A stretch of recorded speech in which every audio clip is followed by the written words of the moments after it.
Good evening and welcome to Spaced Out Radio tonight. My name is Dave Scott.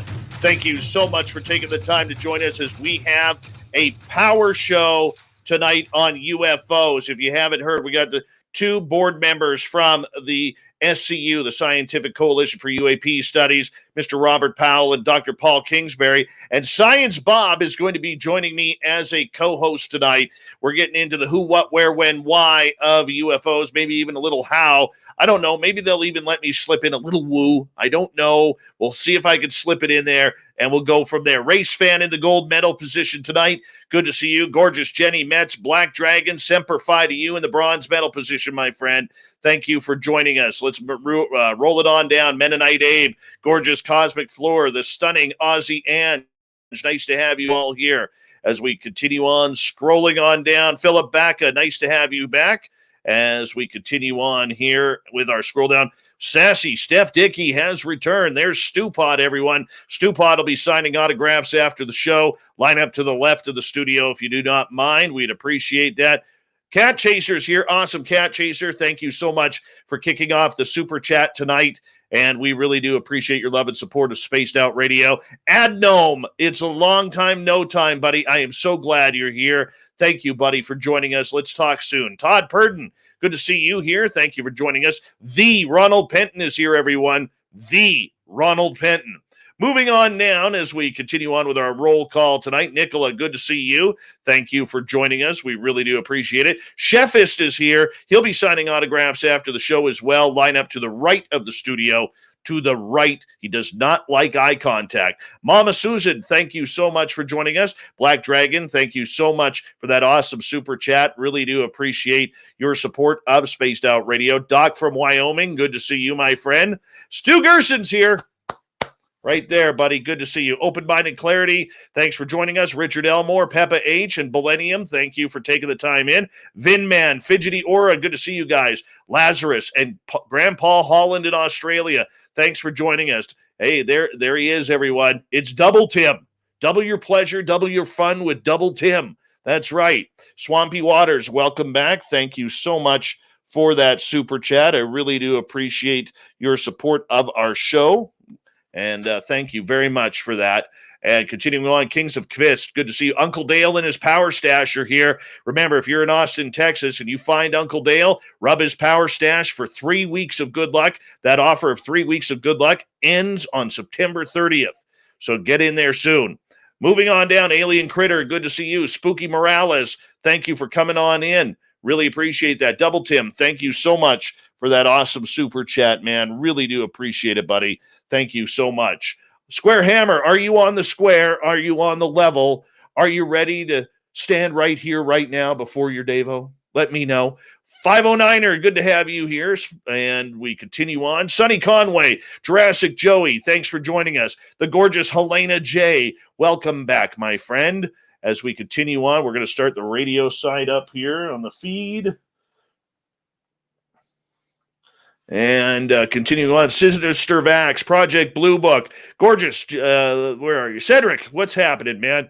Magnus, thank you for joining us. Pascal, bonjour, my friend. How are you? Always a pleasure to have you here. Yes, we do have a brand new website, spacedoutradio.com.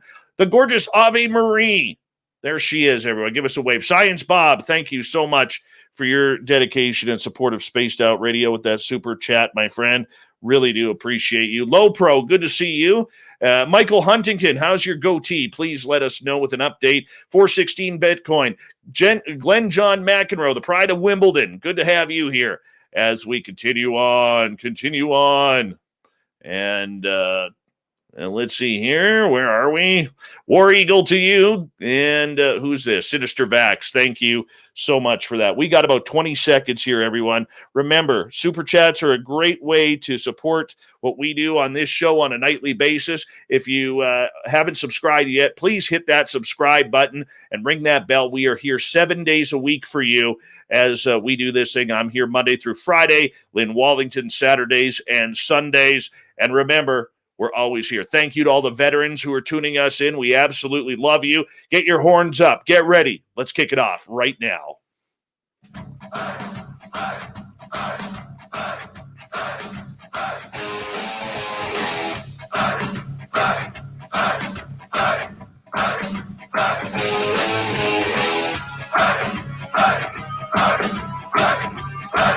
From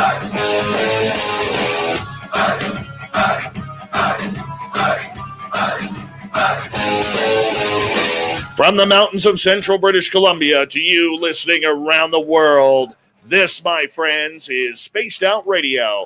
I am your host, Dave Scott, sitting in the captain's chair of SOR headquarters. We welcome you to tonight's show on our terrestrial affiliates around North America, digitally on TalkStream Live, Revolution Radio, and KPNL. All of our archives are free by going to youtube.com/Spaced Out Radio. Do me the favor, hit that subscribe button. You can follow us on Twitter at Spaced Out Radio and on Instagram, Spaced Out Radio Show. Our website is spacedoutradio.com. We have a plethora of features for you. Check out our swag, Rock to Bumblefoot, and read up on Captain Shirk's SOR Newswire. Tonight's show was brought to you by Chive Charities. Help make the world 10% happier by visiting Chive Charities today. You can find them on our website. Oh, we got a good one for you tonight. We are joined by co-host Dr. Bob McGuire, a.k.a. Science Bob, formerly of Virginia Tech University, and we are getting deep into the science of UFOs. Many people don't know in UFO land that there is a group of scientists, real scientists, looking into the UAP phenomena. These men and women are spread out from universities, colleges, and research groups from around the world. Tonight, two of the top board members of the Scientific Coalition of UAP Studies are here. Dr. Paul Kingsbury is a friend of mine. He's a professor of geography at Simon Fraser University here in British Columbia. Robert Powell is the head of the SCU. He has a BS degree in chemistry and is a former collegiate debater. He has 28 years experience in engineering management in the semiconductor industry. And once again, he also has spent time with MUFON. Gentlemen, thank you so much for taking the time to join us on Spaced Out Radio. It's not very often that we don't get into the woo, but the who, what, where, when, why, and most importantly, how. So thank you so much. Paul, I'm going to start with you because I'm very familiar with you, and you are a good friend of mine and on this show, and I have no problem admitting that because, you know, we got to hang out a couple of years ago in Vancouver. And you are someone who absolutely, let's go back, 6-7 years, didn't believe a thing, thought we were all lunatics, wingnuts, tinfoil hair wearing hats, working at 7-Eleven at the night shift with no dental plan. And now, here you are on the SCU, my friend. Here we are. Yeah, thanks. It's good to see you again, Dave. It's been a long time. Really good to be on the show. And it's, yeah, you've got Bob there, and I've got my Robert as well. And he's going to bring a lot of scientific insight as well. But it's been a long journey with my project. And yeah, it's just been a fascinating look at, broad topic of paranormal investigation cultures, various aspects to that. But certainly, joining the SCU is deepened the project and extended my perception of the field. Well, we're so glad to have you back. And Mr. Robert Powell, thank you so much for taking the time to join us. Really appreciate you. This is my first opportunity to get to talk to you. And I'm going to admit, I'm a little sweaty. I'm a little nervous here because, I don't want to look stupid in front of such brilliant men here tonight. But for you, you are a former member of MUFON. I believe you were 10 years into MUFON. You come across this subject very naturally. What does it mean to you to see this or be the head of this great phenomena called the SCU, where real scientists, real people, real researchers are looking heavily into this phenomena? Well, thanks, Dave. It's great to be on your show. I will say I'm not actually the head. There was a group of us, 3 individuals who had initially founded the SCU. So I'm one of the executive board members, and we have a total of 6 board members that make up the SCU. And what's really great, people always wonder, okay, where are the scientists involved in the study of this subject? And the SCU has over 150 members, over 80 of which are what we call contributing members. So they're active. And of those 80, over half are scientists. Approximately 30% have PhDs. Over half had advanced degrees. So I'm kind of low on the totem pole, Dave. I just have a regular bachelor's of science degree in chemistry. I remember thinking about, do I want to go get a master's or a PhD? And at the time, when I graduated, I looked on the newspaper and I said, okay, if I get a master's, I can make $14,200 a year. But if I get out now, I can make $12,800. So I did the math and I said, well, no need to get a master's. I'll just go get my money now. And so off I went, and haven't really regretted it. Don't blame you. And of course, everybody around here is very familiar with the knowledge of Science Bob McGuire. Dr. McGuire, retired from Virginia Tech University. Bob, you have and I have talked privately about the importance of SCU over the amount of time here. And I want to say thank you for joining us to make sure I don't look silly in front of these two brilliant men here. Oh, I'm very happy to be here, Dave. It's an honor to be talking to these two.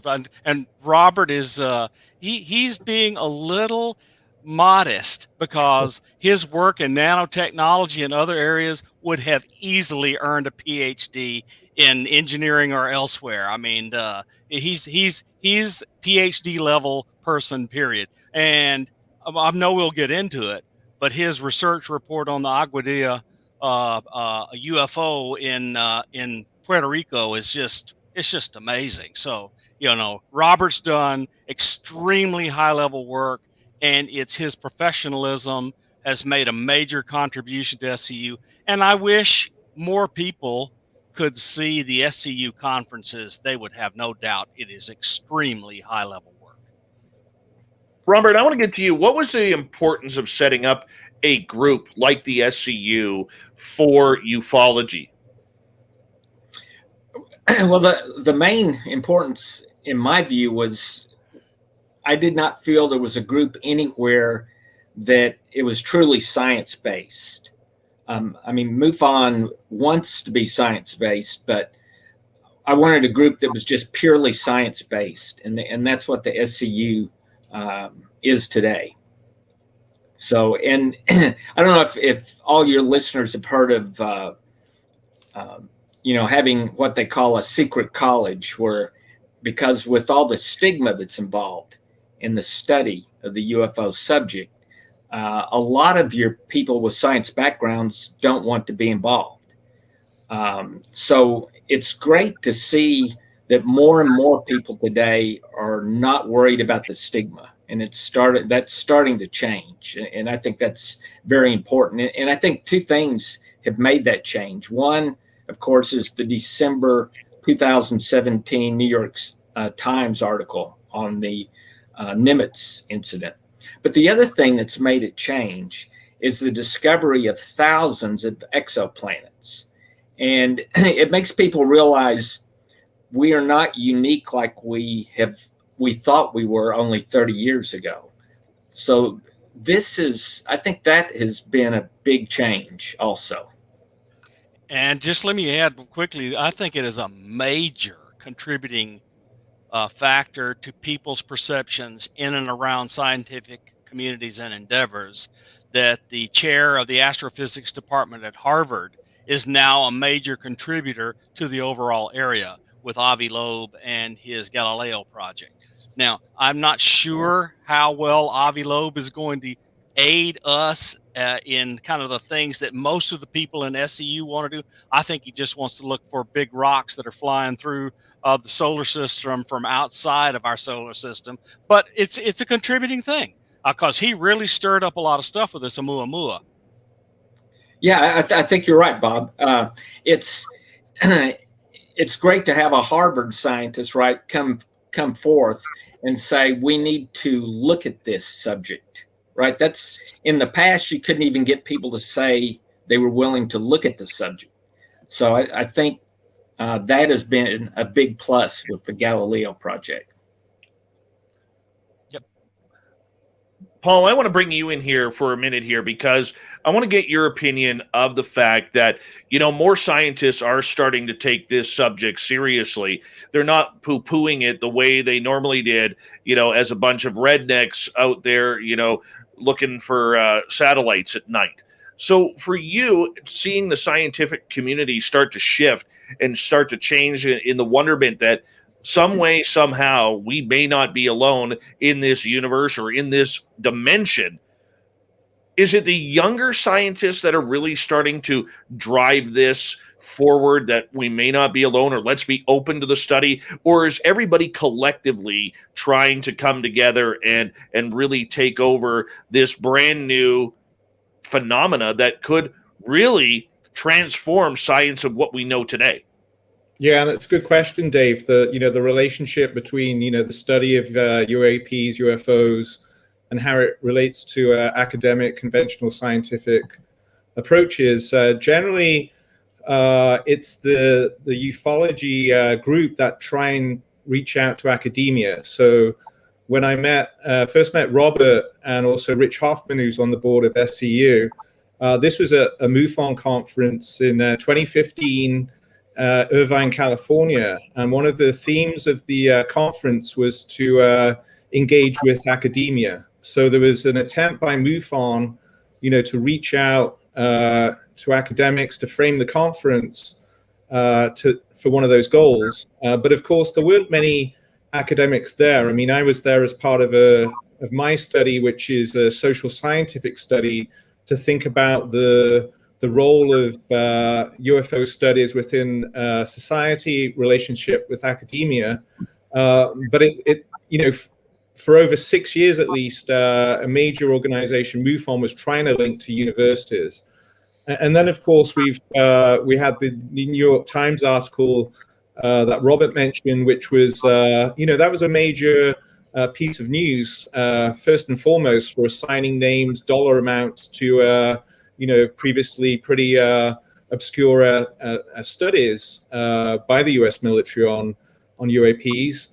And then more recently, a lot of news buzz with the Pentagon report, which came out in June. Many people, liken it to a kind of a damp squib, like there wasn't too much revealed, there wasn't any big epiphanies in there. But I don't think that's the only take or read of that document. There's certainly a lot of interesting tidbits in there in terms of 143 out of 144 of these encounters which can't be explained. But what it does do is it essentially says the top US military intelligence doesn't understand or can't assign a cause or explanation for a lot of these objects. And this will undoubtedly be picked up by academics, it'll be picked up by scientists, and this in turn is facilitating many of them to join the SCU. And the topic, like you say, Dave, it becomes less taboo, it becomes more open to serious inquiry. And in fact, it's going to be open to perhaps more funding in the academic realm. And this would be a key, hope for the SCU would be to facilitate data release, more openness towards serious scientific and academic study. All right, Bob, you want to come on in? I do. So I know that Robert and SCU have mentioned recently internally some organizing some people, groups, factors together to go after funding, but funding is the big deal. So the thing that I see coming on as a result of the language that is in the current National Defense Authorization Act, where it moves up into the Office of the Secretary of Defense, and all departments and all organizations associated with the Pentagon and DoD, including all of the intelligence agencies and so forth, need to report to that office all UAP activities, and also the demand put in that language, if it passes, becomes law, of reporting on all known events back in time. So there is no limit. At 2004, it goes backwards in time, and the order also is everything that's discovered about other countries collecting debris, vehicles, so forth, also must be included in these reports. So look, if that happens, I know what happens when you get a big office like that going inside the Pentagon. Funding happens. You get research dollars. Now, they may be classified research contracts, which is not unusual. I mean, I was the chief scientist of the Hume Center at Virginia Tech for 11 years, and 95% of our money was on classified contracts where we had an unclassified component for which students could get a degree. But the contracts themselves were classified. I can see that kind of thing happening. But once it happens, and once you start getting unclassified components published in journals based on that kind of funding, it will broaden, and the heyday will become big when the National Science Foundation, the Air Force Office of Scientific Research, the Navy Research Labs, ONR, and those entities give out grants to do work, because they are not tethered to a specific contract deliverable.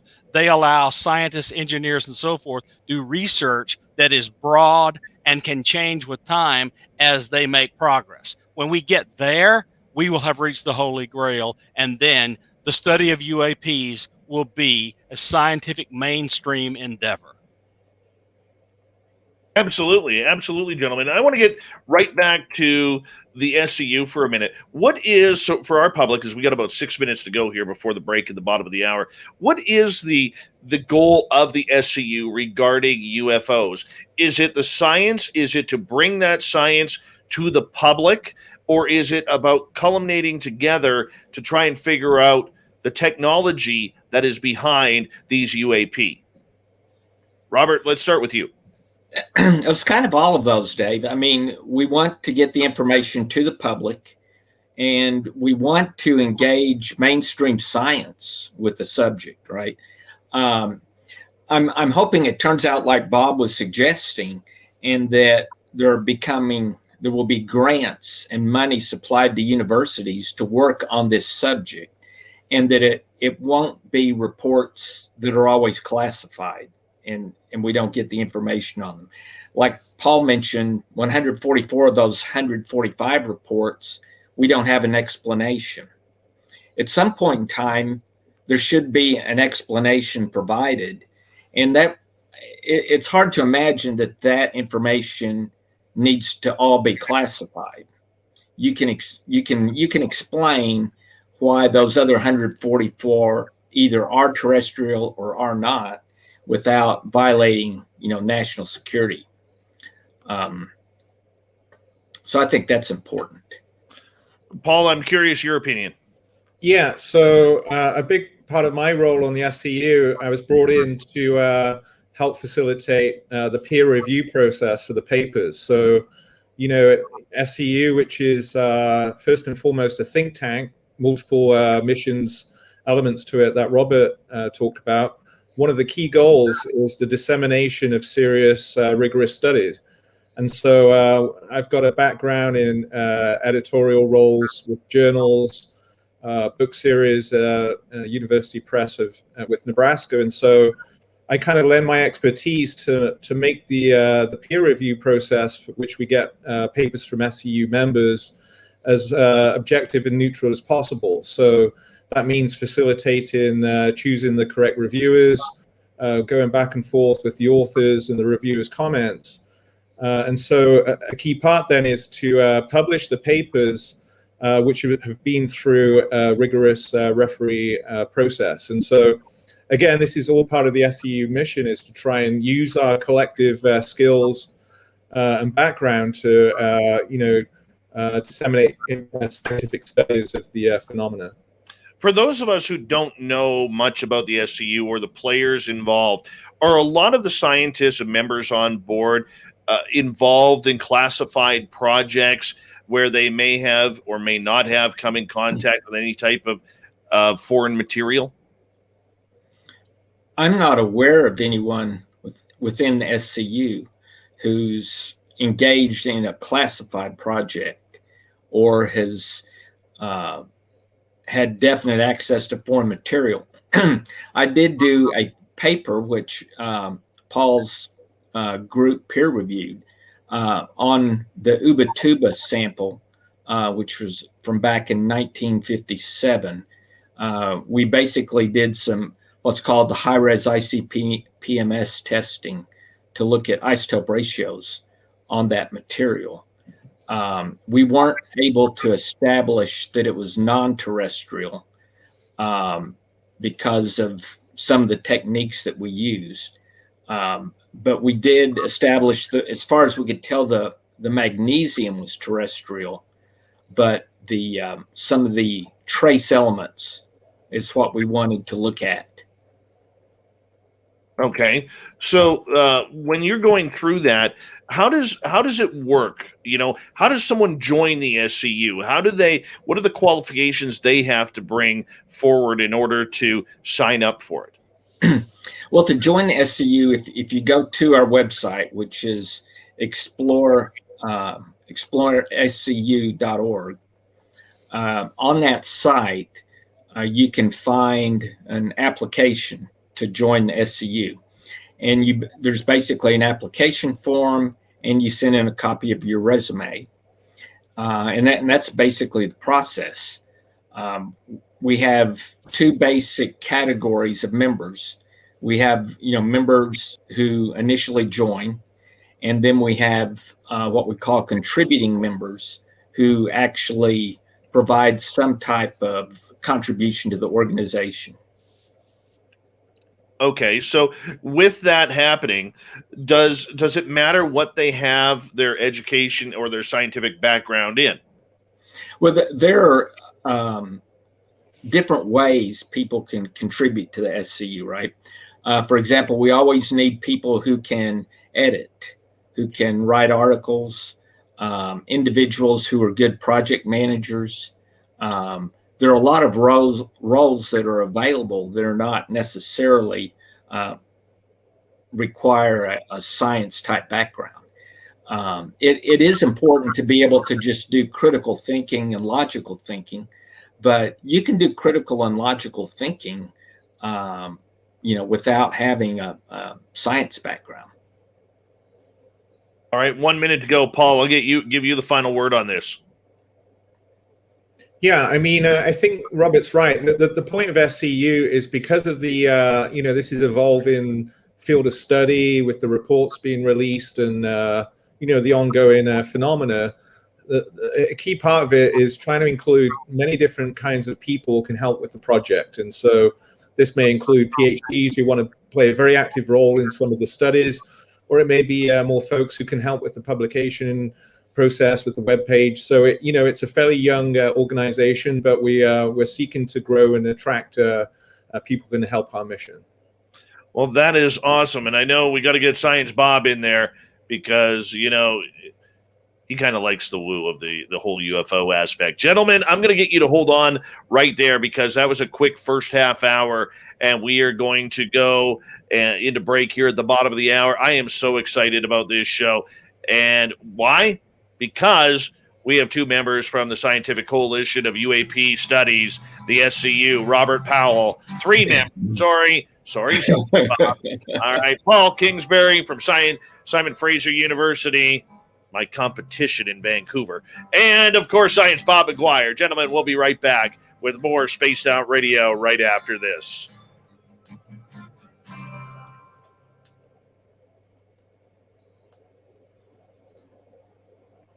Well, this is one of those Sesame Street. One of these guys is doing his own thing. 3 SCUs and one. Yeah. Yeah, I just looked you up, Bob. We accepted you back in summer 2020. Yep. That's what I was going to say. I think it's been about 2 years that Bob. Yeah. A year and a half. So my goal is to become a contributing member in 2022, and I'm going to do a filtering and selection project for how to filter out satellites, airplanes, and other things from observations, and give away code, open source code to do that with, and we'll be using ADS-B, orbital tracking software, and so forth. Because I've done all that stuff professionally, and it's just easy for me to do it, write it up, and then give it away to anybody who wants to use it in their observing equipment. I'll write that up and give it at the SCUR. So that will be one of my contributions to become a contributing member. I have other things I want to do. It's been a busy year since I joined, year and a half. My mother went into a nursing home. She got COVID. That's so forth and so on. It's just that one thing after another kind of slowed me down. But anyway, all of that seems to be going behind me. Yeah. And my buddy Pascal, now Paul, my friend Pascal, who has his bachelor's of science as well, this is a man that you would like to study. Oh, All right. Yes. So off the air and off of YouTube, I will tell you some things that I know personally Pascal has done. Oh, yeah. I remember the shout out that you gave to him, Dave. So is he based in Quebec or? He's in Lake Country. Okay. In between Vernon and Kelowna. But my own experiences that I have had are 100% the direct result of Pascal. Interesting. One of the first questions he ever asked me before I got into any of this was, how far down the rabbit hole do you want to go? Right. And some of the experimentation that I always like to mention this one. This one sticks out so clear.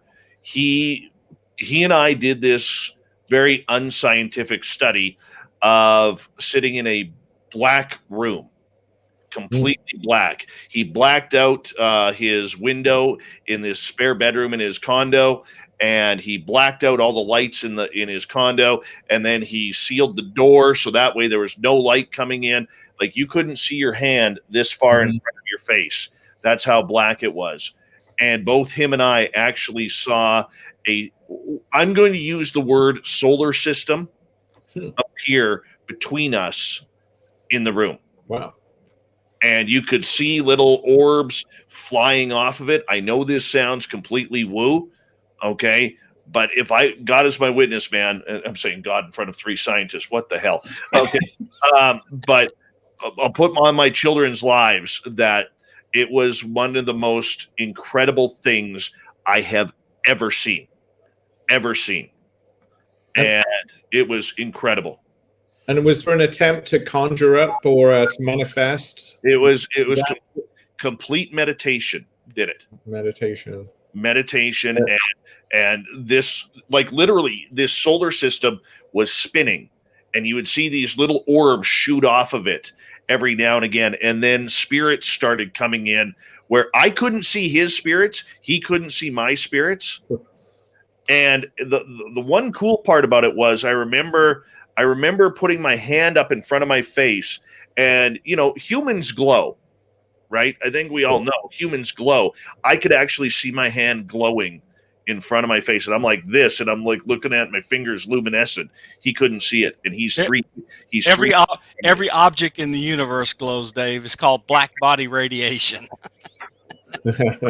Well, slap my ass again there. Nice, Paul. I got to keep him straight, guys. Just like the woo. That's all I'm saying. But I blame Pascal in a beautiful way. He is my guru, my mentor. He says here, thank you again for the super chat. He says, numb the outer senses so that the inner senses open up. If that makes sense. I just sit there and take it. I'm his guinea pig. But because of him directly, we're coming back in like 20 seconds here. Because of him directly, I have probably seen 120, 130, 140 UFOs. Wow. Including a landing. Wow. I've been face to face with extraterrestrials twice. Like while we're awake, none of this dream crap. Yeah. It's all because of him. Okay.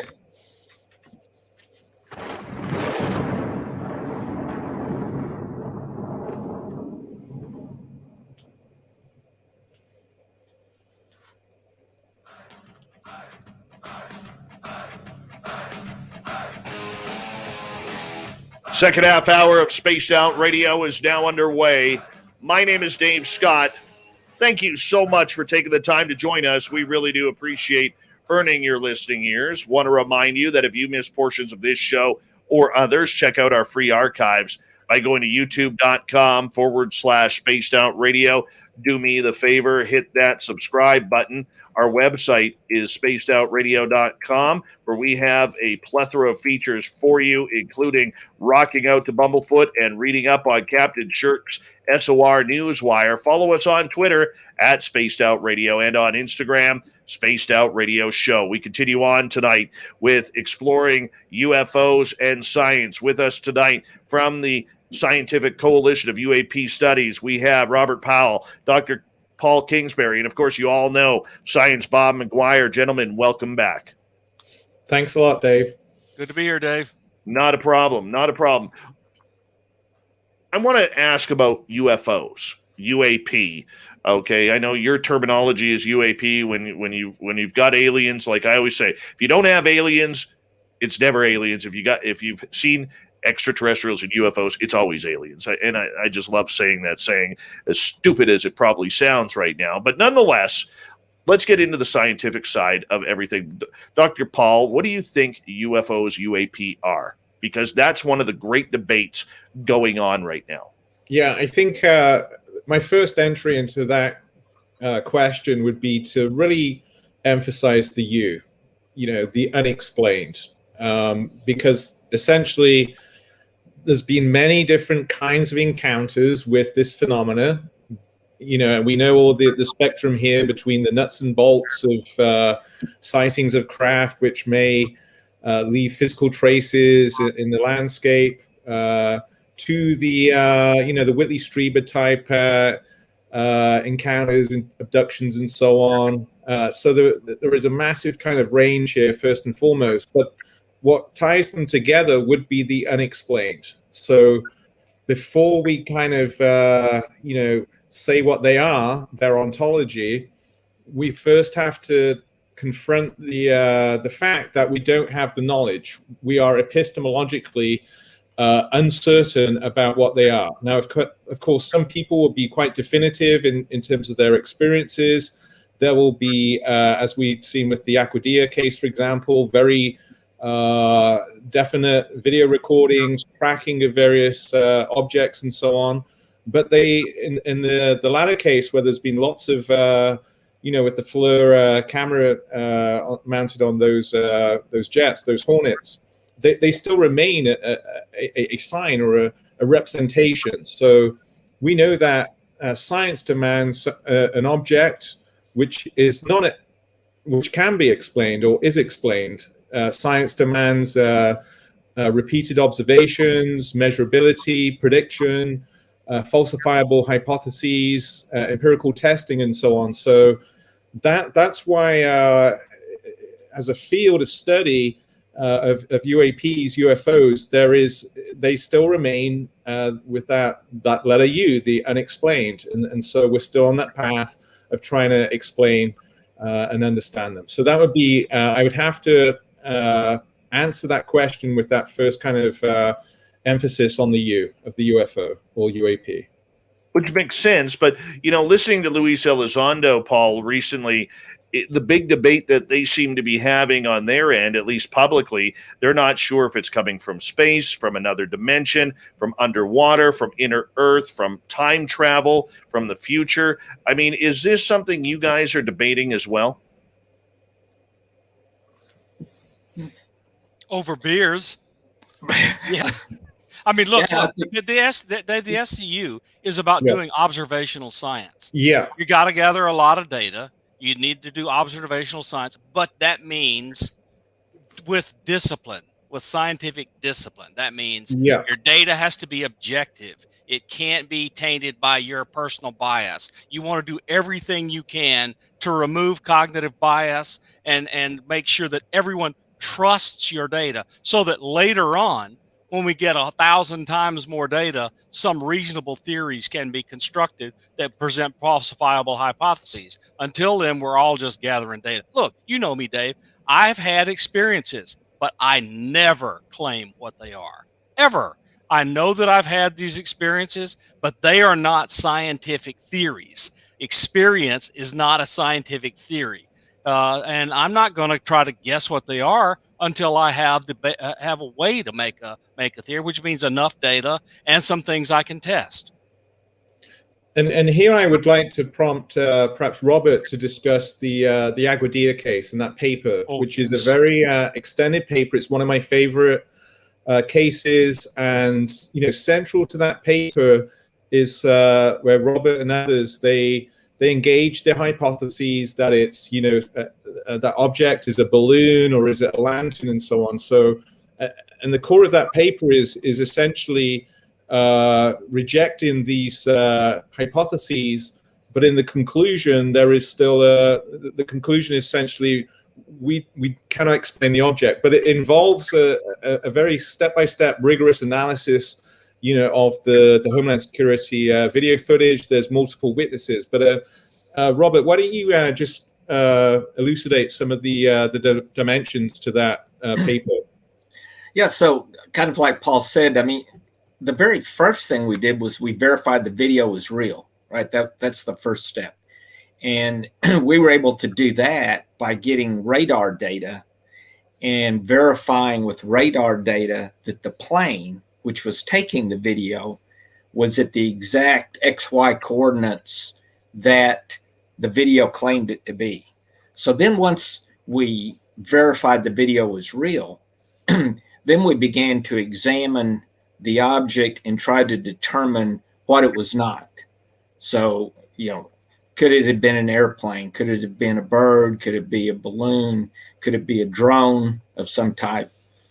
And in order to examine those, we had to gather all the information on the object that we could. So it was like, does the object move behind something, which allows us to determine its exact distance. And once we know its distance, we can calculate its speed. So we did all of those. And in the end, we eliminated everything that we could possibly explain it with. Our closest explanation would have been a drone. But there were two things that a drone could not explain. One being the object coming back out of the water without any type of kinetic energy boost to get it out of the water. And the second being the object splitting in half. And actually, when we first saw that in the video, my first thought was not that it split in half.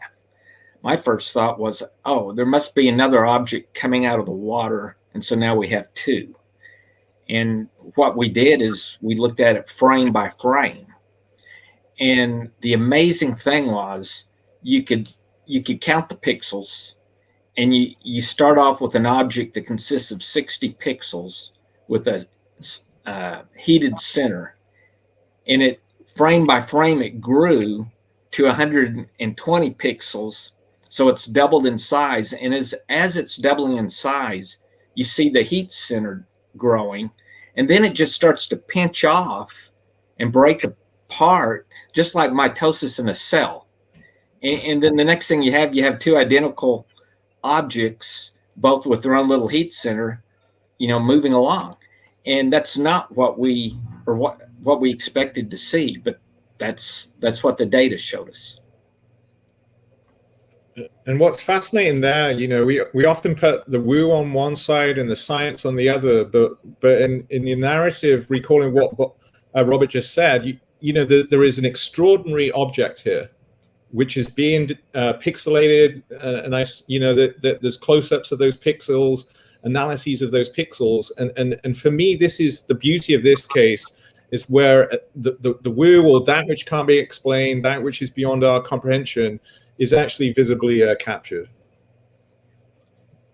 Okay, so for the fact that this case has been quite popular over the years, there's always a number of people out there that try to debunk it. Robert, why do you think this is a real series of, or a real case of UFOs or UAP, rather than people who've tried to debunk it? Well, the one thing you'll always find with the debunkers, at least all the ones I've ever seen, is they never put out a paper on their debunking. There's no paper that starts off and saying, here's a video, here's what's happening, and this is why it's not valid.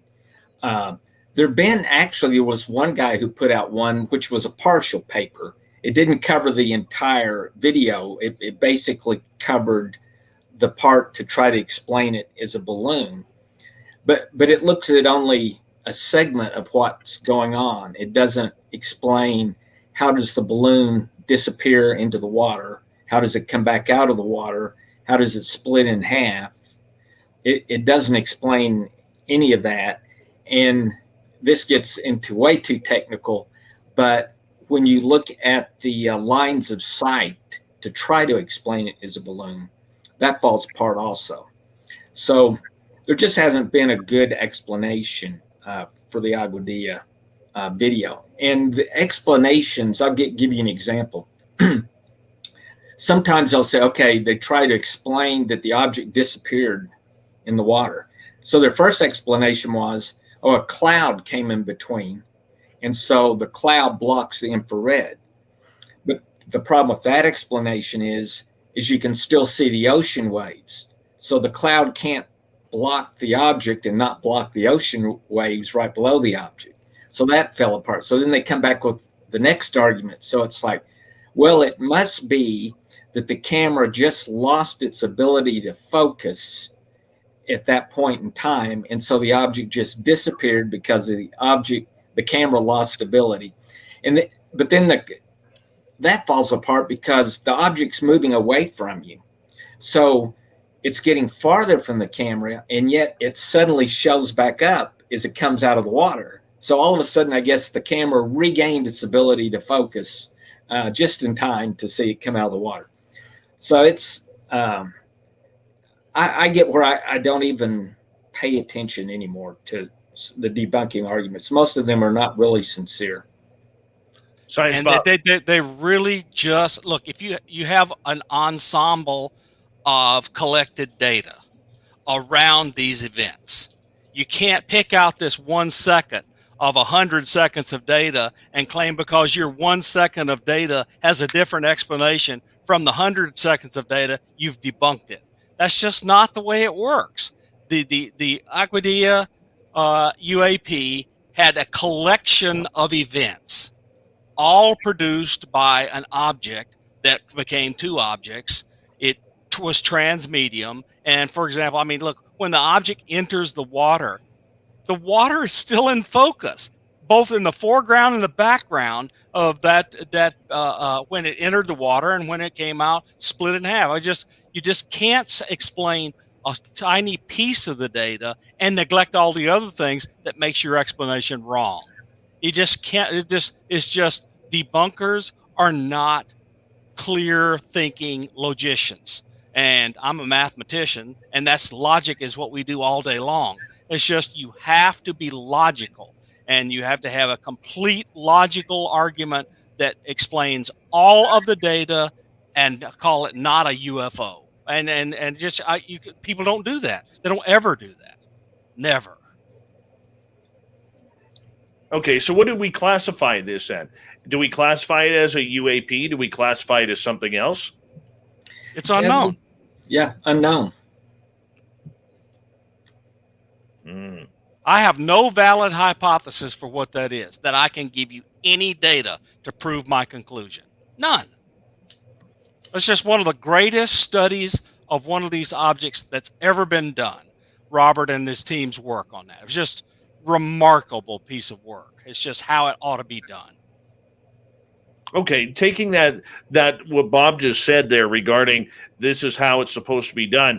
What if we look at older cases, whether it's Roswell, the Phoenix Lights? I mean, these are two cases outside of the DNI report that are really still driving people crazy in the United States. Not just ufologists, but other people who want to know about this. Paul, when we come to you on this one, you know, we don't see a lot of talk about the history of a lot of these other sightings. And it's sad to say that 70 years later, Roswell is still prominent. Yeah, it's interesting you bring that up, Dave. We had a discussion board level about how to approach or assess papers that we received that would seek to engage, revisit historical studies. So while there's some of those classic cases, events in the past, there may still be new data that arises, new technologies that can analyze perhaps TV videos of, say, the Phoenix Lights, for example. Like a case, even though it's historical, is never quite dead, because there's a potential new methods to approach the data. On the other hand, they aren't as immediate, or they may not have as granulated fine data as more recent cases, or compare the Phoenix Light camera footage compared to the Aguadilla Homeland Security feed and radar data. So in the end, we would regard them as a different kind of approach, a different phenomenon because of their historical status. But you're right. The thing with these events is that they don't. It takes a while for them to leave the media kind of buzz, but they become classics. They become historical events, and that always feeds into people's present consciousness and thinking. In Roswell, we have eyewitness testimony. We don't have data. We don't have radar. We don't have video. We don't have pictures even. So we have eyewitness testimony. Very cool. How about for you, Robert? What about a lot of these elderly cases that we see going on? I mean, how important are they in today's ufology, considering that it's not even being talked about by anybody within Washington, D.C., Lou Elizondo or Chris Mellon, because those are the people who are being relied upon for information publicly right now? Right. It's always good to understand the history of any subject and not look at only the current information. Although there are problems with historical cases because the witnesses are often dead, you can't regain your data. There is information in those historical cases. For example, one of the things I looked for in an object to say this can't be terrestrial is that there is a speed or an acceleration that's demonstrated that's not explainable. There are many cases from the 1950s by United States pilots who were in jets and who see an object near them, and then within 2 seconds, the object is completely out of sight. And you can actually do the math work on that to determine how fast it had to move in order to disappear from human eyesight. And it's not just one case. There are many cases like that. That's similar also to what happened in the Nimitz case with Commander Fravor and Lieutenant Commander Slate. Those guys witnessed an object which was close to them disappear from sight within 1 to 2 seconds. And that allows you to calculate minimum speeds and minimum accelerations. And you can put error bars around that, right? Error bars based on human sight capabilities, the size of the object.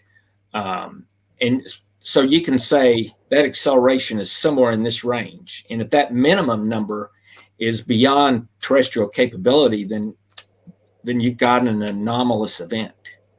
I'll give you an interesting case. So the 1952 overflight of the U.S. Capitol, those objects that are caught on video, you can say this has to be at least this high above the Capitol. And so you can estimate the speed at which they're moving. And in those videos, you can't see any means of propulsion. They're moving too slow just to hang there, and they move off too fast later, and they have tons of radar return data. It's just completely unexplainable what flew over the Capitol in 1952 on 2 separate weekends. Yeah. Another good example is in 1968 over Minot Air Force Base. And actually a Frenchman by the name of Dr. Claude Poher wrote a paper on this. We have the actual radar photographs of the object near the B-52. And in one photograph, it's on the left wing, and the next photograph, it's off his right wing.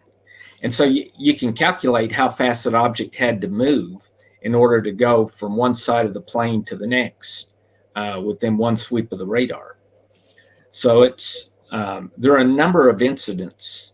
I'll give you another one that maybe I'm trying. Maybe Bob or Paul, you guys can remind me on this. It was the Army guys helicopter back in 1974. It was Cohen. Can't remember the guys, but it was a National Guard group that were in a helicopter. They see a light far away, and then within 1 second, this light is suddenly a cigar-shaped object that's directly in front of their helicopter and beaming green light into their helicopter.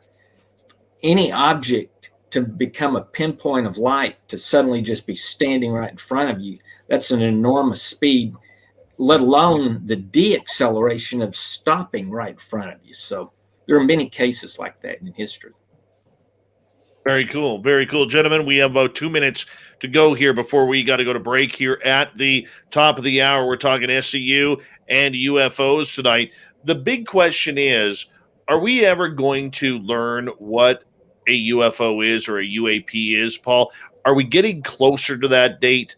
Never mind the fact that everybody is wishing on disclosure and waving the disclosure flag as quickly as they can, and whether or not the debate is if the government really does have crash retrievals. But do you think, just from a scientific point of view, we are closer to figuring out what these objects in the sky or the water are? I think we are, because I think one of the consequences of the Pentagon report that came out in June is the assertion, almost admission, that the U.S. military can't explain these numerous encounters with these strange objects. I think the net result of that report, as I mentioned earlier, it will make the field of study more legitimate. And as Bob mentioned, I think dollar amounts, funding for this field is crucial to move the study further. So I think that can only help in terms of getting closer, as you put it, Dave, to the explaining the phenomena. I think alongside that, you also have the rise of citizen science.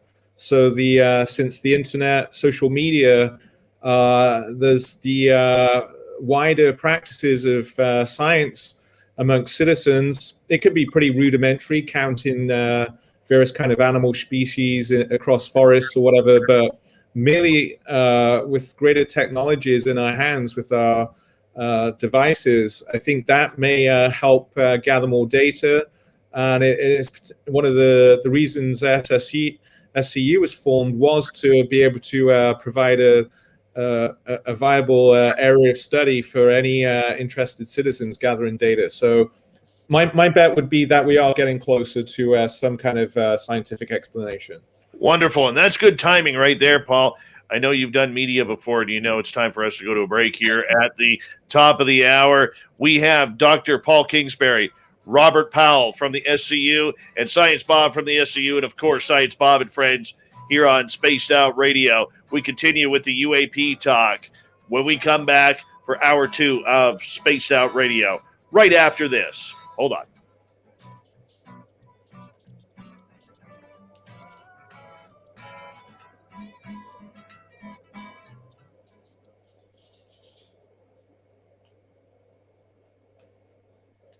All right, we're clear.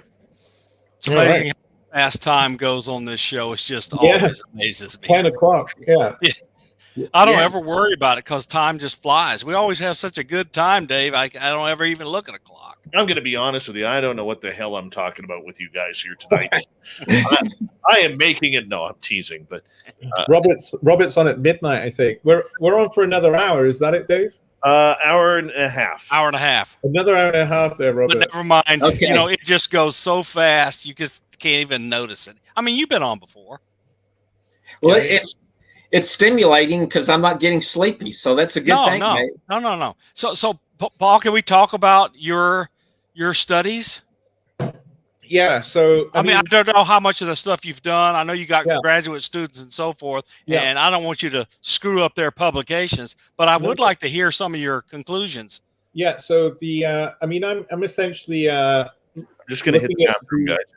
the paranormal investigations. So that's a wide. No, I understand, but our audience would like to hear about that because of the way you're studying scientifically and so forth. They would be interested. Yeah, I can talk. I got a journal article. I attended a crop circle conference in England, Sasquatch Summit in Washington. So yeah, I mean, it covers a lot of different objects, and the object will invite and demand different kinds of studies, right? Yep. Well, the other thing I think we should emphasize is the three of us being in SCU as contributing or associate members is truly a multidisciplinary group.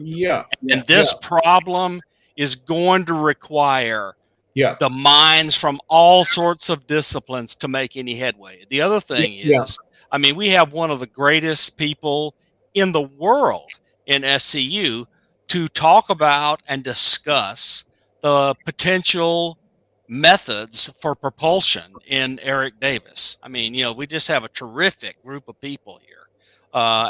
So it should be emphasized how broad the scope of interests that are in the group, from top level scientists, top level engineers. You're doing the social sciences and making a study of the kinds of people that are involved in you. This stuff is important.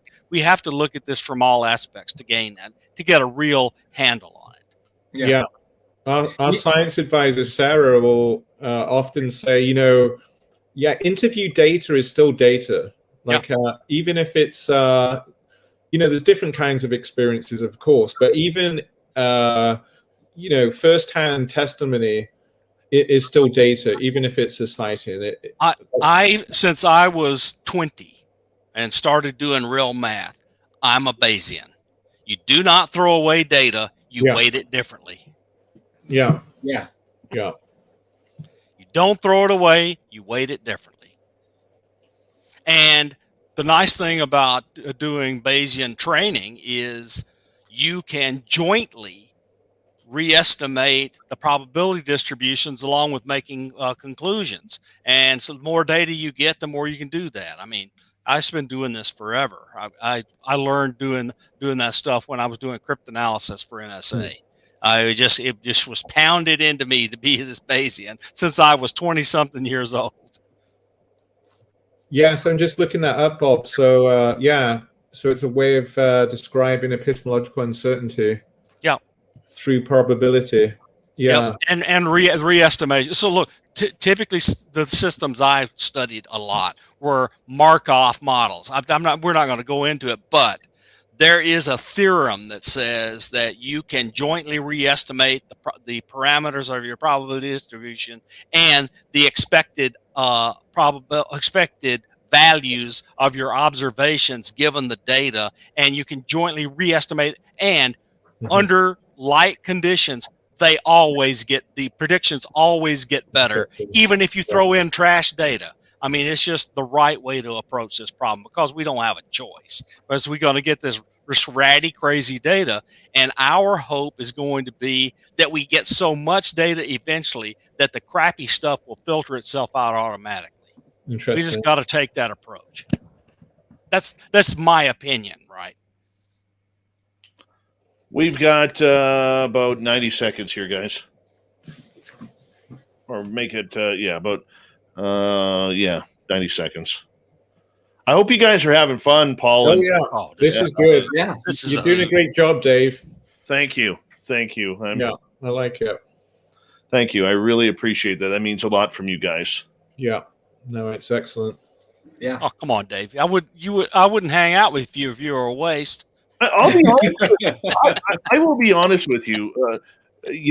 Paul's a friend and everything like that, Bob. But I mean, I get intimidated by brilliancy. I really do, because I don't. I'm more into. I'm going to put it in a hockey term. Okay, you guys are the first line. I'm the fourth line scrapper. Okay, that is not the way to look at it, Dave. But anyway. Hey, I'm going to tell you. I can recall a freshman in a math class asking me the single hardest question I've ever had to answer in a technical talk I was giving. It's just, you got the wrong ideas. Good questions can come from every direction. Nice. Gentlemen, we're going to go here in about 10 seconds. I want to say thank you to all the super chatters. Really appreciate the love and support. Thank you to all the veterans who are tuning on in. You always have a safe home here at SOR. Here we go.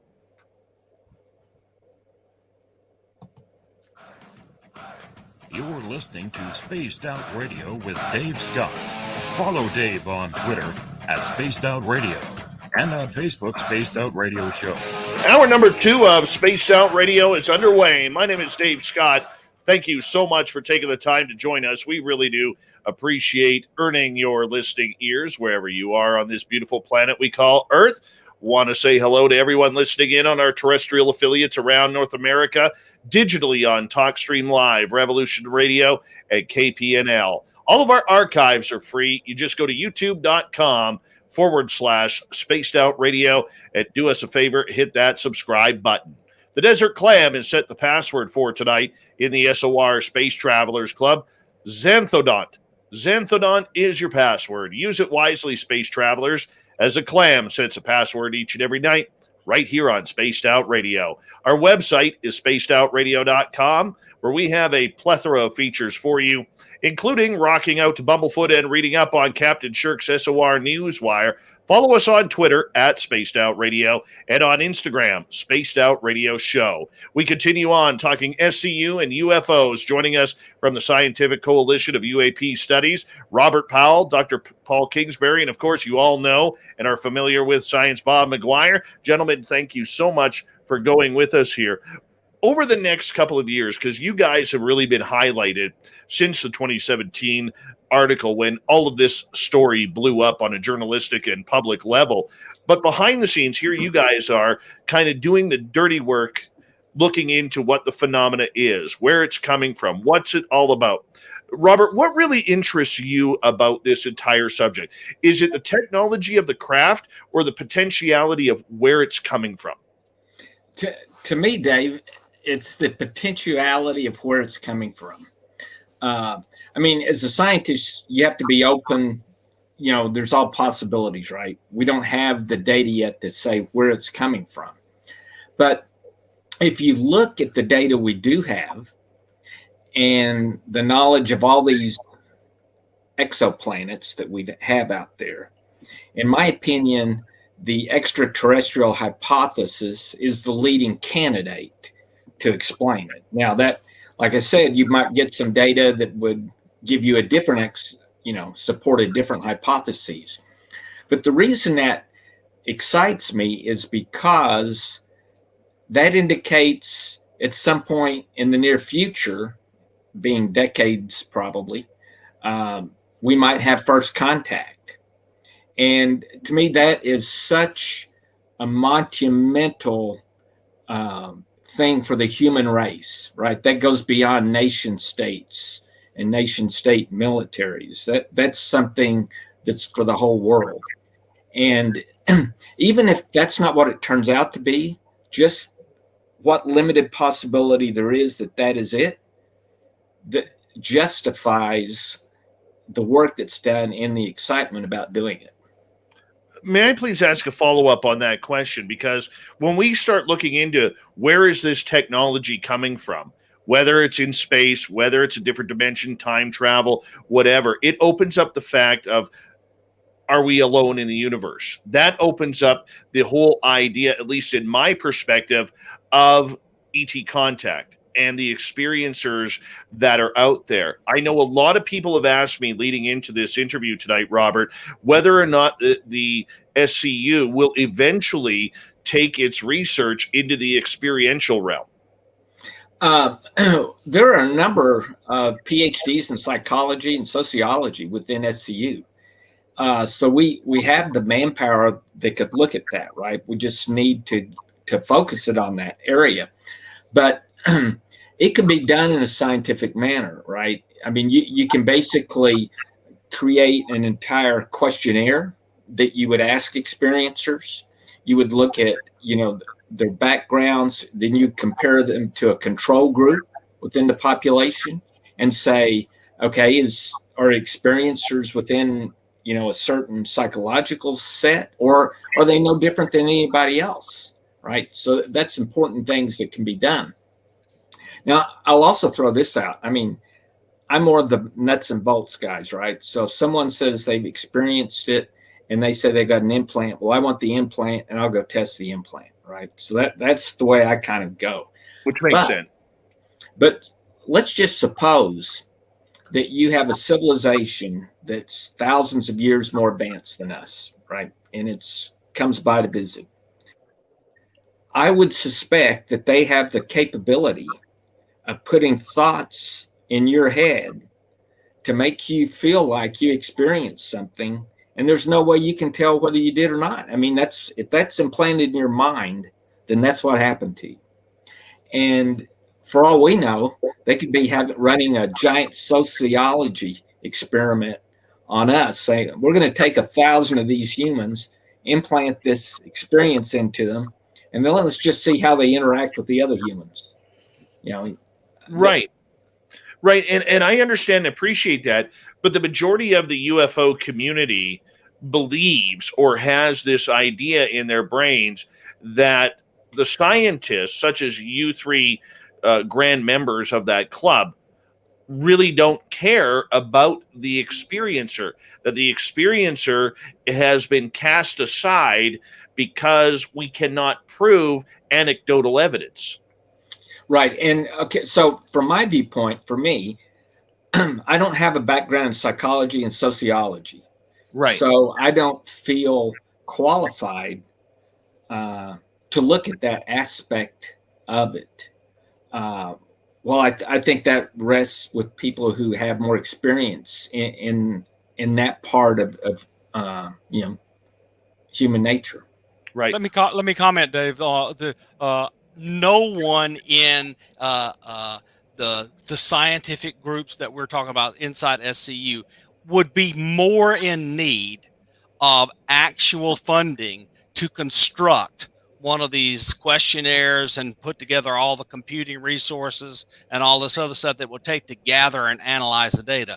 So the scientists that would be doing that, especially if they wanted to get it into a peer-reviewed publication, they're going to have funding, because they're going to want to bring in their graduate students while they manage the research activity, and all of that stuff is done together. And you can't look, no bucks, Dave, no buck Rogers. You have to have the funding to pay these people's way, pay their labs, pay their lab costs, pay their graduate students tuitions, pay their graduate research assistant stipends. It's just money is the thing that we don't have now, that we are hoping, everyone in SCU is hoping, will change now that this has come out in the open.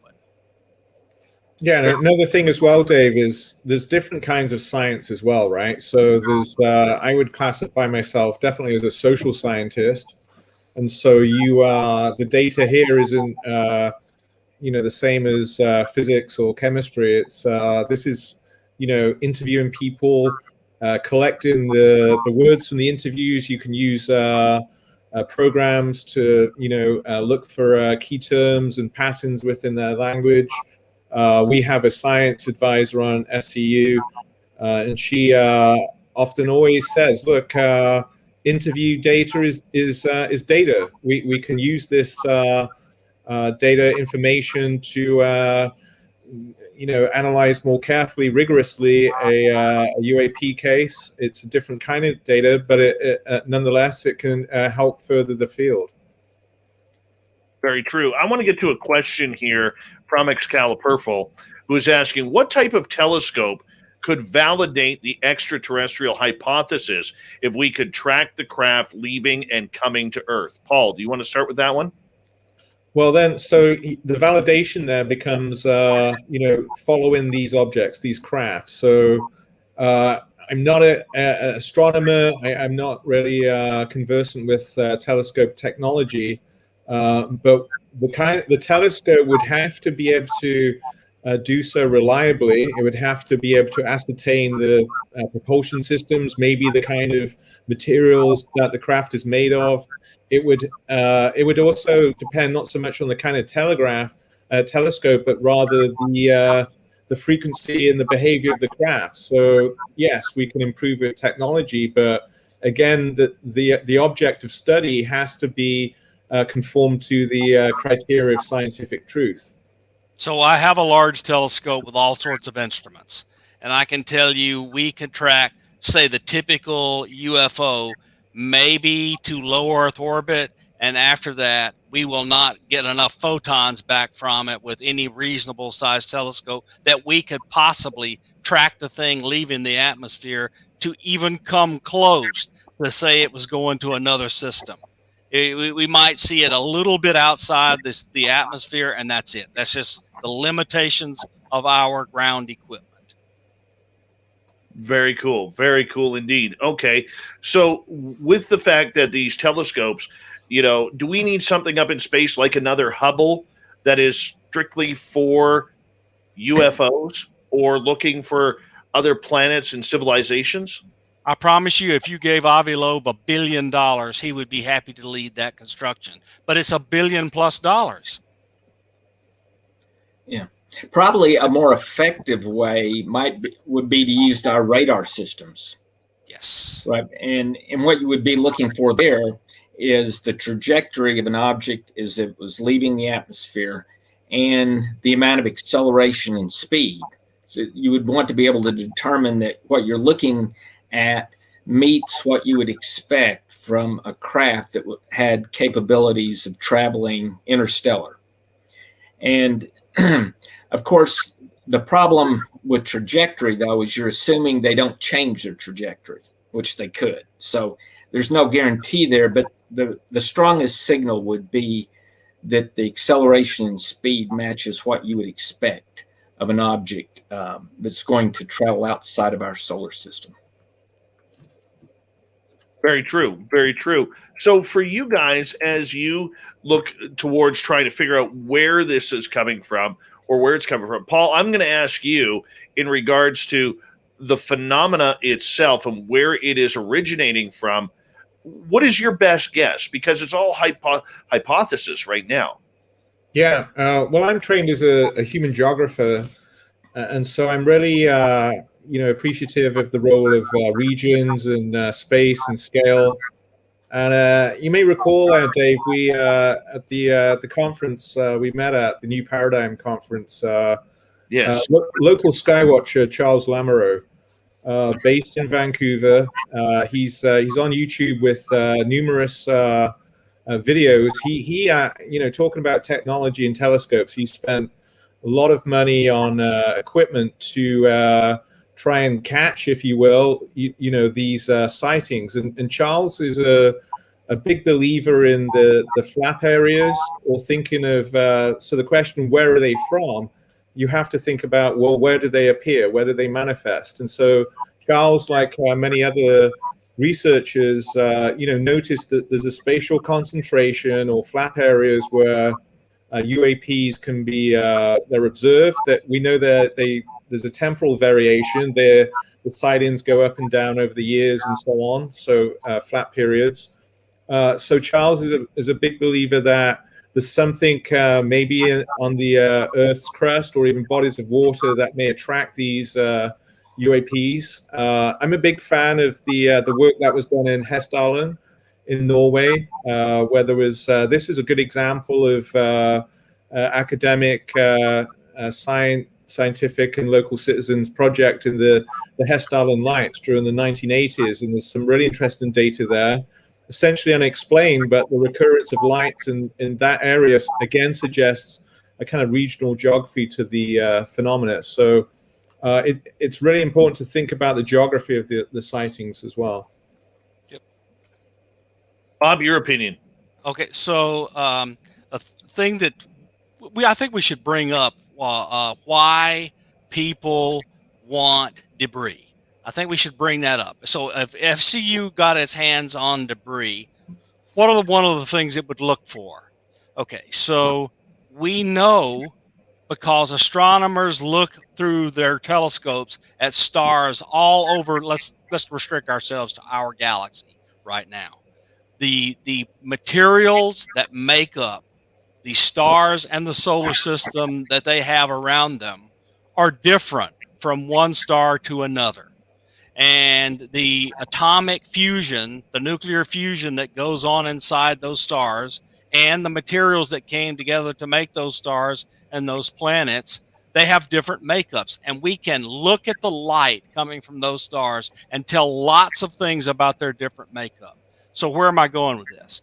We know from observing those stars that they have some elements in them. So let's grab a bunch of debris. How do I know that it didn't come from our solar system?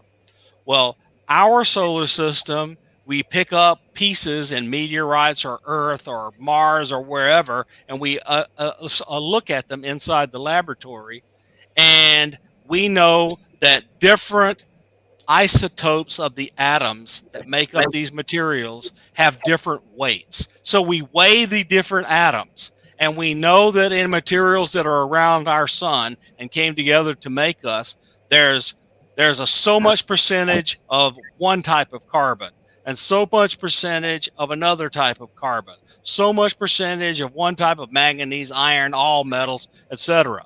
And if we see a material at which these different percentages of different weight atoms are drastically different, I mean, really, really different, the ones that are found from around our sun, it likely came from somewhere else. It'll just be another piece of evidence that came from aliens.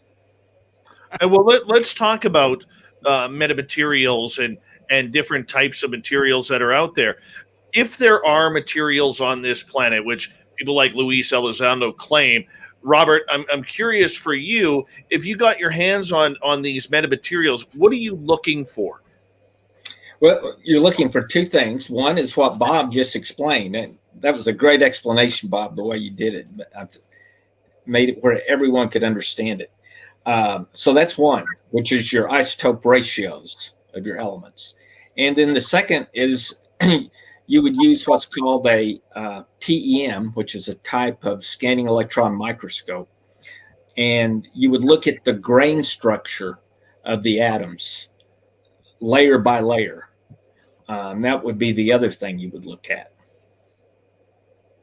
So Hal Puthoff's favorite piece of debris is this layered bismuth and magnesium, and we have no idea, period, how that could be manufactured. I mean, that's the number one thing that has all these people interest in Hal's arts parts metal, is that no one knows how it's manufactured.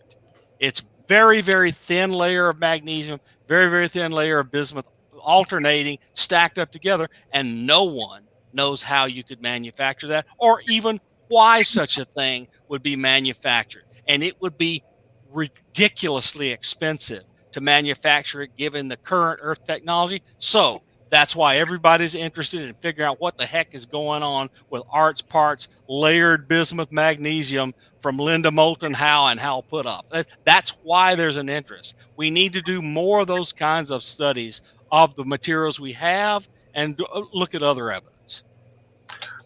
Dr. Paul, I want to bring you in here for a second. When we get into geography and everything like that, how important is it to get to some of these areas where we believe there's been potential crash sites? Because we know that when the military goes in, they're taking all the big pieces if they get their hands on it first, but there's still going to be smaller pieces, maybe even microbial, that could be there for us to detect. Do we look at the whole subject, Paul, in regards to trying to get the SCU or somebody in those areas to go to those potential crash sites for investigation? Yeah, so to turn to a historical case, I'm actually, this is under review right now with the SCU, but there was the close encounter to the CE2 case in Delphos, which was in the state of Kansas, I believe. It was back in the early 1970s. And so you had witnesses seeing a luminescent craft hovering above pretty close to the ground.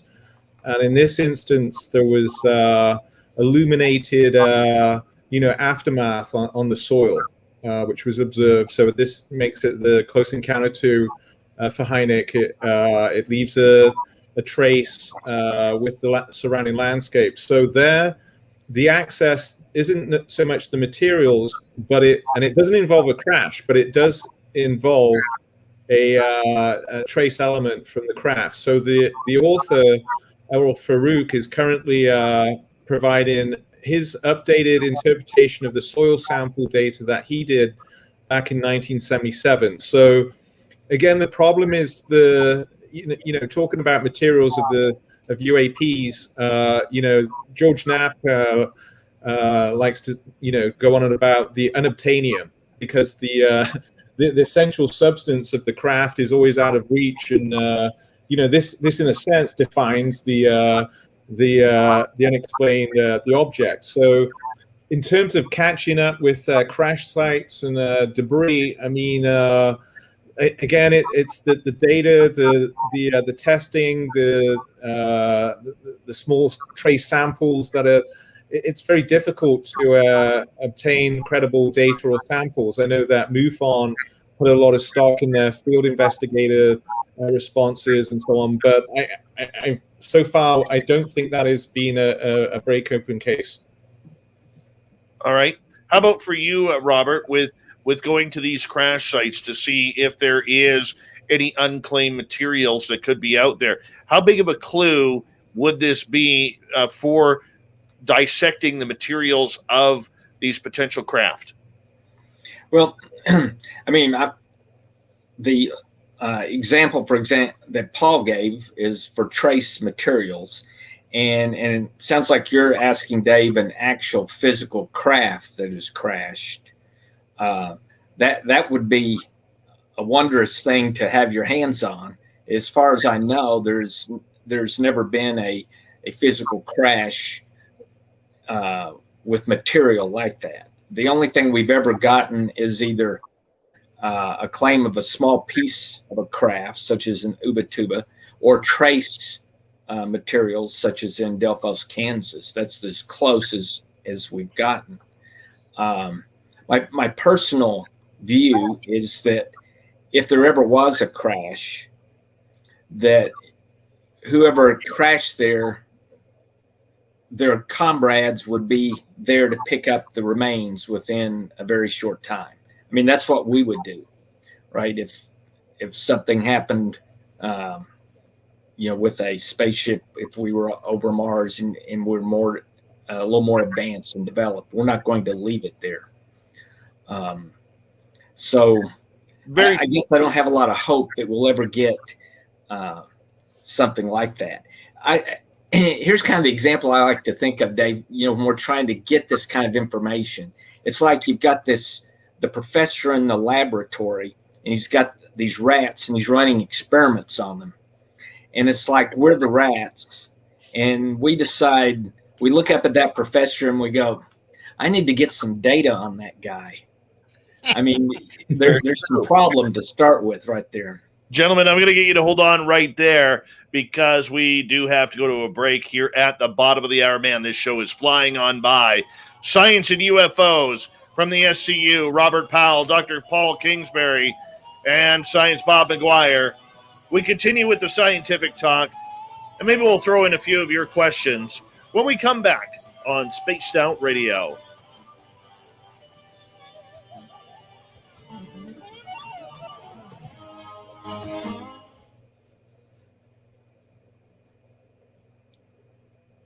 You know, it's really ridiculous, Science Bob.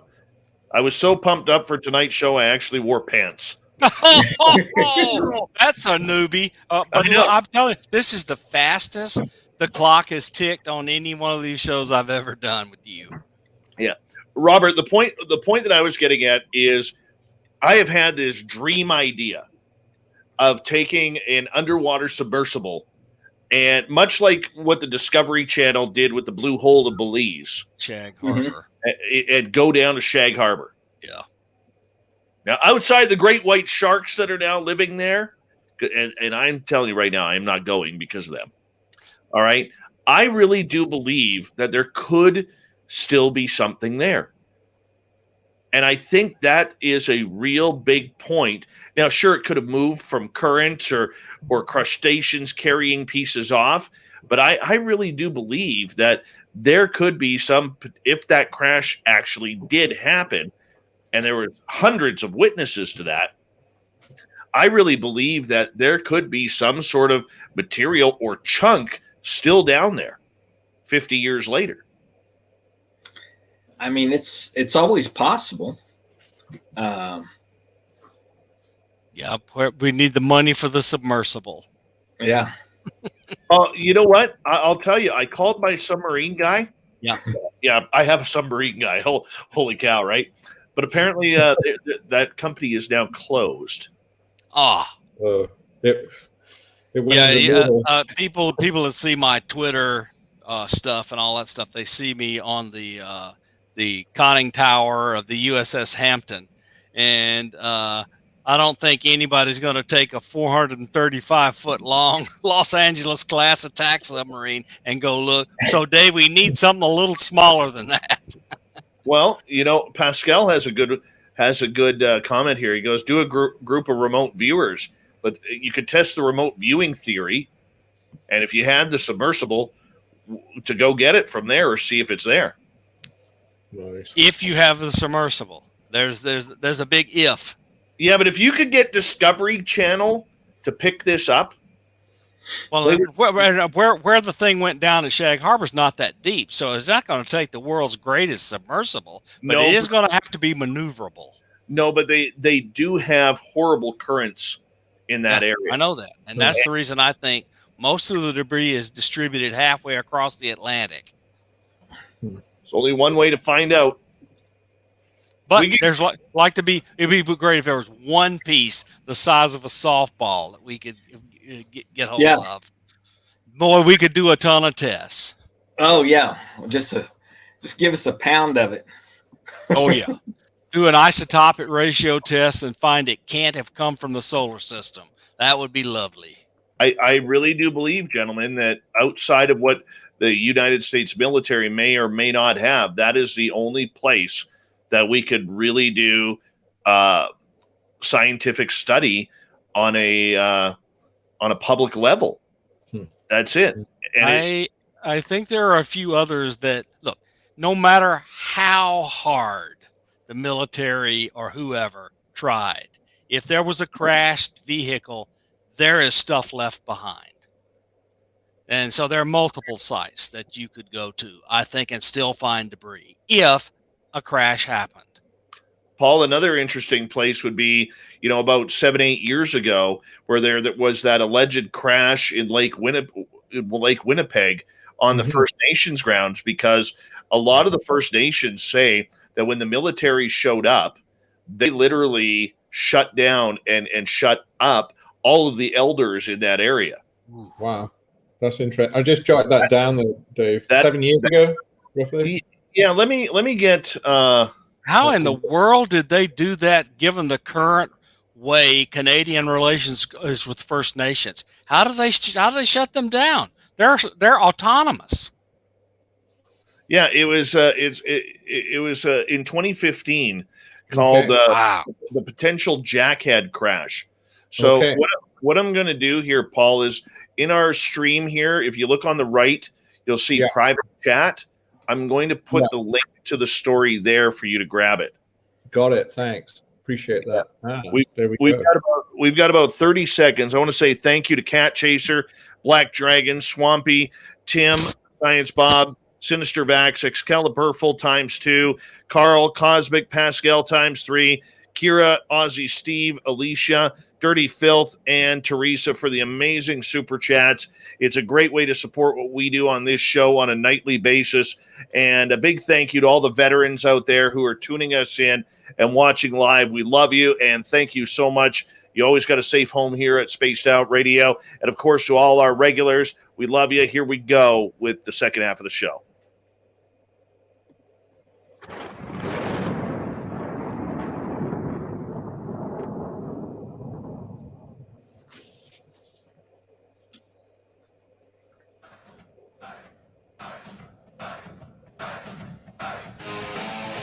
We pass the halfway point of Spaced Out Radio tonight.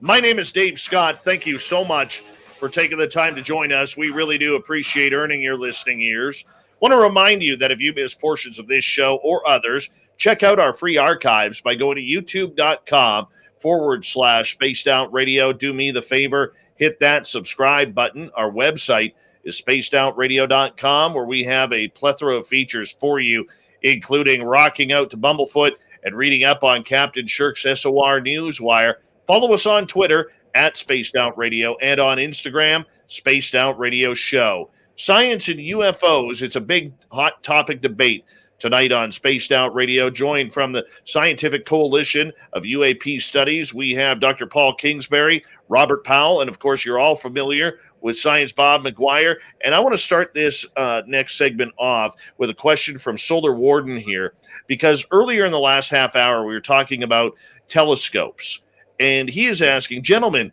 isn't the premise of what NASA was doing in the 90s with the STS missions, the Tether incident, brackets, cosmic ruler, and all their infrared footage with respect to tracking? Robert, do you want to take that one, or Paul? Go ahead, Robert.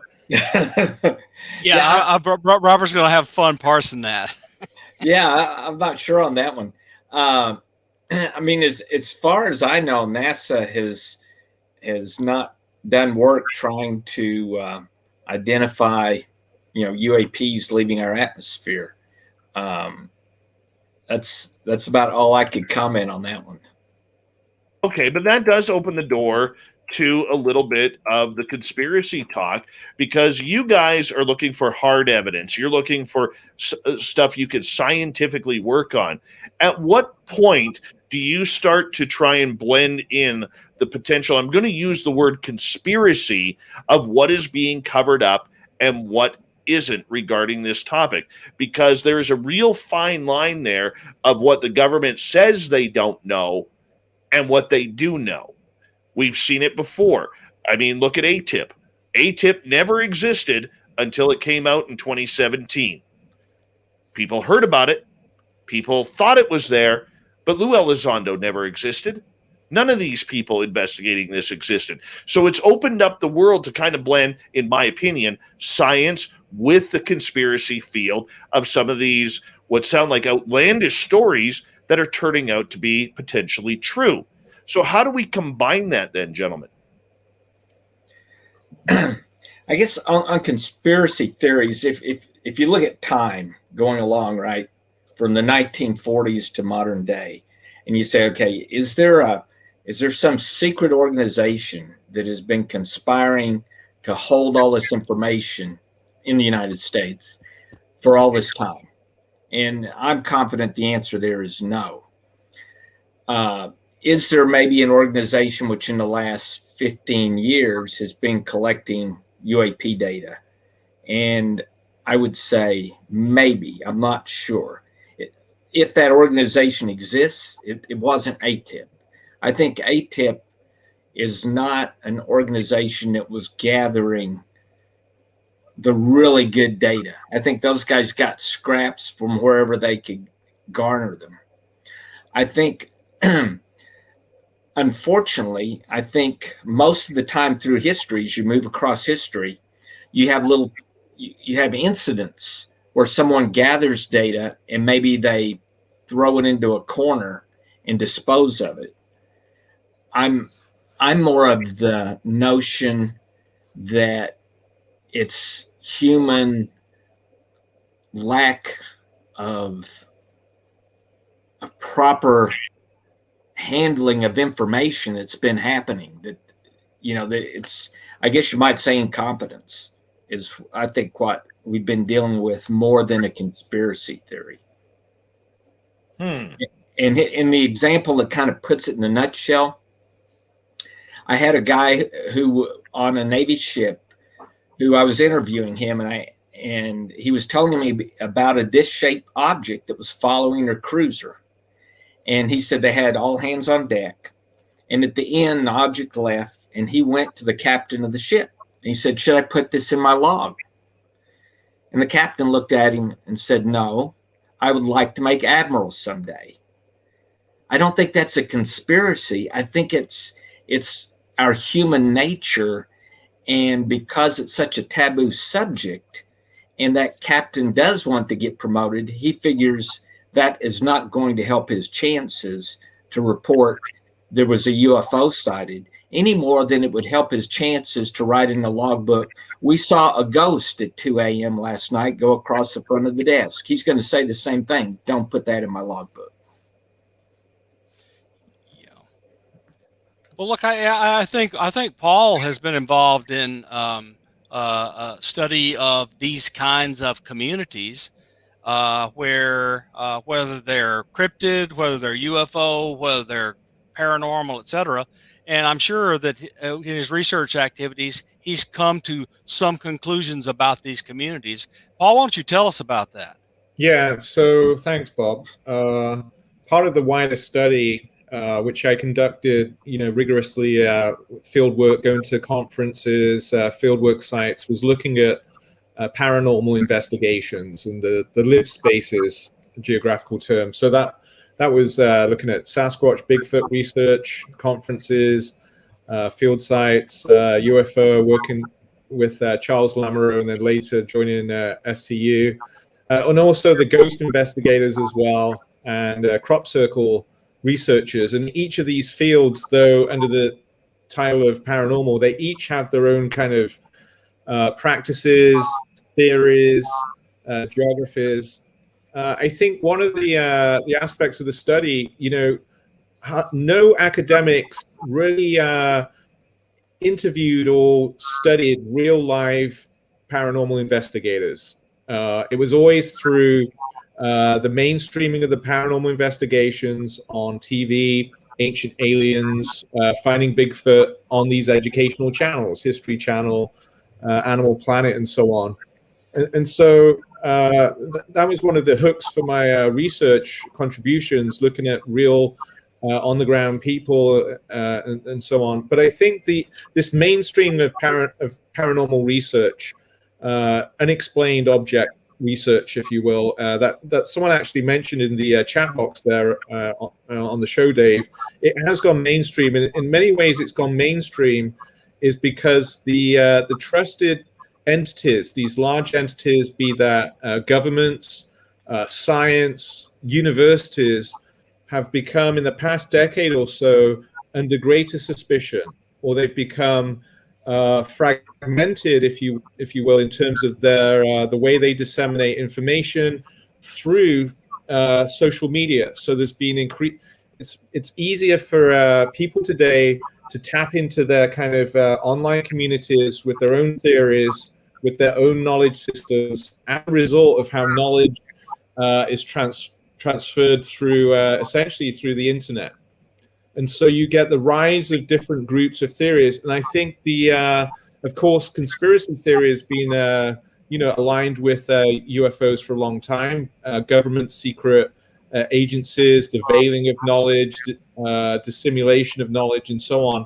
And I think that it's a wider part of how society is now working, where there are more and more people or different groups with their own kind of theories, particularly in terms of how information is being occluded from them, hidden from them. So I would side with Robert and echo with Robert. There's only so much you can do with conspiracy theories from a scientific point of view, but they do evince how information emerges over time. There's going to be discoveries of certain datas and so on. There could be leftovers, byproducts of certain studies, but I think it has to be incorporated or taken seriously in terms of how we understand the possibility of studying UFOs and the various entry points into the phenomena.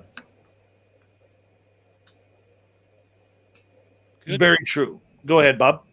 No, I was just going to say, I think if we want to study UFOs, if we want to study it in terms of our culture, these kind of sociological and other studies need to be done, and how the current culture, the current context, whether it's political or sociological or whatever, impacts how these things are perceived. And there, as Paul was alluding to earlier, indirectly, let me just go directly. There are a lot of people in our current culture that think people at universities, scientists, and engineers are elitist. And so they're not part of the elite crowd, so we are distrusted because we are elitist. And it's kind of a fundamental misunderstanding, and I deeply regret that many people feel that way because it harms them.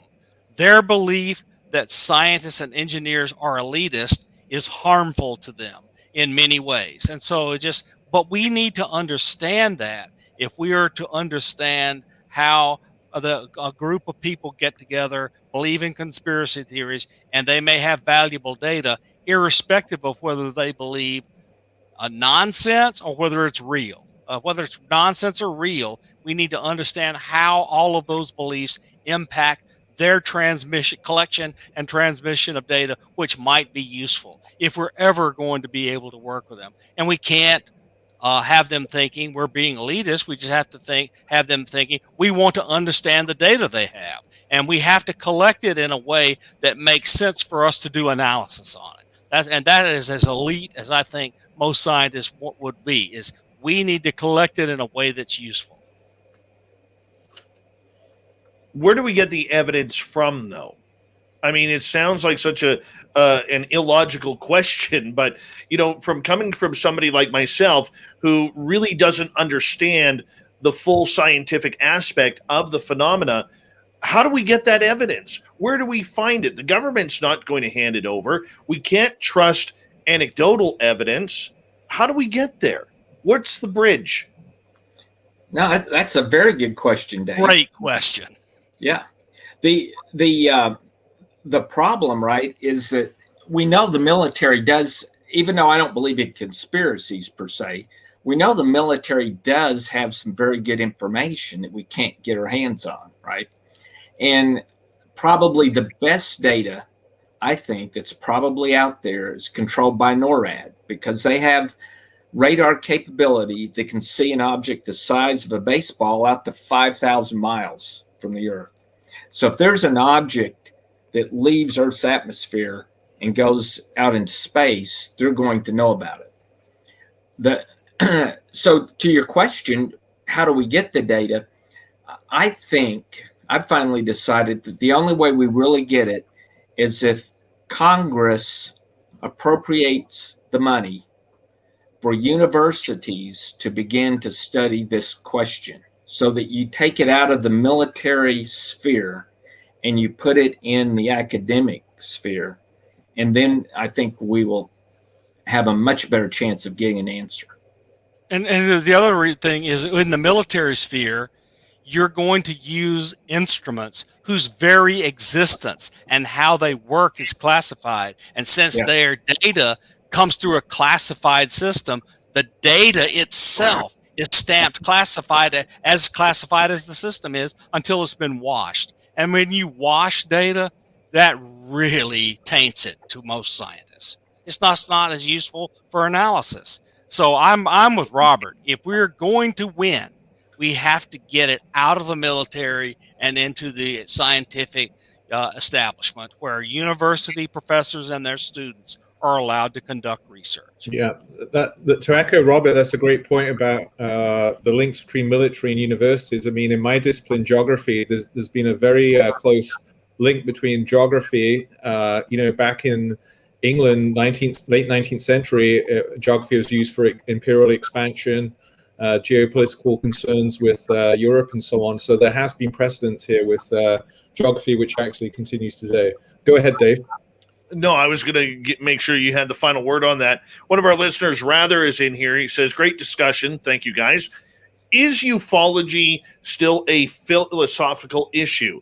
He says, I think it is just starting to get a place where science can analyze it, and that's what's driving current events. Paul, let's start with you. Yeah, great question. So, I attended the MUFON conference in 2015 in Irvine, California, and then I attended the International UFO Congress in Scottsdale, Arizona in 2016. my first findings from these conferences were two main things. One, it is an extremely diverse, heterogeneous field of study. So at these conferences, you would have presentations by my colleague and friend Robert Powell, taking a very scientific approach to the topic. You would have, on the other hand, the experiencer sessions. This would be the closed group sessions where people have had encounters and would narrate their experiences and share it amongst the group. So you would have a very diverse range of approaches to the topic, which would count it as certainly in a kind of philosophical sense. But I think with SCU and the emergence since 2017 of the public release, at least, of the UAP videos, it can get to a place where it's more approachable through science. The second observation of these conferences, they are very similar to traditional orthodox academic conferences. I'm going to argue in the book I'm working on is that a UFO conference, be it MUFON or the UFOC, these are essentially places of learning and teaching. You get people coming together, I would say, most of them in a very earnest manner, committing to trying to get to the bottom of their relationship to the UFO, be that experience or observation. Robert can elaborate on this, but people will come up to Robert after some of the talks in those conferences with photographs and seeking answers. But like academic conferences, there'll be these late night theory debates in the hotel lobby bars. People be very passionate towards it. There'll be different factions, tensions, just like academia.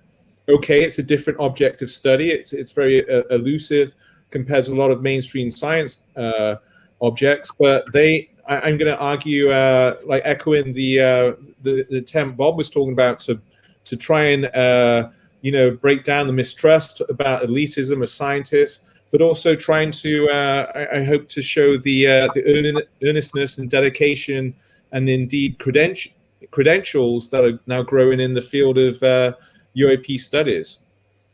Let me thank you, Rather, for the question, and just let me give a quick plug. Rather sits with the Unidentified Celebrity bunch, and they interviewed Tim McMillan and Gary today, and people should go give a listen to that interview. It was really interesting. Absolutely. And thank you, Rather, for the question. Yeah, I was just going to bring that up, Bob. We like those guys over there. Oh, we really do. Yeah. Rather has a nice shirt and tie combination usually going during that show as well. So, that's just the way it is. Gentlemen, as we continue on here, we got about 5 minutes before we got to go to break already at the top of the hour. Getting back to the whole evidence study of everything. And I ask you where you're going to get your evidence from. What is evidence? What can we use today that is evidence, Paul? Is it photographs? Is it video evidence? Because we have no, as far as we know, trace material in the public's hands. Is it the experiencers and their woo-filled stories of anecdotal evidence? Where do we get our evidence from to move forward? Well, I think it would be a mistake to rule out certain kinds of data not counting as evidence. Evidence points towards some kind of phenomena. It may help with explanations and so on. So for my part, I would be open to all kinds of evidence. The step, however, is to ensure the credibility of the evidence, the proper analysis of the evidence, and with this wide range of the kind of data sources we've talked about, that takes specialized folks to interpret it. I hope to be reaching out, especially since the pandemic. Now we're in person on campus, reaching out to scientists at Simon Fraser University, to actually take a look at our SCU papers, particularly from the point of view of ballistics, the motion of the objects and analysis. So I think the question is having the people who are qualified to interpret the evidence as well as determining the veracity of it. True. Robert, your thoughts? I think for the getting the evidence, there's two ways to look at it. One is what we have been doing, which is what you might call inductive reasoning. In other words, you collect UFO reports and you get this data and you try to make a hypothesis out of it. And many scientists have a problem with that because they don't trust the data. But now things have changed so that we can also now use deductive reasoning. Deductive is kind of the opposite of that.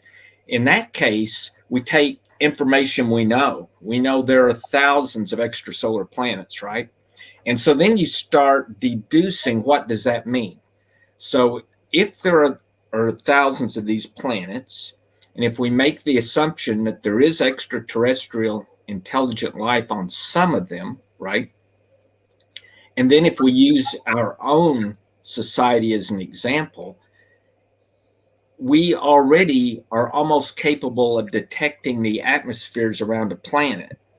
A civilization a few hundred years more advanced than us, they would be able to look at our planet, not only see our gases in the planet, they would detect the hydrocarbons that we have emitted. They would know that's not normal. And on the dark side of our planet, they would be capable of seeing that there's a peculiar incandescent light that's being emitted every night across the entire face of the planet. So they would know that we exist. So in deductive reasoning, you start off by saying there's thousands of planets, there's intelligent life, they know we're here. The only question left is, can they get here? So then science says, okay, let's make some hypotheses. If they came here, where might they be? And so you're already seeing papers being written in the scientific community saying, what if they have a space probe sitting out in the asteroid belt looking at Earth or wherever? So there are actually papers now looking at what should we examine in order to determine if ET is in our neck of the woods. And so this is all done without using any UFO reports. That's purely from what we can deduce from what we know are facts. And the same thing with things that are inside our atmosphere and our water. So one of the reasons we don't want to rely on the military is, what are we going to get if we just keep doing what we're doing outside of the military? We're going to get a bunch of crappy cell phone videos, because almost no one will point a camera of any quality and take pictures. So we need to figure out ways to add other data in concert with these videos. Like I have this passion about doing passive radar and spectroscopy and all these other things. So what I'm saying is adding lots more data that we can get with inexpensive instruments gets us a lot further along than looking just at crappy videos, because of exactly what Robert just said. We can begin to do deductive reasoning by saying, I saw this thing and I got a crappy video, but I also got all this other data. And from it, I can deduce the following facts. And these following facts, you hope, are enough that you can say, that wasn't made by any technological entity on the earth that I can think of, for example. Bob, I'm going to get you to hold on right there. Hour 3, the first half hour, we have our great panel from the SCU, Robert Powell, Dr. Paul Kingsbury, and Science Bob. Then at the bottom, let's get to the UFO report, the news, and the thought of the Dave. Third hour, Spaced Out Radio is next.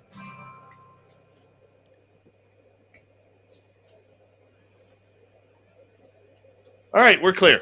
How many people think that Cheyenne Mountain is ever going to release data that lets us look at fast walkers? Zero. Exactly. We're going to have to do it ourselves, or it's never going to get done. Yeah. And, the thing I thought, Bob, also, I'm not even sure if they're aware that they have the data, because... Oh, they're aware. I can tell you. I can tell you for a fact they're aware. Because I figured there might be algorithms, so that they were looking basically for ICBMs. So the data is in the database, but they're matched filtering for picking out things of interest. excludes it all and just leaves it in the dirt pile. Well, So that's the what things we're after are outside of the matched filter, and they do Right. that matched filter because they don't want false alarms. Right. Well, but what I was wondering was, do they have anyone who goes into the dirt pile and looks for? So if you read Chris Mellon's blog on the TTSA about all the systems the government has that could look, I think the logical inference is that nobody's actually doing it, and that's because nobody is paying them to issue reports about UFOs to anybody. They're probably being ordered not to look at that data and filter it out. And but every person that's ever been inside Cheyenne Mountain knows about fast walkers. Yeah, you would think once they knew about fast walkers that they would go looking for them rather They're than just, I'm telling you, the culture has been, don't talk about it. Yeah, it's amazing. That's what I meant by the word incompetence across time. It's like, well, except he's been a very competent shutting down of discussion. That's been very competent. My favorite example is always Hogan's Heroes. Yes. You guys have probably seen that one. And I love Sergeant Schultz because he goes, I see nothing, I hear nothing. I see nothing. Yeah, that's perfect. Yes. You got that right. That's how we dealt with this issue. Oh, yeah. That's the Sergeant Schultz method of UFOs is how the government has in general handled it, except if they have some study committees that have. Oh, but look, Harry Reid claimed that he know there's SAPs that have really interesting stuff in it, and he believes he can name the corporations where things are being held now. I mean, he got on TV and said all that, and he was in the Gang of Eight and privy to everything. I just want to hit you guys up with one thing because we've covered a lot tonight. Like as this has flown by, is there any topic that we haven't hit yet that you guys want to cover? Yeah, you're right, Dave. We've what upcoming SCU events should we brag about? Well, that we could do at the bottom of the half hour before we go. But yeah, we can talk about our next conference. Yeah. There's a good question in the chat room. Does Canada have any jurisdiction or rights to the NORAD data due to their role in NORAD? As far as I know, no. And I have a little bit of it information. I think I told you this story, Paul. Bob already knows it. But every Canadian person who calls in a UFO to the United States or to the RCMP immediately has all of their information filed to NORAD. Mm-hmm. So their name, phone number, everything you give the police that they ask for on the report. So every Canadian who has filed to the RCMP, literally NORAD now has all your info on it. Okay, so look, Dave, Canada and the United States form a military alliance for the detection of airplanes flying from Korea and Russia and China over to the United States, missiles and airplanes. So that makes sense, given that we are working together, that NORAD, which covers the entirety of North America, has all that data so they can make predictions as to whether or not we are being fired upon. So that makes sense. But the real question is, does Canada ever get to look at that data before it goes into a final report? And I don't know. I don't know the answer. As far as I know, NORAD will scramble the two CF-18 Hornets to try and intercept the craft. That's what I know. I believe it. And so that strictly comes from NORAD. And the part that bothers me is the Canadian people have no idea that their personal information is in the hands of the U.S. military. That's what bugs me about it. You know, maybe it doesn't bug other people. It kind of rubs me the wrong way. Well, I mean, you guys have an Official Secrets Act, right? I don't know. We're Canada. They don't tell us anything. Give me 1 second. I just got to close my window. I bet they inherited the OSA from Britain. A lot of things. Make sure my bear doesn't come sniffing in. But Dave, at least in Canada, you don't have the Patriot Act. We have Bill C-51. That's Canada's version, Bill C-51. Hold on, gentlemen. Thank you to Snakes, to Mike, Excalipurful ×2, Teresa, Pascal ×3, Dirty Filth, Alicia, Ozzy, Steve, Kira, Cosmic, Carl, Sinister Vax, Bob, Tim, Swamp, and Black Dragon and Cat for the super chats tonight. Thank you to all the veterans and regulars tuning on in. Here we go with hour 3, everyone.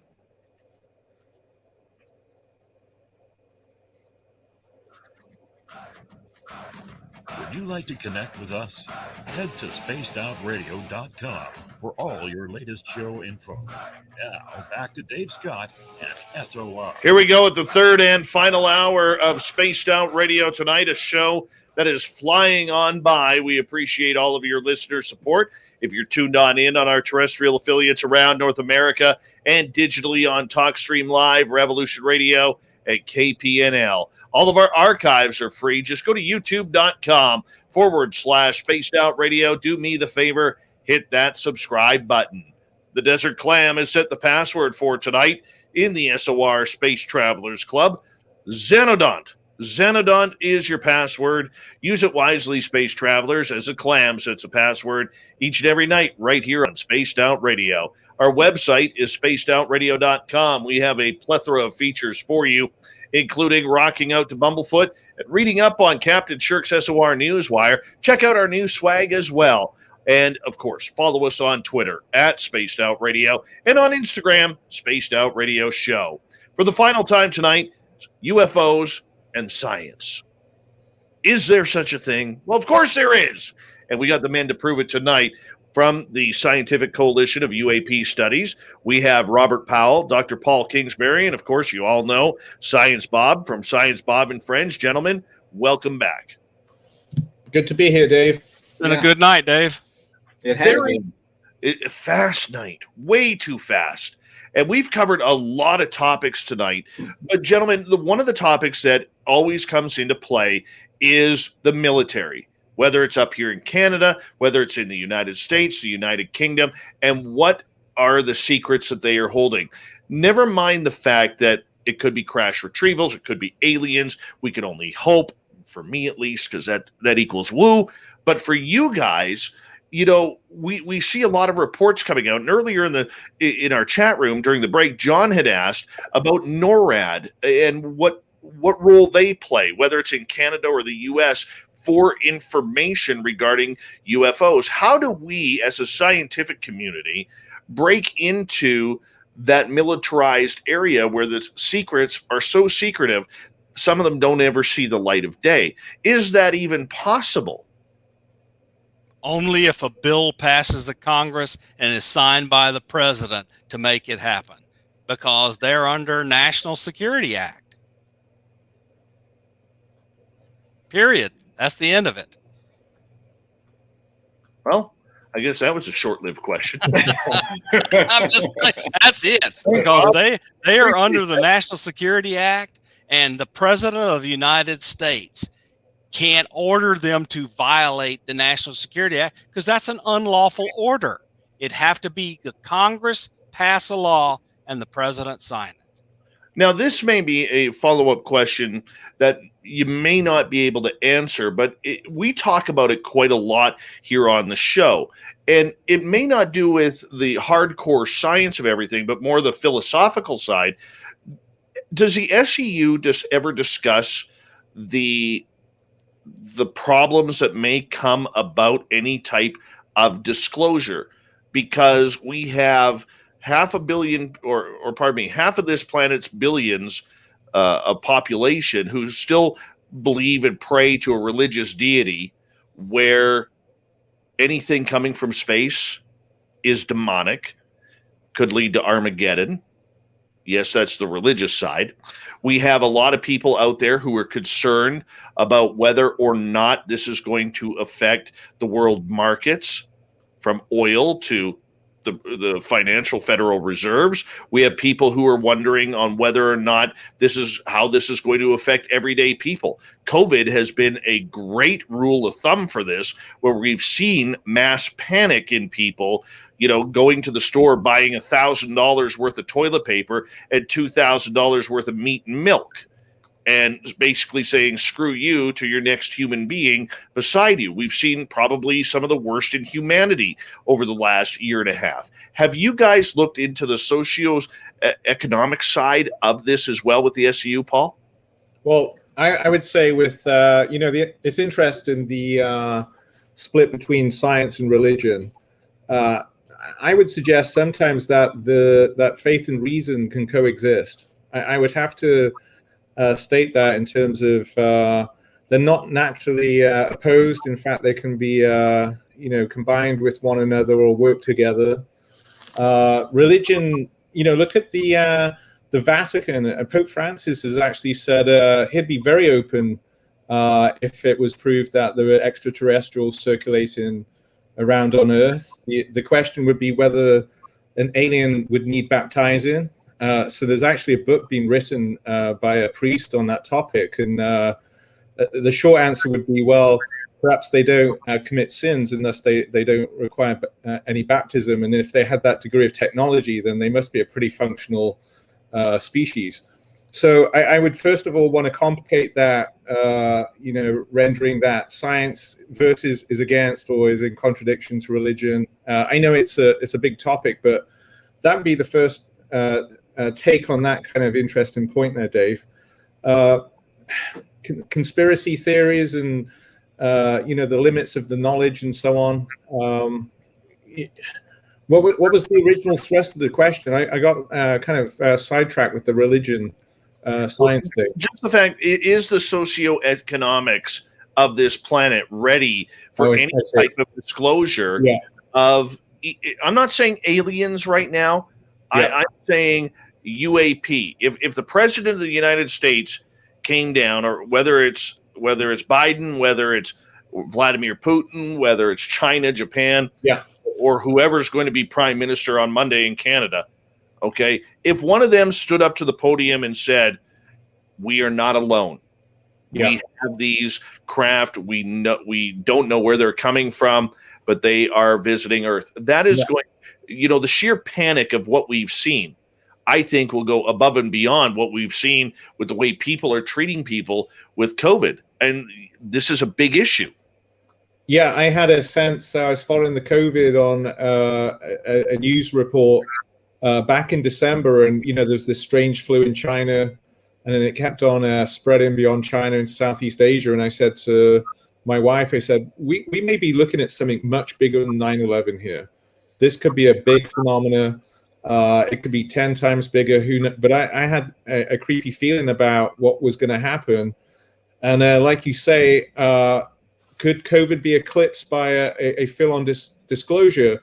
The disclosure, though, would have to come with some empirical evidence or some real kind of, again, back to proof and data and evidence. I mean, there is political discussions within the UFO circles. For some people, here I think of Dr. Stephen Greer, who suggests that any kind of disclosure would actually be part of a kind of government conspiracy. It would be a false flag. It would be a kind of false disclosure that would seek to, clamp down and have more state power penetrate into people's lives. And so there's the debates about the status of what a disclosure would mean. It wouldn't be a simple one-way reading of it.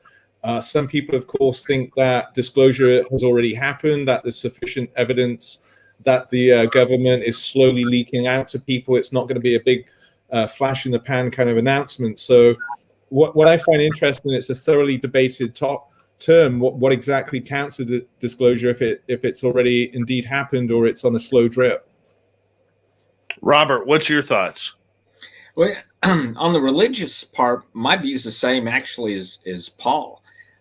We actually have a member of SCU who's a doctor of religious studies. His name's Ted Peters, and I think maybe Bob and Paul probably both know Ted. And Ted actually did a survey where he asked people, how does this affect your religion if disclosure were to occur? And it was real interesting. It's like if you asked a Catholic, he'd say, it wouldn't affect mine, but I don't know that the Methodists and the Lutherans could handle it. And you ask the Methodists, and they'd say the same thing. It wouldn't affect my religion, but I don't know that anyone else could handle it. And so I don't really think it will have a big impact on religion per se. Let's see. Now I did like Paul, got off on religion. What was the other half, Dave? Well, just the socioeconomic. Oh, okay, yeah. The socioeconomic. I think Paul's example of COVID is good because if you remember, this is how we react. We are a reactive society. We are not a society that anticipates things. So, like with COVID, as long as it was over in China and somewhere else, no one's buying toilet paper. Same thing if the president announces that these UFOs are actually from another star system, no one's going to get excited. They'll continue to watch the Kardashians. But if they were to land, everyone will begin to buy their toilet paper and meat and eggs.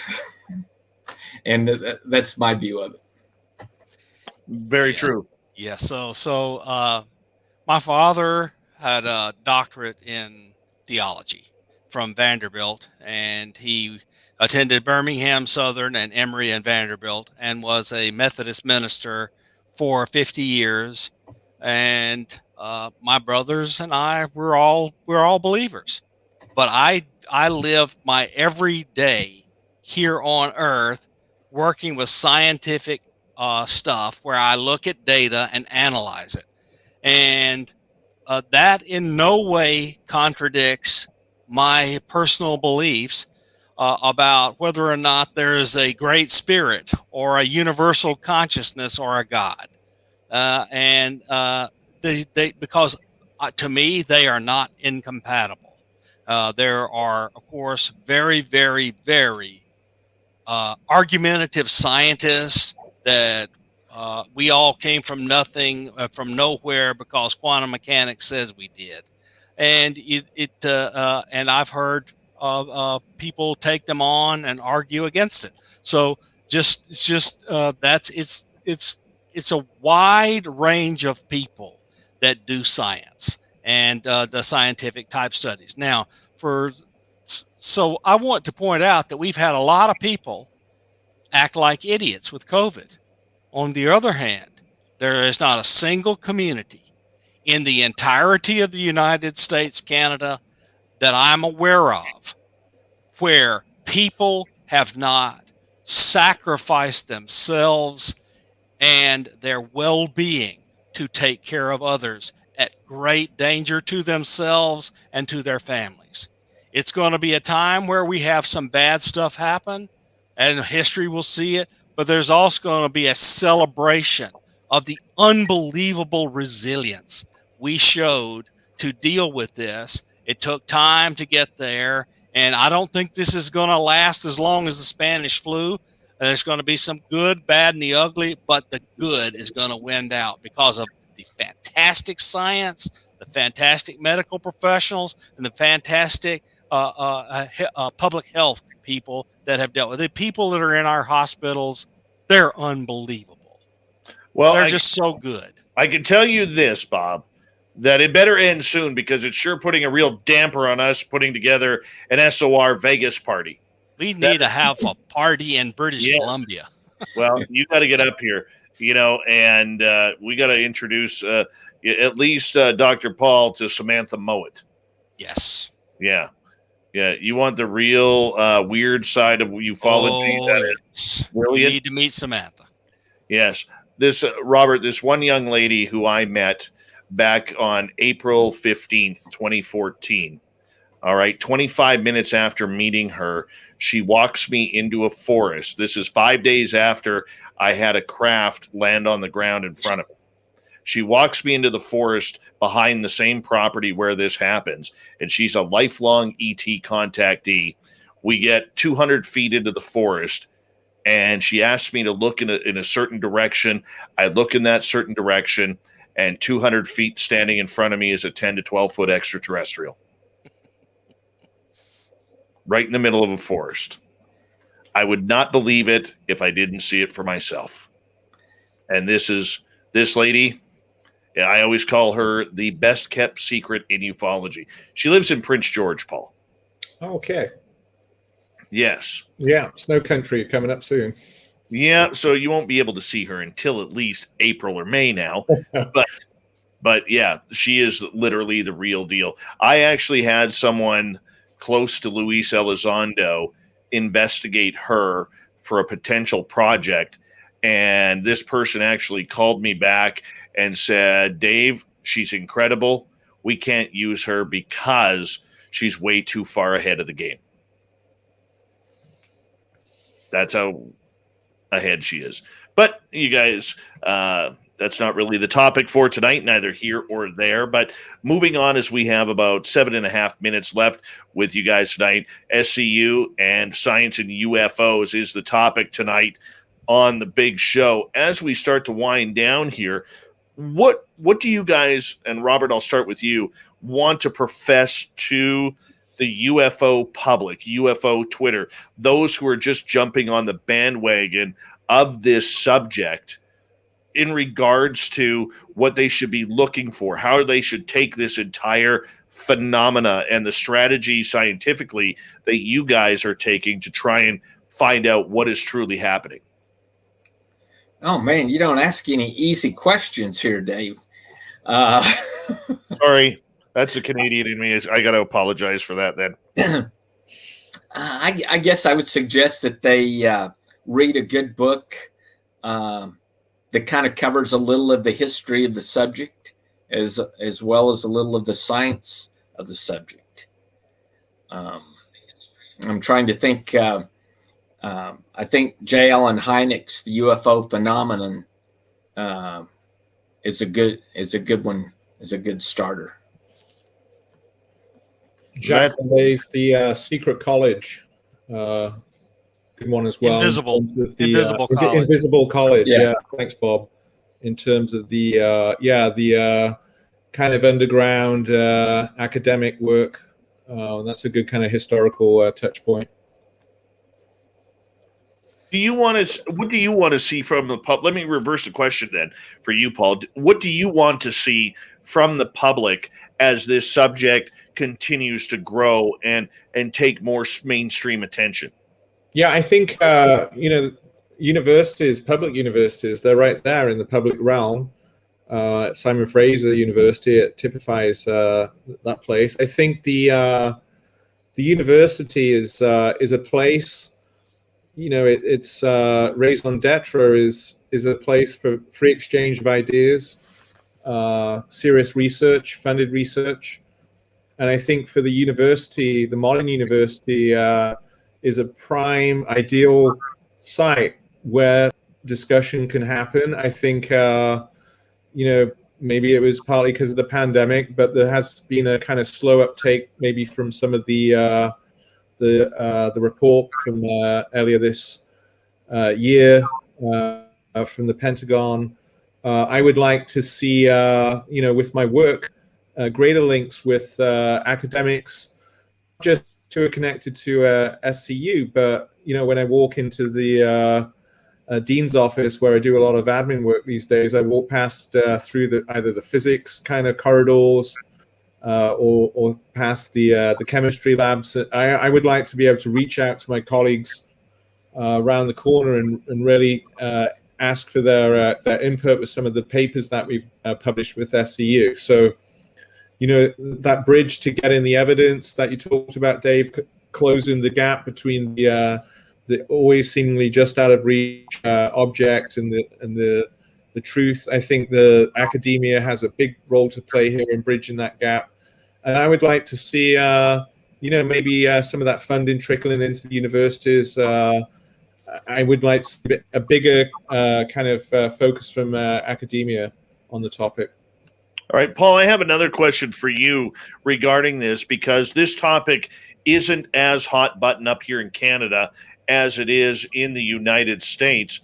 How are your colleagues and your students reacting to this news of potential UFOs, UAP, and the sorts, the entire subject? Are they even talking about it with you to learn more now that more information is coming out, that we aren't just a bunch of wingnuts playing on conspiracy theories?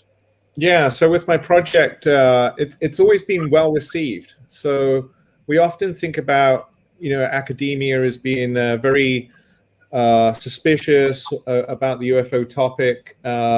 Granted, I'm a social scientist, so that may be part of it. But I think I've been received nothing but support from colleagues with some of the reports.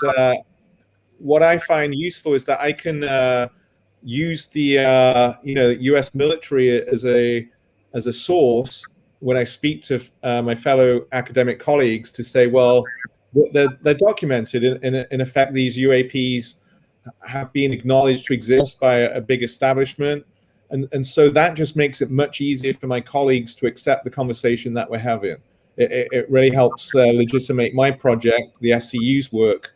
I think, I don't want to go on COVID too much, but I think there's, I only just returned to campus after 544 days last week because all of the work was on Zoom. But it's precisely in the corridors of the university campus that you can have really decent discussions. So, yeah, I think they'll be more open to these conversations. Awesome. Robert, I'm going to give you the final word. We got about 2 minutes left here tonight. And I want to say a big thank you, Robert Powell and Dr. Paul Kingsbury, along with you, Science Bob, for joining us in one of these thrilling discussions that we have on this show. Please tell us about any SCU events coming up, Robert. Well, let's see. The first week of June of next year, we will have a live conference this time in Huntsville, Alabama, along with a virtual conference. So it'll be a hybrid. Oh, what a good pun. It's getting late at night.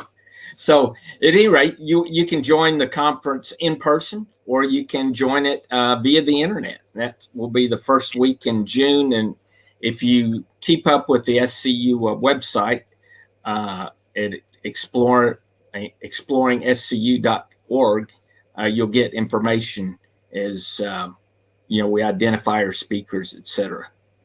That is absolutely awesome. And Paul, do you have any events coming up for yourself?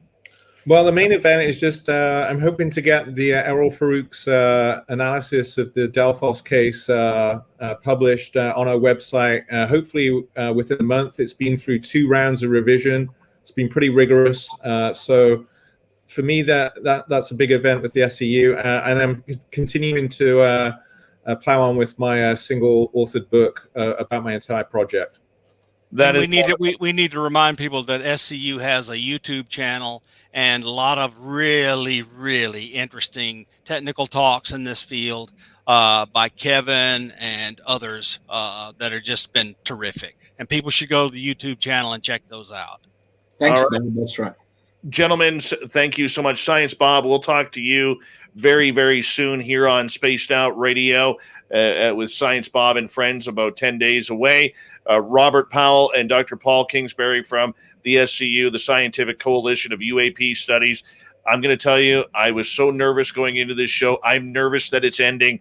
But thank you so much for your professionalism and dedication to this subject. It is absolutely wonderful and more so necessary in the field of UAP, UFOs right now. Coming up next, everyone, we have John Hudson with the Unbiased UFO Report. We have Shirky's News and the Thought of the Day. Stay tuned. Final half hour of Spaced Out Radio continues right after this.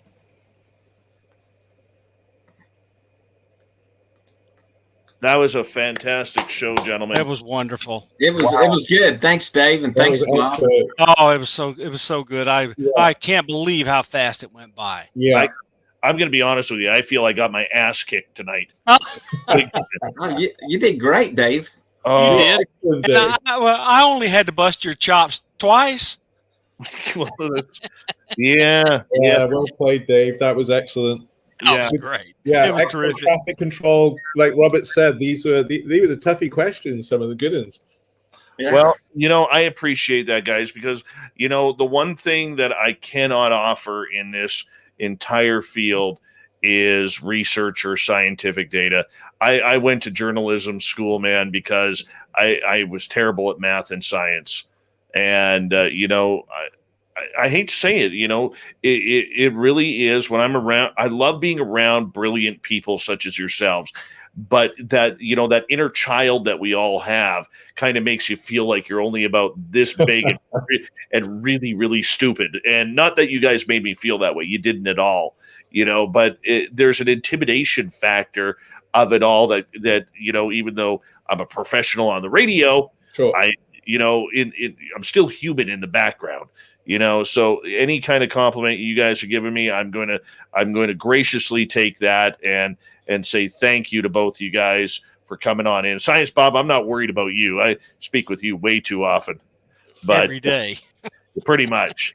But no, for you, Paul, you're somebody I highly respect and adore in this field, and to be able to call you a friend is really, really fantastic. And Robert, in my world now, I'm going to consider you a friend as well. And if you guys ever need anything from me, please let me know, and I'll do my best to give you the woo side of things, because that's all I can really offer. Absolutely, Dave. Well, thanks, Dave, and thanks, Bob. And, yeah, that was excellent. And Paul and I are going to be rooting for Everton FC to win tomorrow. Yeah, that's our soccer team in the Premier League playing tomorrow, Dave. I don't understand soccer. I'm allergic to it. Yeah. You're a hockey man, right? I am a hockey guy, but I don't even like hockey much these days. I'm so disappointed in hockey right now. Don't even get me on that rant. Don't get me on that rant. Gentlemen, have fun with John. Thank you, guys. I really appreciate each and every one of you. Speak soon, Dave. Thanks a lot. Take Good care, night, everyone. Yeah, take care, Robert. Good night, guys. That was frigging phenomenal. That was phenomenal. That was a hard conversation. There's a lot of really good topics brought up. It was. But it was good. And I think it's going to make a lot of people reflect. Oh, yeah. Dude, I don't really get intimidated during interviews. I was intimidated tonight. Oh, Dave, you really, man. But you know what? Someday we'll break you of that. Yeah. Doesn't happen often. Like I said, my biggest fear is looking foolish and stupid in front of intelligent people.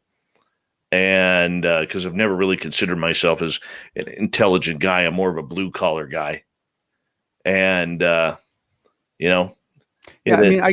me, it's just that I don't know if it's that I guess when I was younger, I didn't like the sound of silence, but I've never had any sense of rank. Ever. It's actually got me in trouble several times. Like, I'll talk to a CEO the same way I talk to a janitor. Like, I just don't care. And so, I sat on a plane for 4 hours with the deputy secretary of the DOE. We were both on our way to New Mexico. We talked about kids for 3 hours. He gave me parenting advice. Right. It's like, just a really nice guy, and I probably should have been terrified of him, but I guess maybe I'm just not smart enough, to be afraid. Well, very true. Very true. We've got about just under 45 seconds.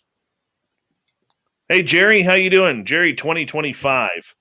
His call on aliens coming down 2025. And, from what I'm hearing, Jerry, I don't think you, on an early date, I don't think you're wrong. 1 year early. Yeah. Well, everybody's saying 2026.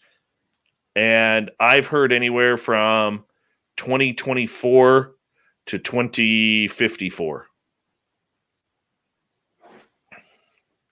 Hey, Nucker, how you doing?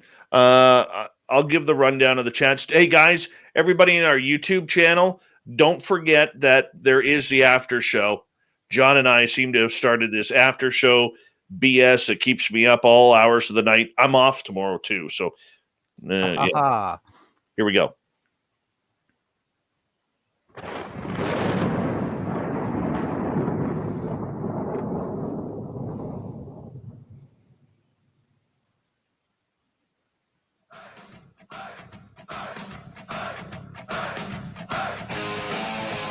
We've rounded third. We're heading for home tonight on Spaced Out Radio. I'm Dave Scott.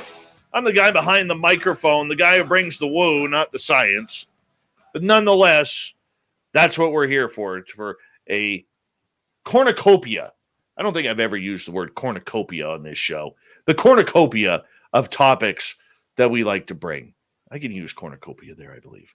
Anyways, I want to remind you that if you've missed most of this show or others, check out our free archives by going to youtube.com/spaced out radio. Do me the favor, hit that subscribe button. Our website is spacedoutradio.com, where we have a plethora of features for you, including rocking out to Bumblefoot and reading up on Captain Shirk's SOR Newswire. Follow us on Twitter at Spaced Out Radio and on Instagram, Spaced Out Radio Show. Let's do this thing.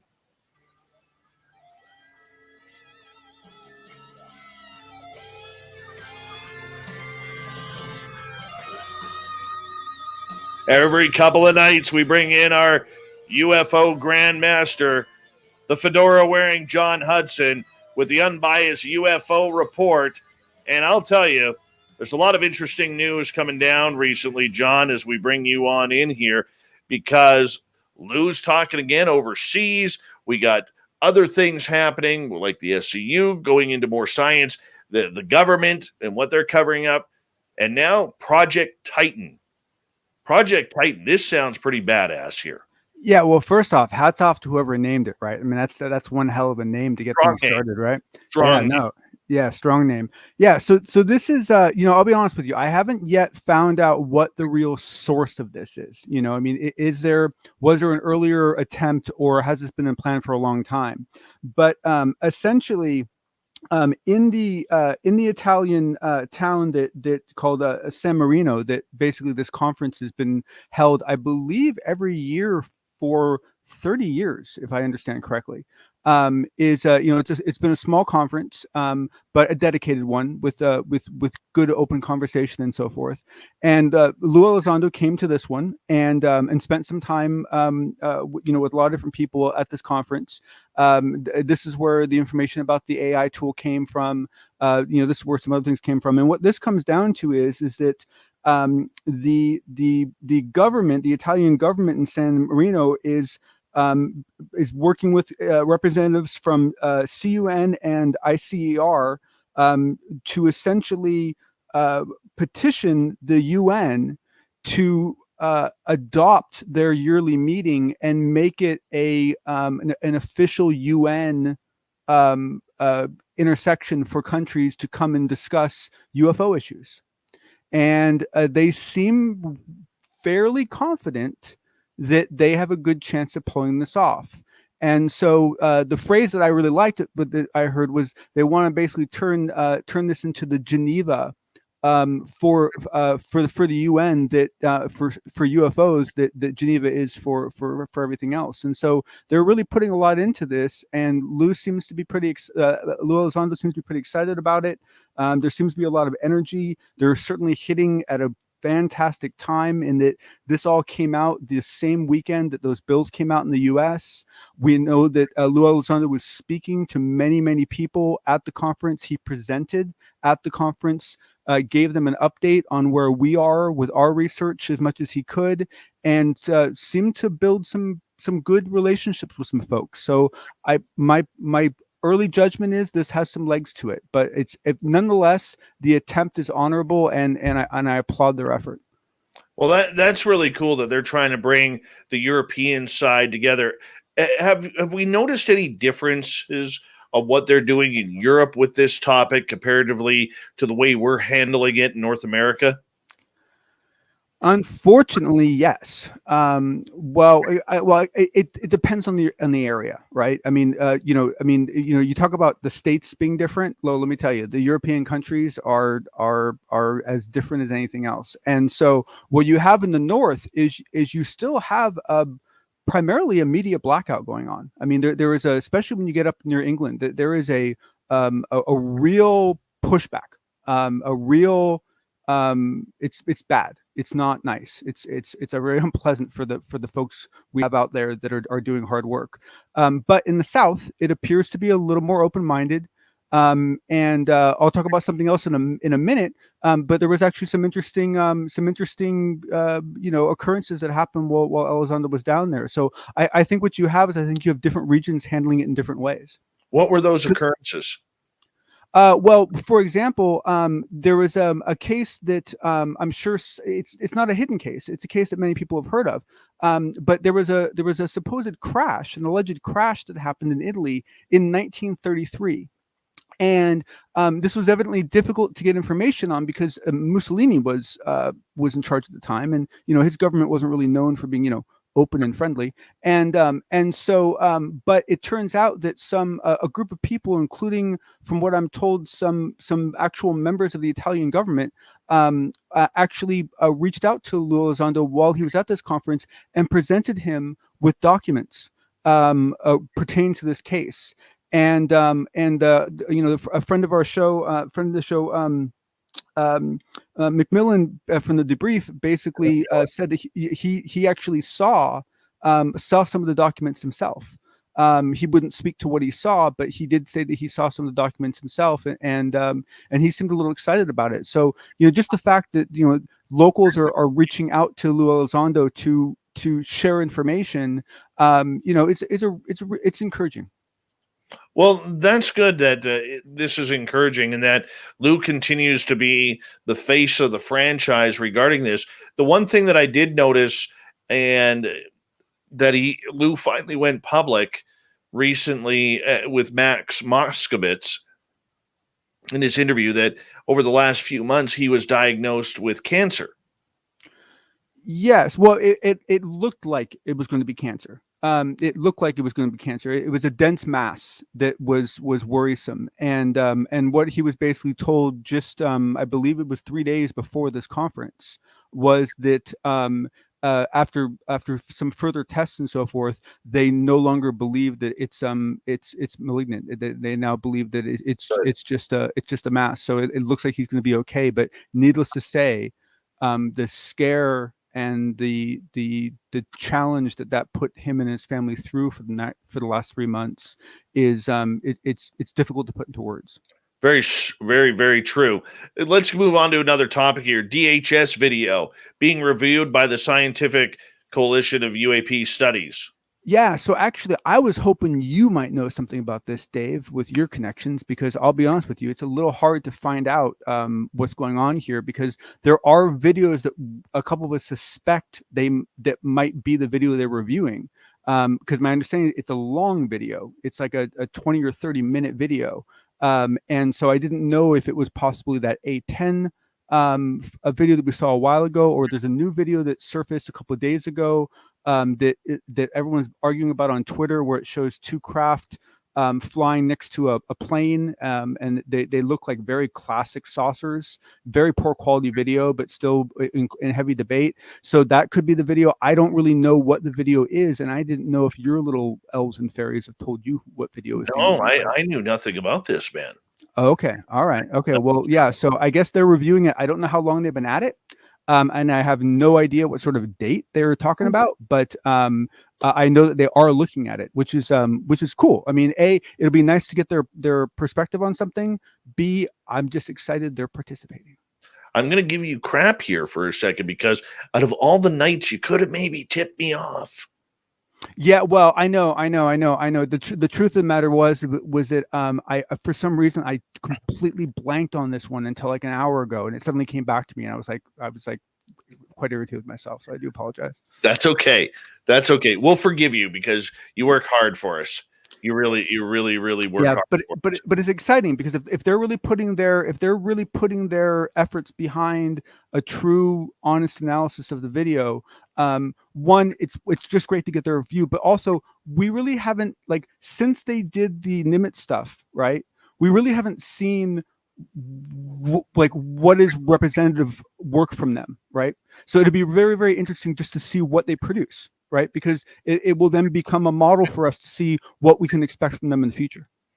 Well, there's a new video allegedly out there. You haven't seen it yet, about some sort of AI tool. Yeah, so this one, I truly do apologize for this one because, and I'm not going to throw anyone under the bus on this. A video was expected to be released today that actually showed video of the tool being demoed at the conference. For some reason, it just didn't get put out. It could even be a time difference because this is 16 hours ahead of me or so forth, and so it might be posted in the morning. But essentially, I was hoping to be able to give you guys more information about what I talked about the other day because I'll be honest with you, I'm really excited about this. I spent 4 years on a machine learning research team. I have enough knowledge about it to be dangerous, and I really understand how this could work and how it could work well. And so I'm pretty excited about what the tool might be able to do for all of us. Well, I mean, as we move forward into AI, how can we look at this technology in the way it could potentially help UFOs, ufology, and scientists learn about the technology of whatever is traveling? So here's a good, I think, a good way of looking at it. First off, I know the media does, but in your heads, don't call it AI. It's not AI. Okay, it's machine learning. It might be deep learning.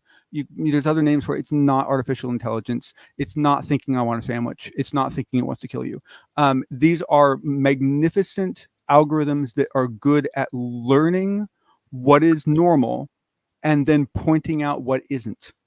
And what we've seen in other fields is the ability, for example, to find tumors in lungs with incredibly higher statistics than any doctor has been able to pull off.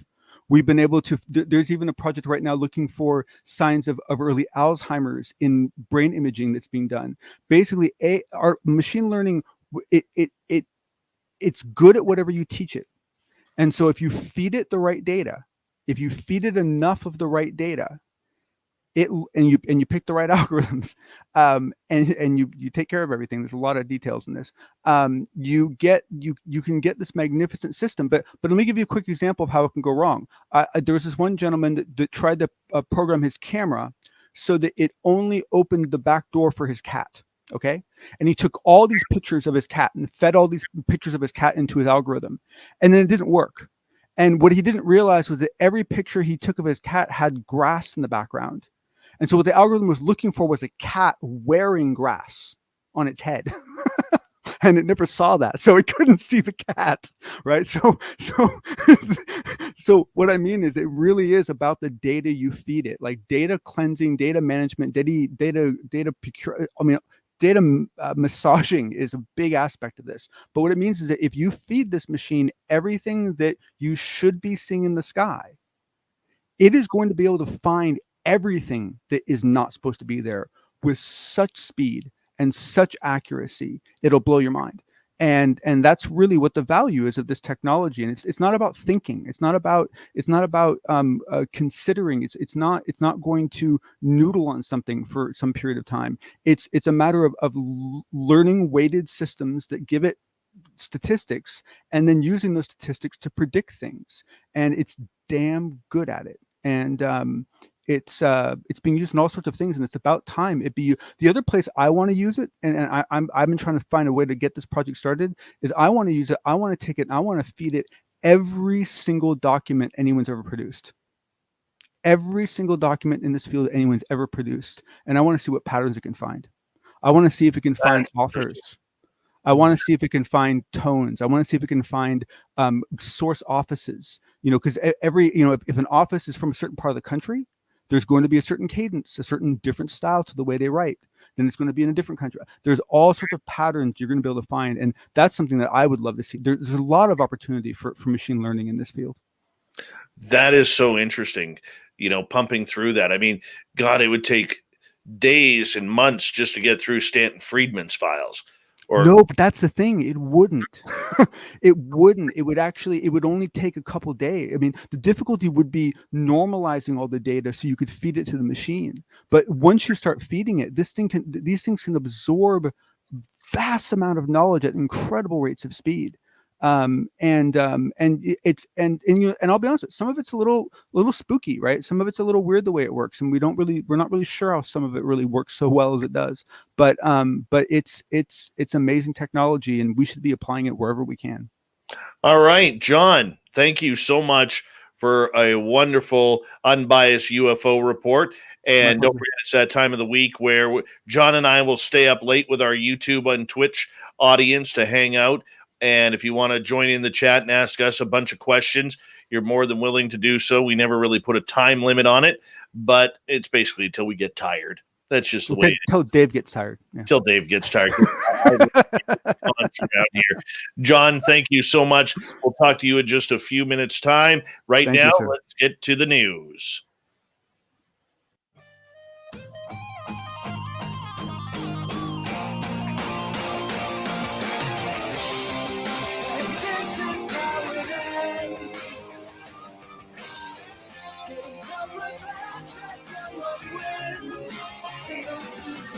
The news is always changing, which is why we bring you the SOR Newswire at the back end of every show, where we get to the weird, the strange, the wacky, and finally, mysteries solved.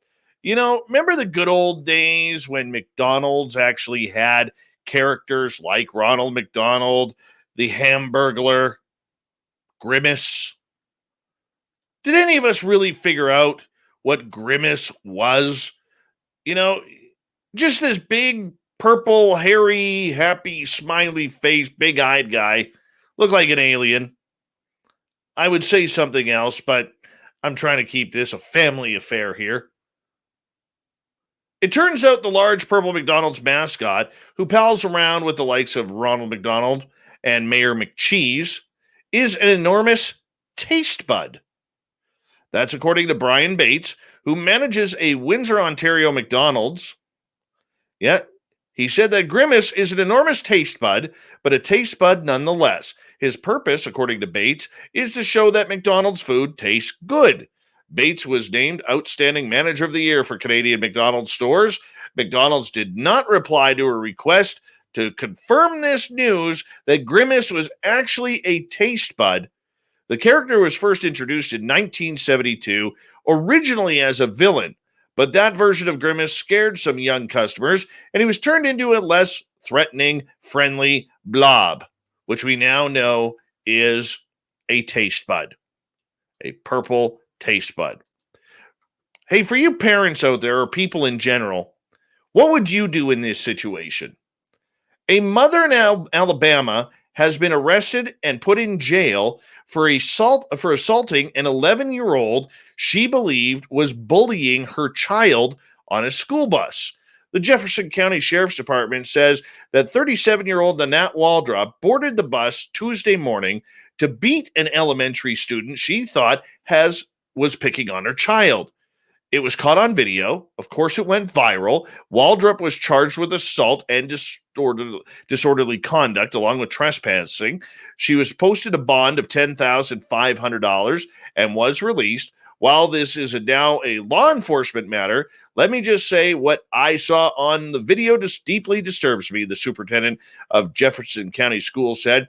At no point is any type of violence acceptable, especially violence against students.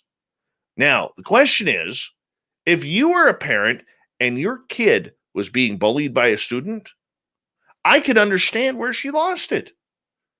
I can, because no child deserves to be bullied. But she took the law in her own hands and now has to pay the price. A cottage inspired by the home of Winnie the Pooh is available for rent in England to celebrate the beloved character's 95th anniversary celebration. The Bear B&B Cottage, a partnership between Disney and Airbnb, was designed in East Sussex's Ashdown Forest by Kim Raymond, an artist who has been drawing Pooh for 30 years. Raymond said she used details from A.A. Milne's books and E.A. Shepard's original illustrations to make the cottage an accurate representation of the snack-loving bear's home. The cottage bears a Mr. Sanders sign above the door, and the cupboards are stocked with pots labeled honey. How cool is that? Fantastic. Winnie the Pooh's Canadian, by the way. We always got to try and get that in there.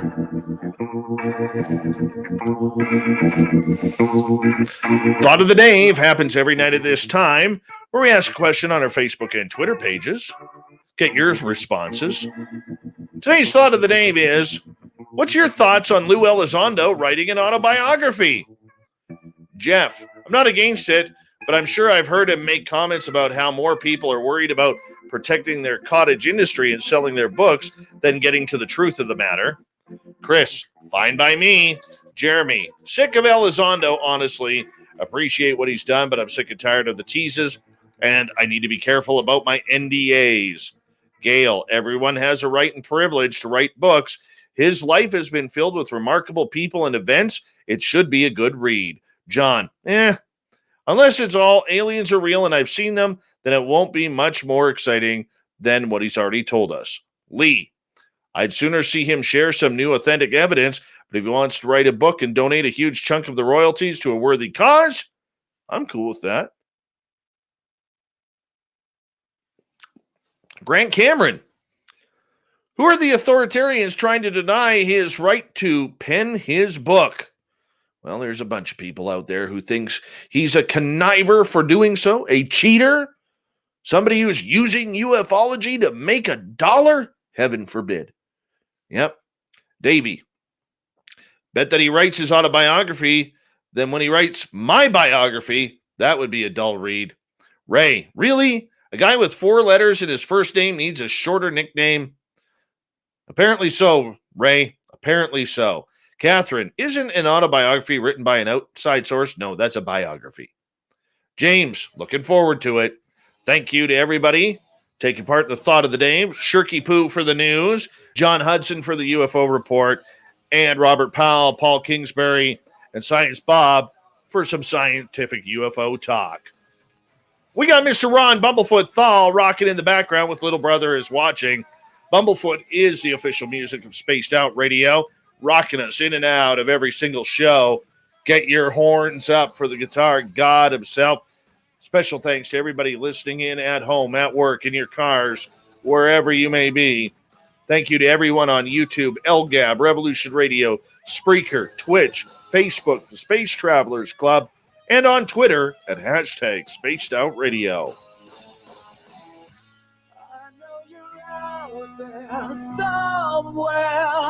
Remember, this show is copyright by Spaced Out Radio and SOR Media Ventures Limited. Thank you so much for choosing to share your evening with us, because together, my friends, we own the night. Mr. Bumblefoot, we need a favor. We need you to take us home.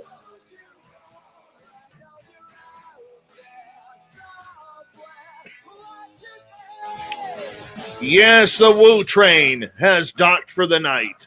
But soon, my friends, we shall ride again. Your seats are always available. Your tickets never expire. And if you want to bring a friend, yeah, we've got room for them too, damn it. Let's do it. Good night.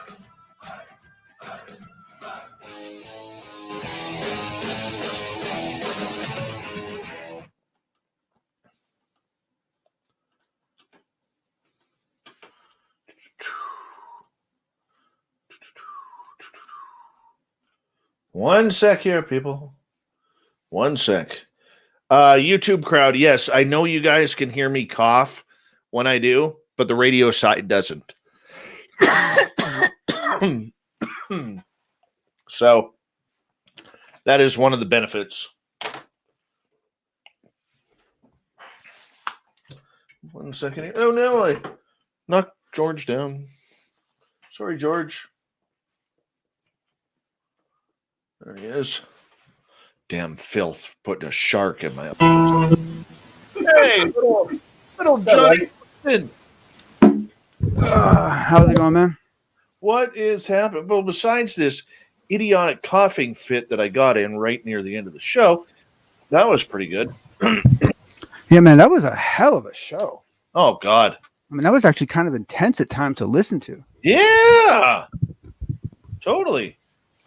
Yeah, you know, and it's hard for me too, because I think I tend to empathize a bit with both sides, and so I find myself like getting a little sensitive no matter which way the direction goes, because you know, for me growing up, you know, pure mathematics was very difficult. Mathematics that had a story to it. So like my physics classes were fantastic. I did very well in those, but pure mathematics classes I struggled with.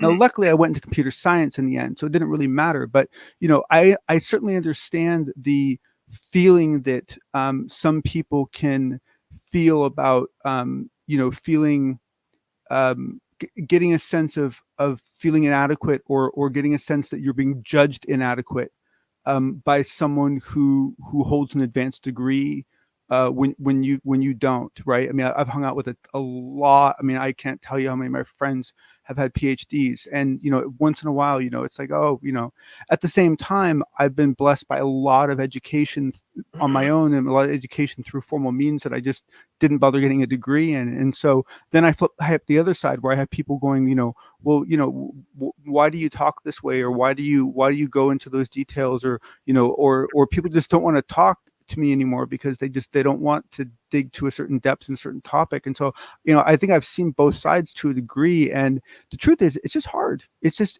everyone sees their point of view, and everyone has trouble seeing everyone else's point of view. And I think one of the aspects of it that I think everyone needs to understand is that for so many people, what I think a lot of people have perceived as being the group that has been holding this topic back the whole time has been the scientists. I don't know if that's true, but I think the perception is by a lot of people that it's been the scientists this whole time that have been blowing it off, saying, you know, don't show me anything until you have data, you know, just blowing it off. And now after all that, we're supposed to go to them and rely on them to solve it for us. I mean, that's a difficult pill for a lot of people to swallow. And while I don't necessarily feel that way, I can certainly understand how some people do. I hear you there, buddy. I hear you there. Lazarus wants to know if you know anything about the legitimacy of the Bible code used in computers. Do you mean if anyone's used a computer to look at the numeric codes that some people believe exist in the Bible? Is that what you mean? If you could clarify, it would be easier. Or if you're talking about some Bible code being used in like to build computers, or I don't think that's what you mean, but I just want to make sure that I understand. I have no idea. Oh, he's saying yes. No, and I that confuses me to no end. You know, but you know, to be honest with you, I numerology, like, and it's not numerology, I forget the term they have for it, but the science, if you want to call it that, of looking at the codes and the numeral curiosities that exist in religious texts, it's a deep rabbit hole. And I've always really struggled with developing any passion for it at all. And so I haven't really been following what they've been doing for the last couple of years. So it's possible that someone has, and I'm just not aware of it. But I haven't heard anything myself. Cool. It would be interesting, though. It would be, you know, it sucks because, you know, there are so many jobs. There are so many jobs that used to exist that sucked and that we don't have to do anymore because we have computers and because we have automation and because we have all these things. And that was scary, right? I mean, the whole term of Luddites came out because there was a whole group of people that were basically fighting against sewing machines, right? And you know, I think what history has taught us is that what typically happens is we automate the mundane so that we all have more time to do the awesome. And that's really what it comes down to. You're automating the mundane stuff. You know, if you have a job that, you know, that you can write a script for because it's the exact same thing every day, yeah, your job's in danger, right? But how hard is that job really pushing you, right? And I'm not saying that you should be forced to change your careers or that, you know, you shouldn't be concerned. I understand that there's all sorts of challenges with transitioning out of those roles. But I mean, fundamentally, there are a significant amount of people in the world that do jobs that don't actually make them think. And we're thinking creatures. You know, we need to be doing jobs that push our mental capacity.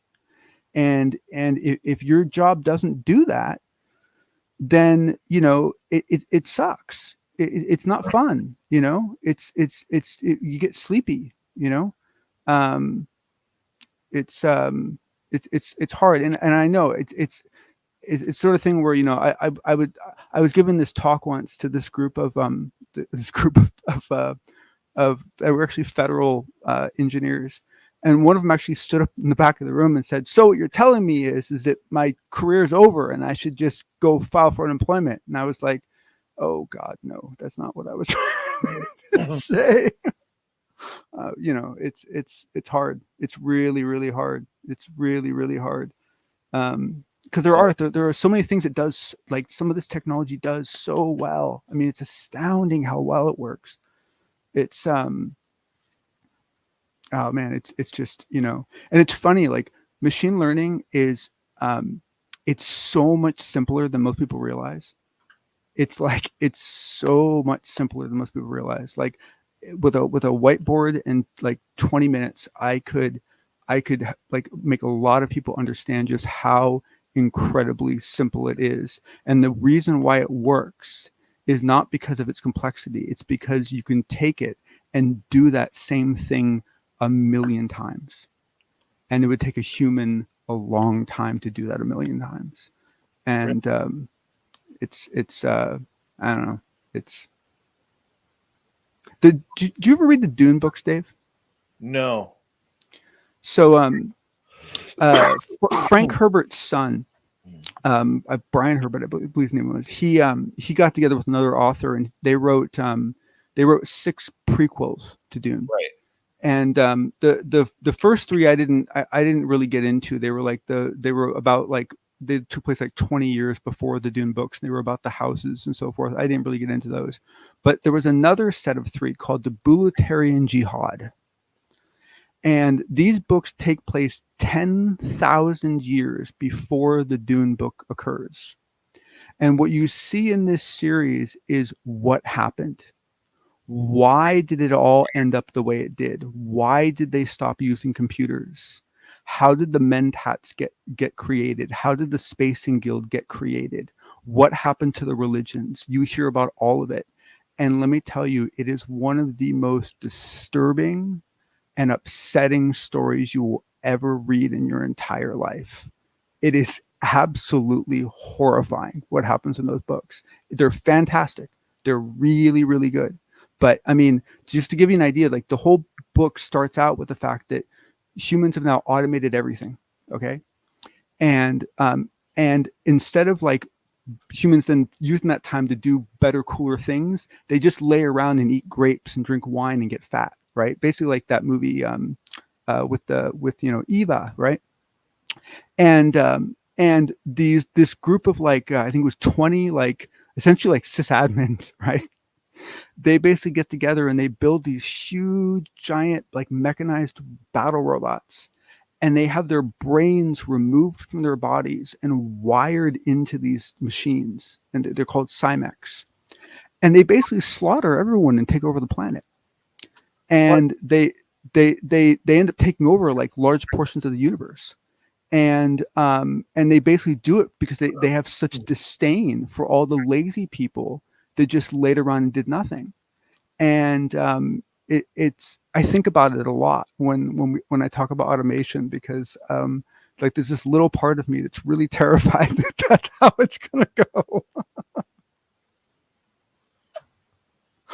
It's wow. But boy, it's and the thing is that it's one of those series where you really enjoy it because you learn everything. Like you see the very first person who begins the Spacing Guild and how she does it and what happens to her.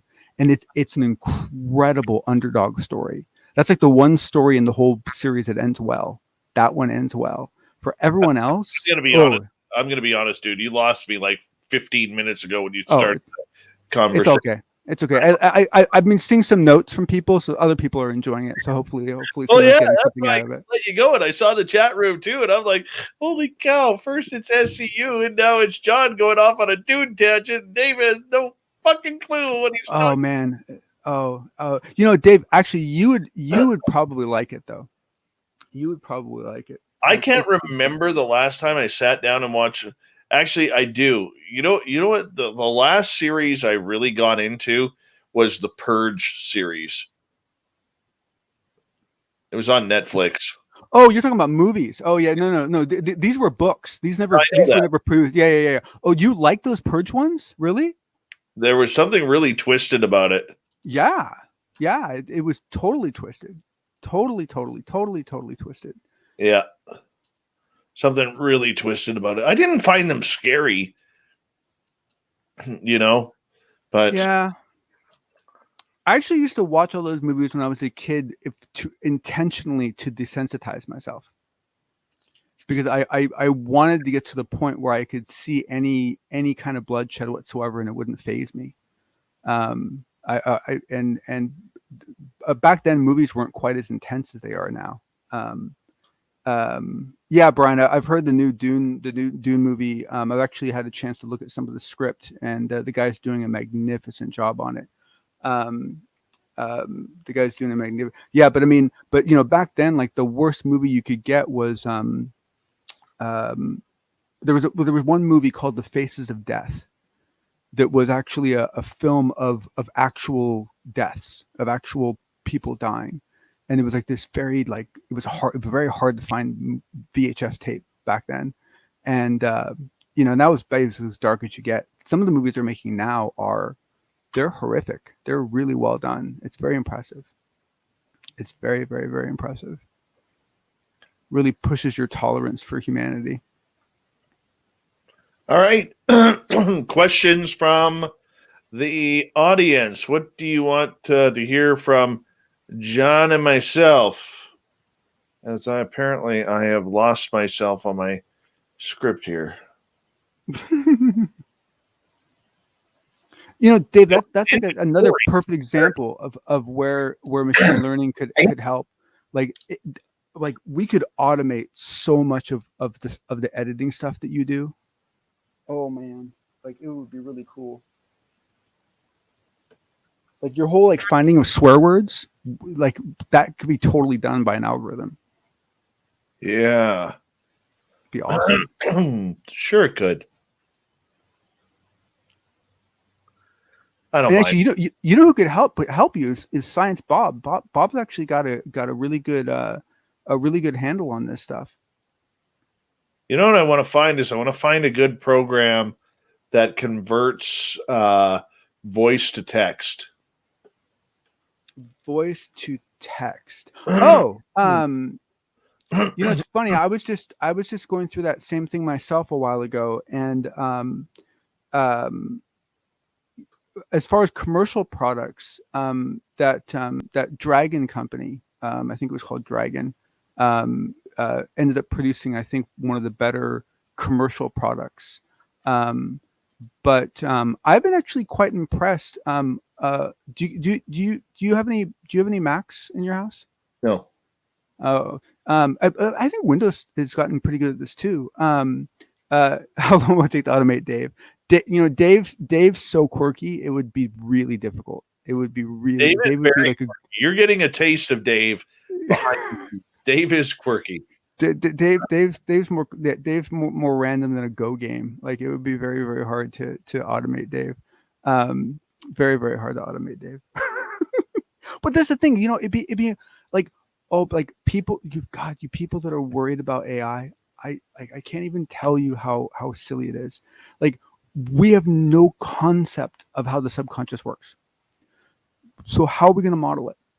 Without a subconscious, AI is not going to turn into any sort of really mobile, adaptive, Terminator thing, right?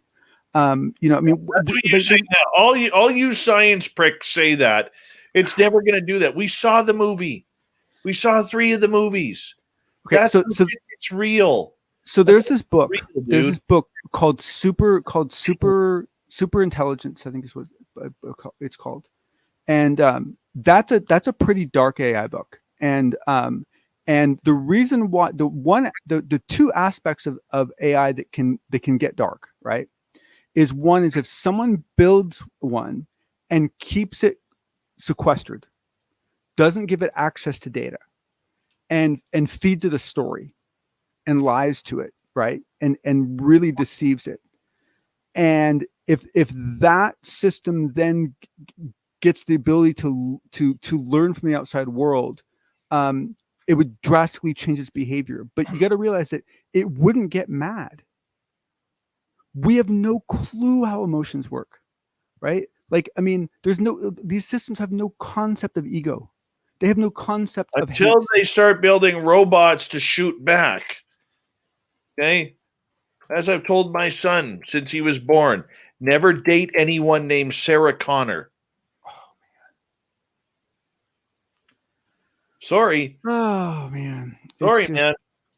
Yeah. That shit is happening. It is becoming real.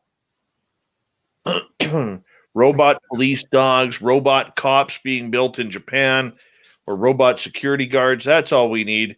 All they need is machine guns attached to them, and boom. All right, Jessica has a question. What did Merle do with the dolls? Jessica, I'm not sure yet, to be honest. I haven't talked to him about it, but I will try and find out. I think his plan was he was going to be sending them to Ross Allison's haunted museum down in Seattle. Yeah. That was the goal. I don't know if he sent them yet or not. Dave, quick question. In your pocket. Dave, do you? I know you. Okay, look, you're very, very good at honoring the opinions of your guests. But now that we're in After Hours, I really need to know something. Sure. What do you really think about this concept of dolls? They scare the hell out of me. Oh, visually, I completely empathize with you. But I mean, from the point of view of a consciousness being attached to a doll, I really struggle with this idea. Well, don't forget that the original definition of a doll was a death doll, right? Where they put ashes of their favorite humans inside the dolls, so that way they could live forever and stay with the family. Humans can be so morbid. Yeah, I know.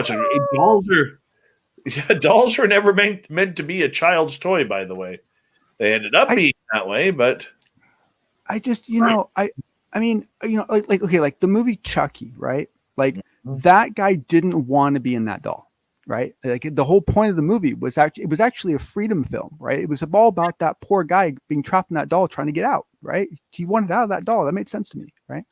Why would any consciousness want to stay in a doll?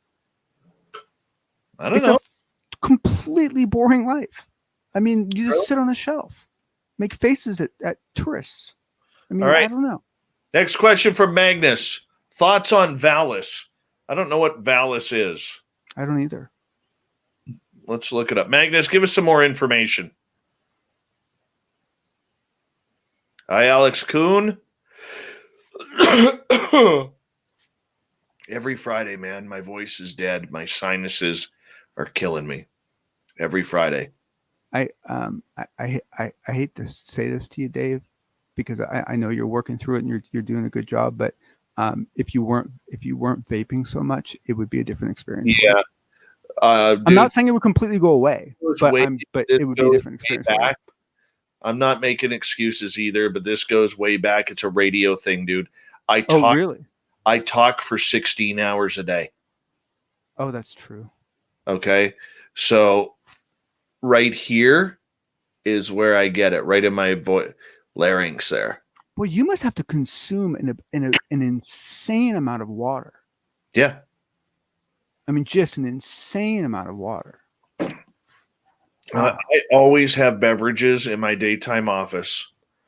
Water, a lot of water. Like I saw the math the other day on like how much moisture we lose when we breathe out. Like, and it's astounding. And if you're talking all day, God, I can't even imagine. Yeah. Black triangles. Boy, you know what? I really struggle with this. I went through a long period of time where I felt that I had really closed the case for those in my head, that I had really gotten to the point where I knew for reasonable fact that all the triangles were ours. For about 3 years, I argued this with people, like especially like on Quora and stuff. I really believed all the triangles were ours. And then I got to a point where I found some very legitimate triangle sightings where there's just no way. There's no way those are ours. And so now I'm really stumped, because where I sit right now is I think that they're both. I think some of the triangles are not ours and some of them are ours. I think people that see pipes, I think people that see like really like man-made type construction, I think it's a pretty good guess those are ours. I think the one like you saw, Dave, where it was like, you said it was like orbs that were like connected in like a grid underneath. Yeah. I don't think that's ours. Like, that doesn't sound like ours to us. But part of it for me is I'm a firm believer in really silly, simple stories being signs of something being legitimate. And I know that there's a lot of people that had trouble with Edgar Fouché, but there was this one story that he told that I've never ever forgotten. And this story is one of the reasons why I think we do have a triangle. And there's one more thing I'll tell real quick, and I'll tell you the abbreviated story. But what it comes down to is that sometime in the late 50s or early 60s, there had been a project going on to re-engineer something that had been found, and they had spent well over 10 years on this, somewhere between 10 and 20 years, and a boatload of money on this. And it was basically it was a ring, and they essentially took it in, put it in a warehouse, and brought a bunch of like military command in to see the demonstration. And it was a big rig. You imagine like a rig like maybe like the size of a footprint of a house. And they didn't really actually know for sure what would happen when they turned this on.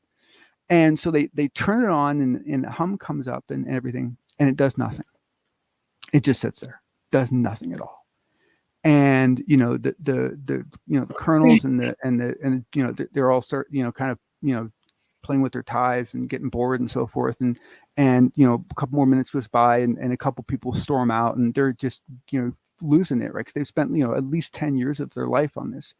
And one of the techs on the side gets mad, and he kicks the rig, just kicks it with his foot, and the whole rig flies up into the air just like a foot or two, and then just skips down the corridor of the warehouse.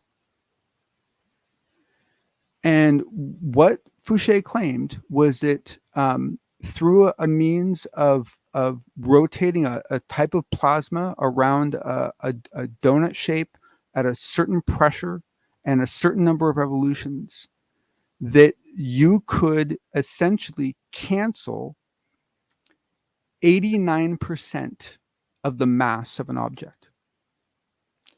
And what he basically said was that that basically everything, the ring and everything inside the ring, essentially 89% of their mass goes away.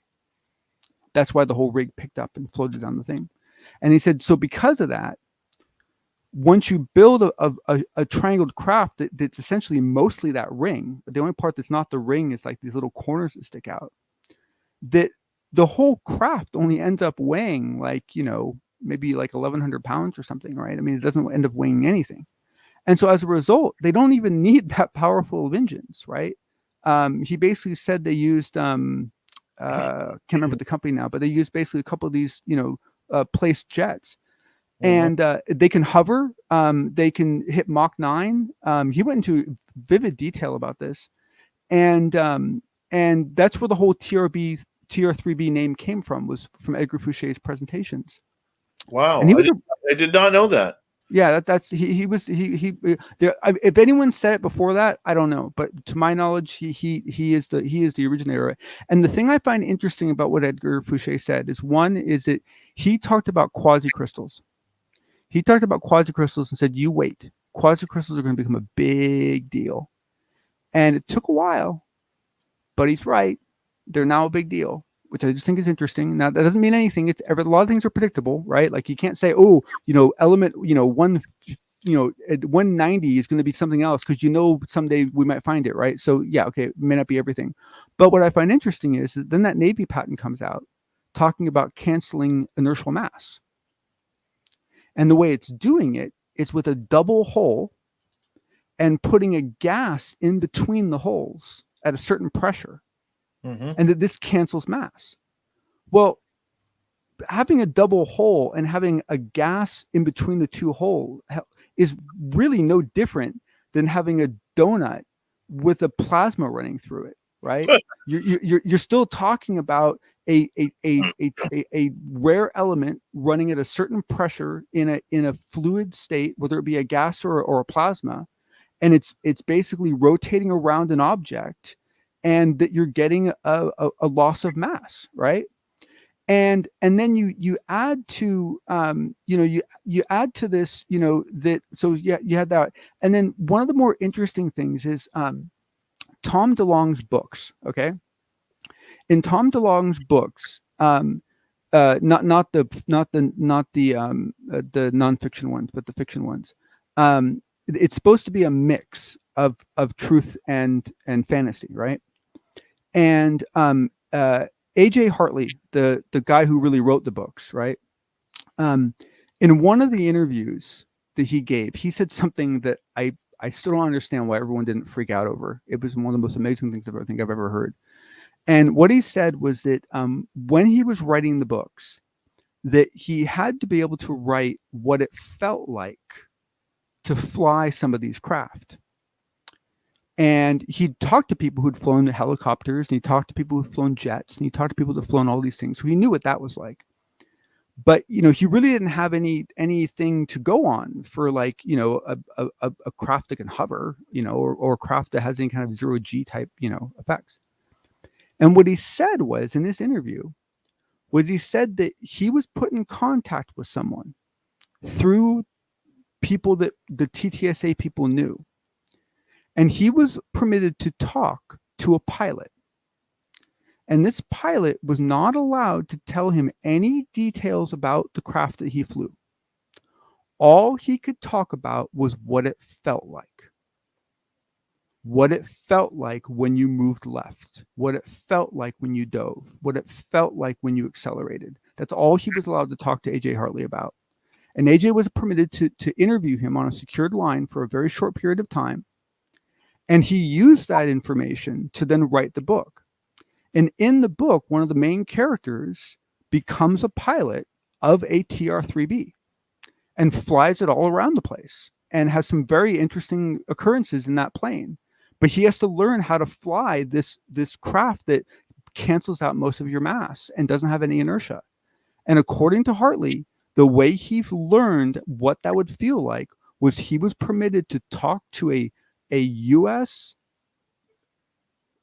Pilot that had flown a similar craft.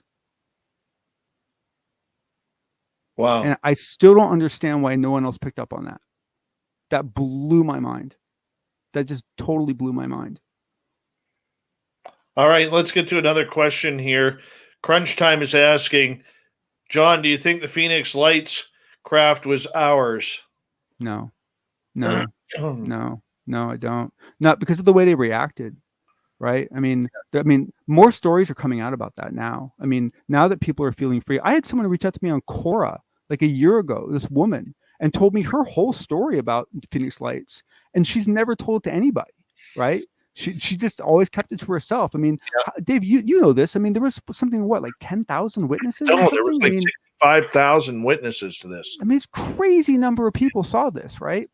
Yeah. And so like the story that came out the other day that I hadn't heard before was that the base that was nearby, that when this was all going on, they were all ordered to stay put, and all the blinds were pulled in all the buildings, and none of them were allowed to go outside. Yeah. That's just weird. Yeah, that story I heard from Dave Spinks, who was in the U.S. Air Force at that time, stationed at Davis Monthan. And I think that's the Air Force Base in Tucson. And they were stuck in a cafeteria with all the blinds closed. That's weird, because the thing is if it was actually YouTube Crunch, the thing is that if it was a scheduled demonstration, it would have been handled differently. Yeah. Right. And honestly, I still think one of the best witnesses for that whole event is Captain Jack. The actor. The actor. He tells a great story about this. I mean, I loved the way he told it. He was flying his private plane into Phoenix at that time with his son, and his son's like, "Dad, what are those lights?" And he's like, "What light? Oh my God!" Like, and he calls him up. Are you guys seeing this? Do you want to report it? No.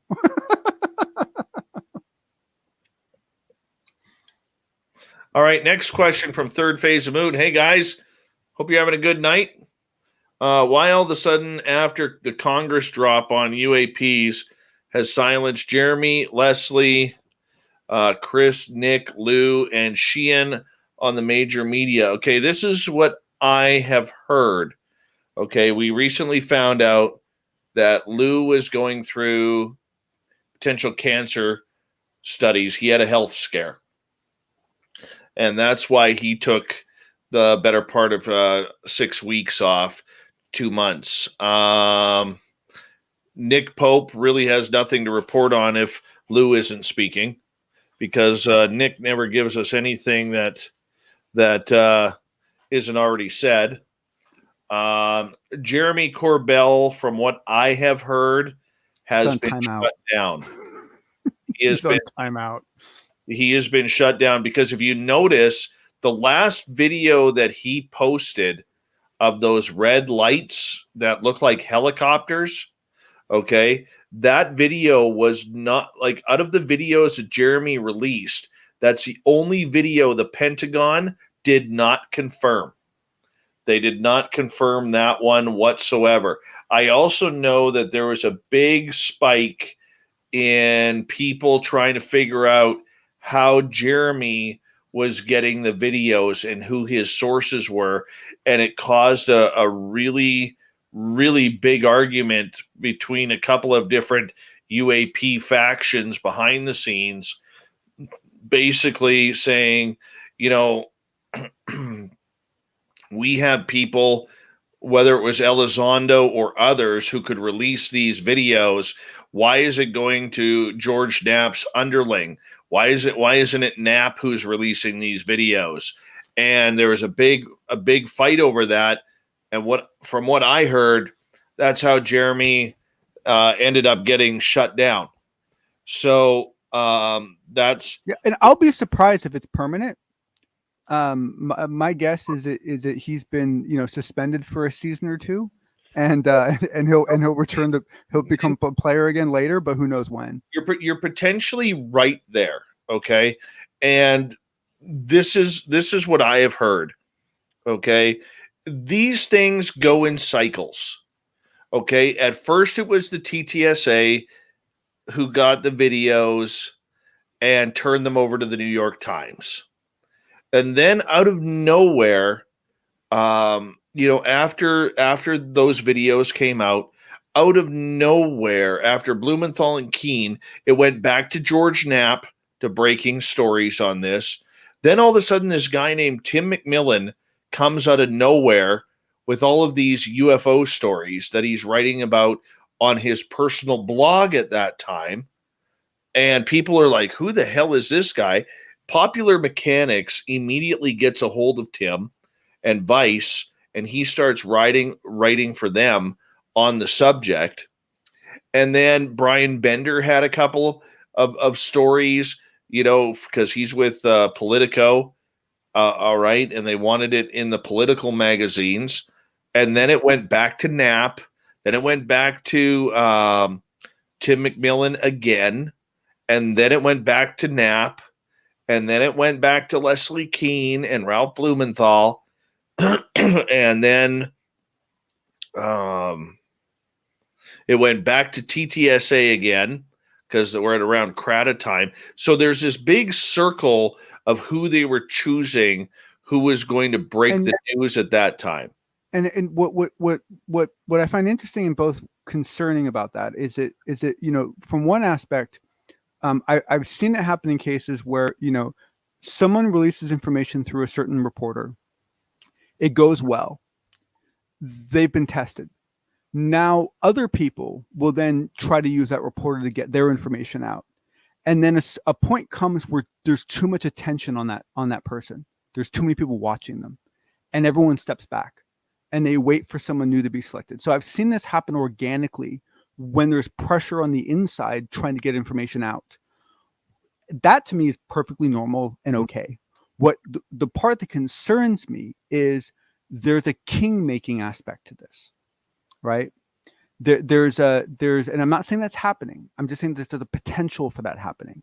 I mean, think about how it works out if, you look at Tim McMillan, for example, right? I mean, as you said it, the reason why Vice and Papa McCann looked at him is because of the information he was getting, right? So now I'm not saying he doesn't deserve it. I think Tim's does a really good job, but he got propped up because of that, right? Now, does that mean that he's going to feel some level of gratitude toward whoever did it? In Tim's case, I doubt it, but you can see what I mean. You could get into a situation where they're going around and picking people out of the blue, feeding them information to prop them up, and then considering them to be assets that they have some influence over. Mm-hmm. Absolutely.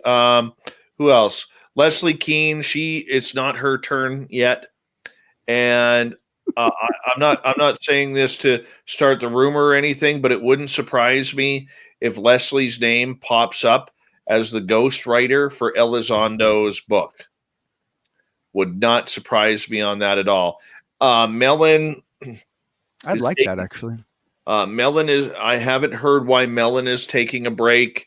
It might be for the same reason that, from what I heard, it wasn't just lose health, but everybody wanted a break because they figured they had about a month and a half to just sit back, relax, do nothing.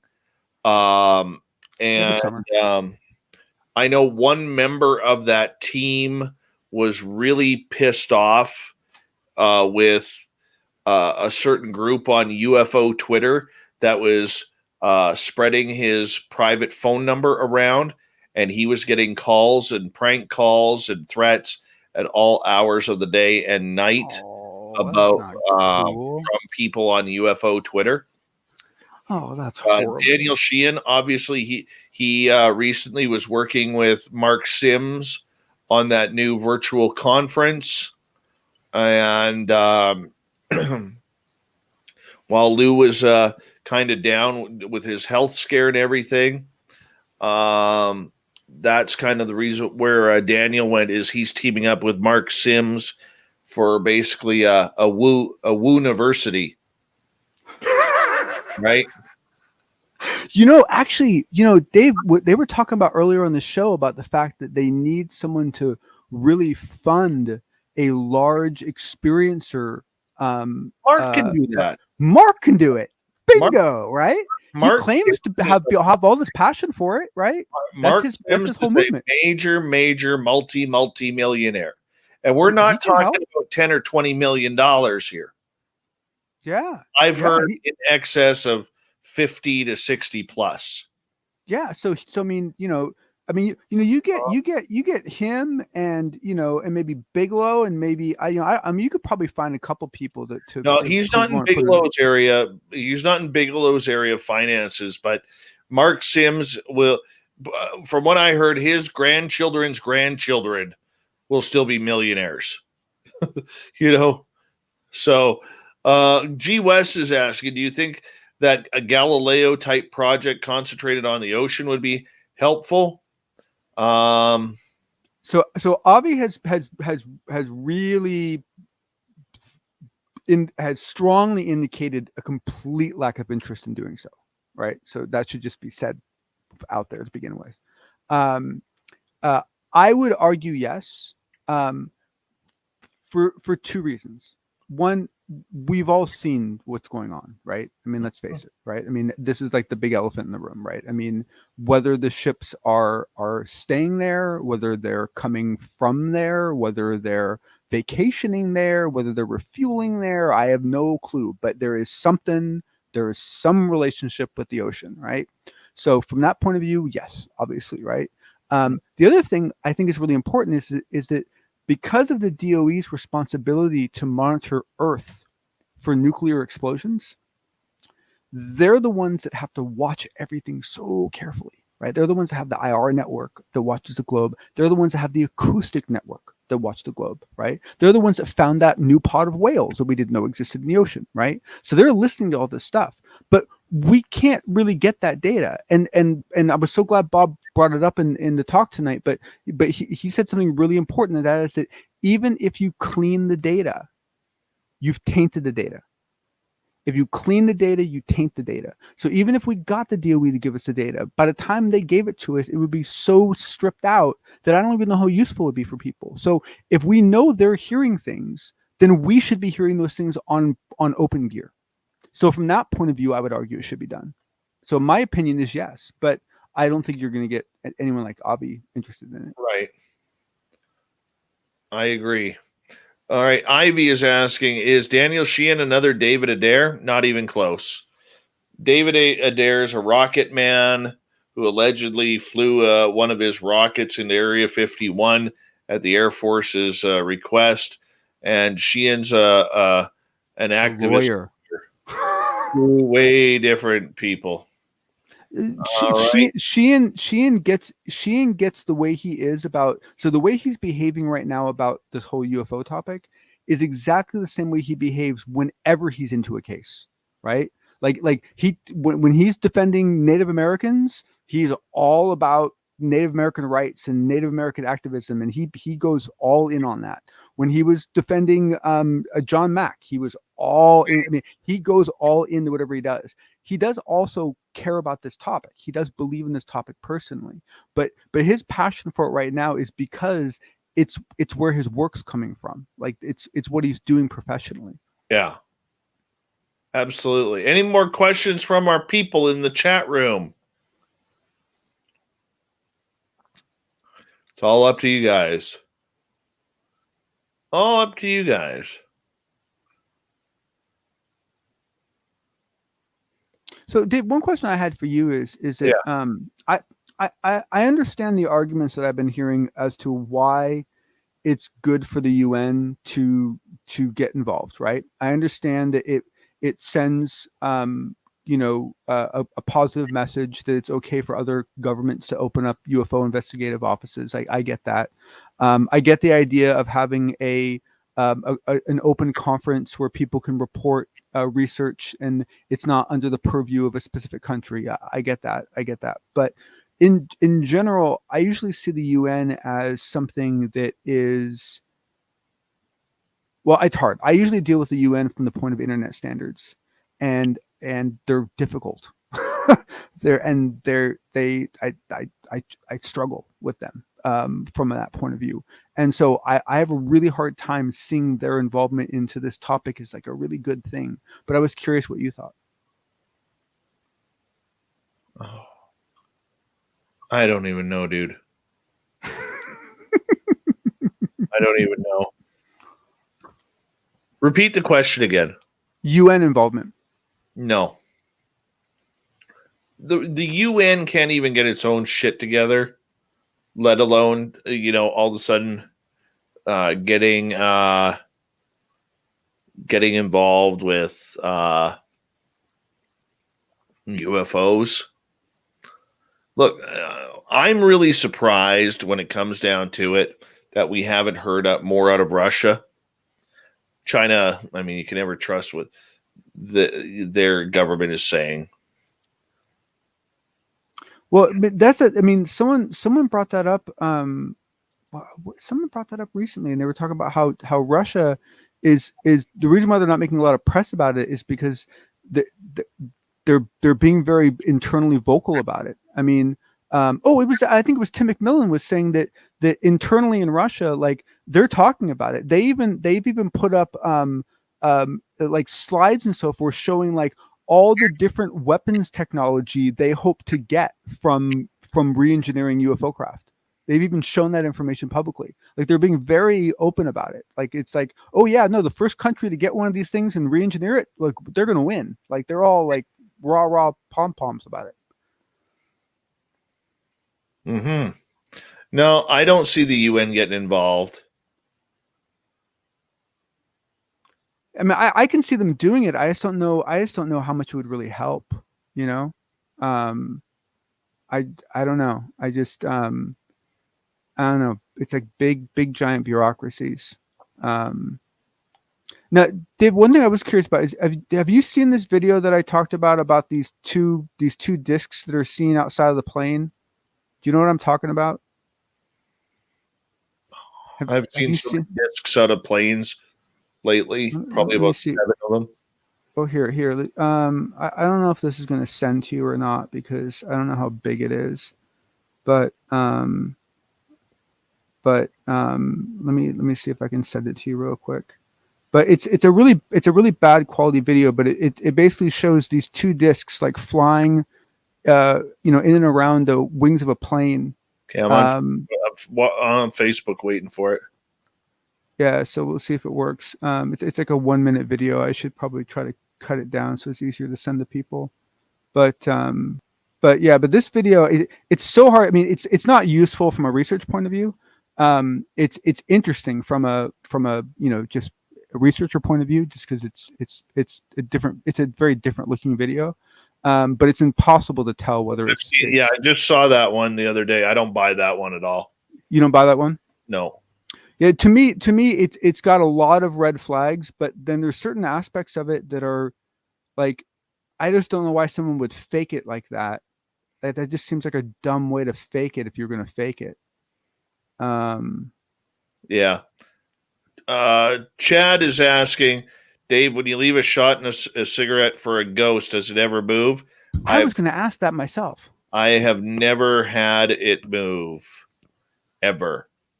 So it's just a thought. Can't feel the energy calming around it.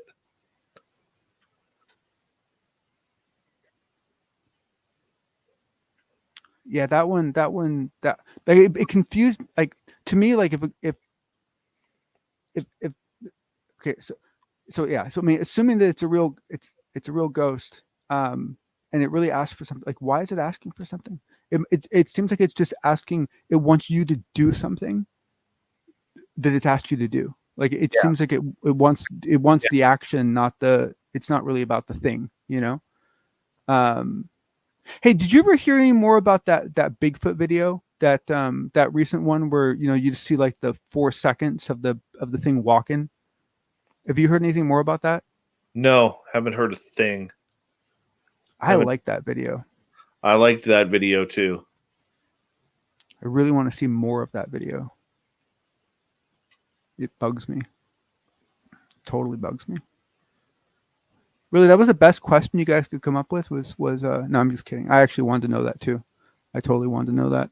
What's your opinion on triangles, Dave? I think they're alien. All of them? Thank you so much for the super chat. I still have a lot of what's the word I'm looking for? Reticence. Is that the word I'm looking for? Yeah, it's a good word. Regarding whether or not we have these TR-3Bs in a secret space program. That's one of those things I want to believe, but that's interesting. See, I do believe that we have TR-3Bs. I don't necessarily believe in a space program. I think there has been a space program for 25 years. I know there has, but it's all been around satellites. It's all been about satellite defense, offensive and defensive satellite technology. I don't think we have a fleet of ships flying around in the atmosphere. But I think the TR-3B could be used to do, certain space type activities. But as far as to me, their focus would be Earth.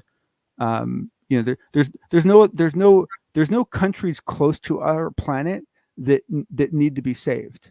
And that's kind of what we do, right? So, we go try to re-engineer other people's countries. So, I don't think there are many other countries laying around outside for us to go after. Think about it though, John. What is the purpose of a TR-3B? Surveillance. Okay. Absolute, flawless, unbelievable surveillance. Incredible surveillance capabilities. Just mind-bogglingly excellent surveillance capabilities. And then if you're there, release whatever weapon you want. Yeah. But incredible surveillance capabilities. I mean, just flawless. Loitering. I mean, being able to just park yourself over Camp David for 12 hours, and no one can see or hear you. My God. Well, I hear you. Insane. Give me 1 second here. Yes, Chad, the ghost likes it when I leave it. Hi, Big Willie. How you doing? Everyone, Big Willie at 6 p.m. Pacific tomorrow is going to be hosting a brand new show right before Lynn on UFO Garage. And UFO Garage's YouTube channel. We love those guys over there. We'll do anything to promote them and help them grow. So I would love it if our audience goes over, smashes that subscribe button on UFO Garage if you haven't already, and go cheer on Big Willie tomorrow in his debut on UFO Garage. That's going to be absolutely awesome. I'm going to Power of the Beard. It depends if I get done all of my chores tomorrow. And Zaxonite, welcome to the show. And Preston, good to see you here. Third Phase says we have new photos from Jim Goodall, 1960s historical evidence in tonight's episode.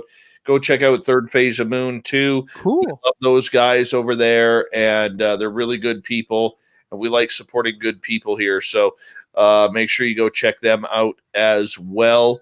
Harley is asking, has anyone gotten downloads on how these UFO moves propulsion?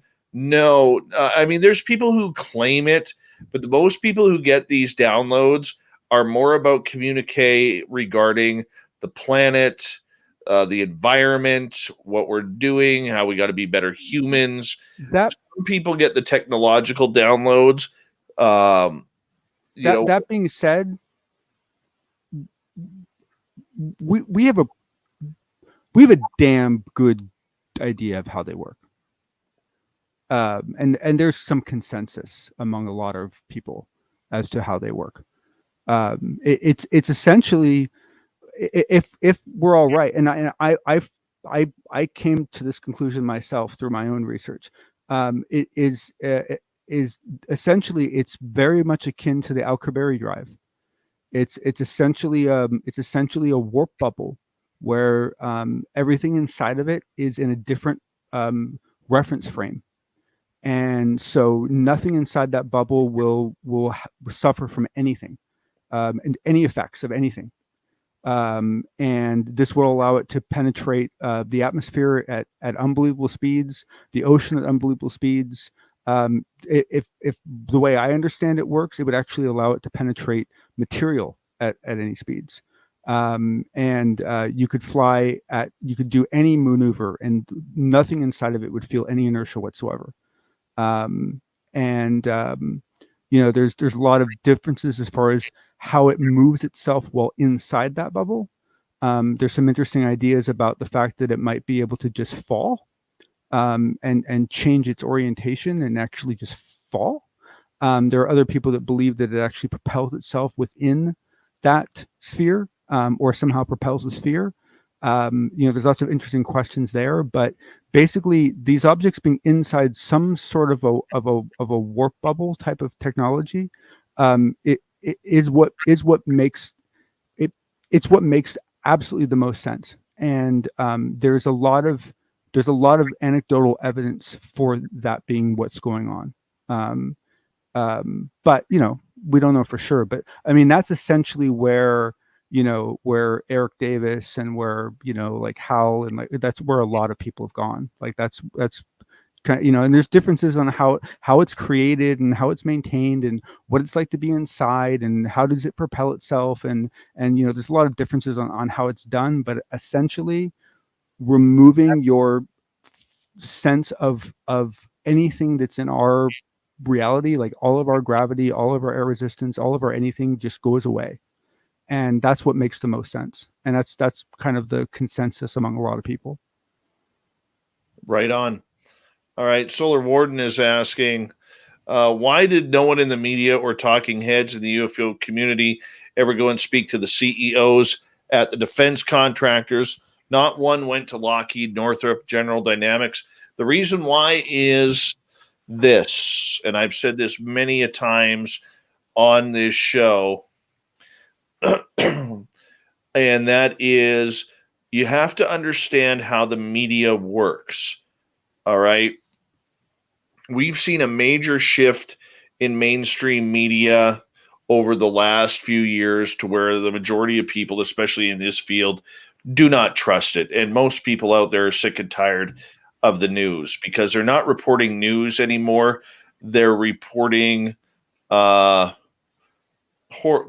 it's horrible, like clickbait type stories. They don't even have reporters on staff anymore. Some of them don't. And one of the things though that when it comes to UFOs is this topic is still to this day made fun of in newsrooms. The newsrooms never wanted to believe this topic.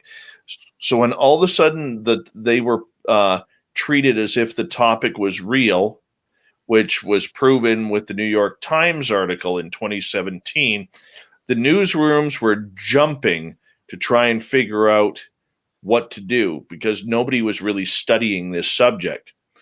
And this is where the To the Stars Academy started their narrative, which was basically telling all the major media outlets, don't worry about it. We got the story for you. Here's the guy who ran the program. Here's the guy who worked inside the White House. And here's the fighter pilot who led the FA-18s over. We got you your people. Never mind just the defense contractors. This is why we never saw anybody on major mainstream media being quoted, whether it was Dolan or the late Stanton Friedman or Grant Cameron or anybody in this field of a big name. Peter Davenport would be another one. We never saw. It was all hand-fed. Yeah, because the stories were hand-fed to the media who never wanted to cover this topic. And that's where it all derives from.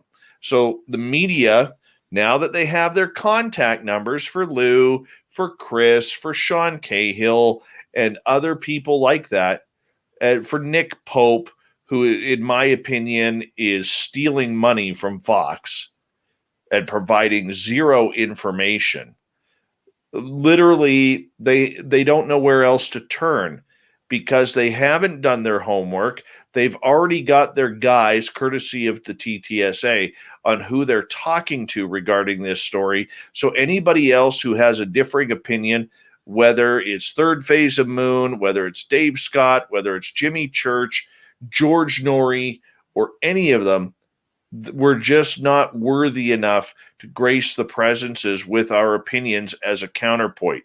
The media doesn't want this story, and nothing more was shown. And if you're looking for proof of that, the New York Times, when they released the 2017 article, had their highest rate of sales since 9/11 on one of their papers, okay, when this story came out.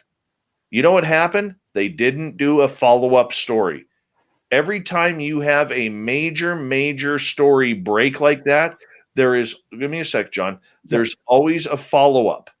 And there was not a follow-up story on the Sunday or Monday paper. Now, from what I had heard was Cooper, Blumenthal, and Keene had a secondary follow-up article that was ready to go to print for the follow-up, and the editors nixed it.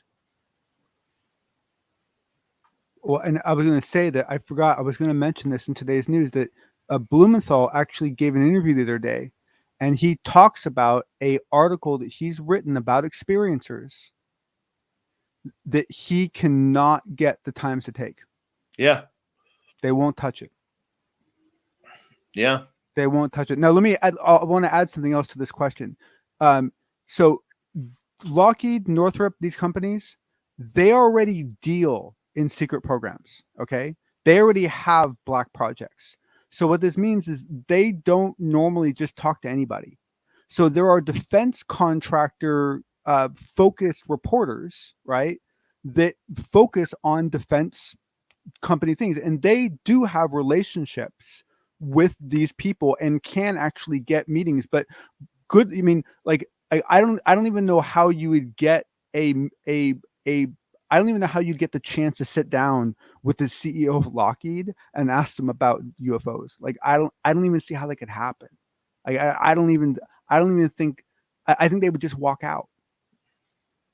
I don't even think they would. I don't even think they would give you the time of day. I really don't. I would be surprised.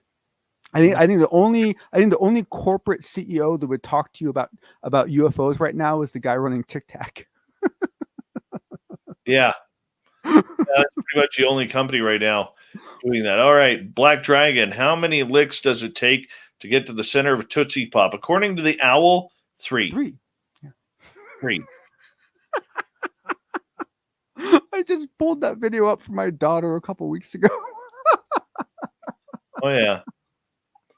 Let's see. That was a wicked commercial. That owl was mean. Owls freak me out, man. I gotta say. I'm glad I don't have any where I live. Hold on, John. Let me check here.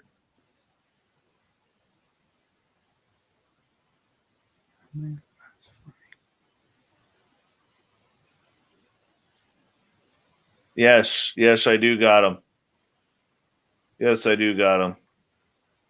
Got what? Just a couple of TR3B, one photo and one drawing. All right. Well, you know, actually, Goodall is another guy who has some interesting information on the tier 3B. He claims that he's talked to people who have off the record assured him that it's not even just a single plane; it's a family of planes. Yes, it's a long-term program, and there have been multiple generations of them. Absolutely. And these are very mundane, boring people that don't talk UFOs. They're just talking about top secret programs. Yeah, there's two people that I always want our listeners to use as reference. Jim Goodall is one of them, and the other one is Michael Schratt. Oh yeah, Michael Schratt is brilliant. Brilliant. I wish he wasn't so tepid. I wish he wasn't so careful. I mean, that guy's got a wicked amount of knowledge in his head. Suffers from Asperger's. Yeah, I could do that. And he's a perfectionist.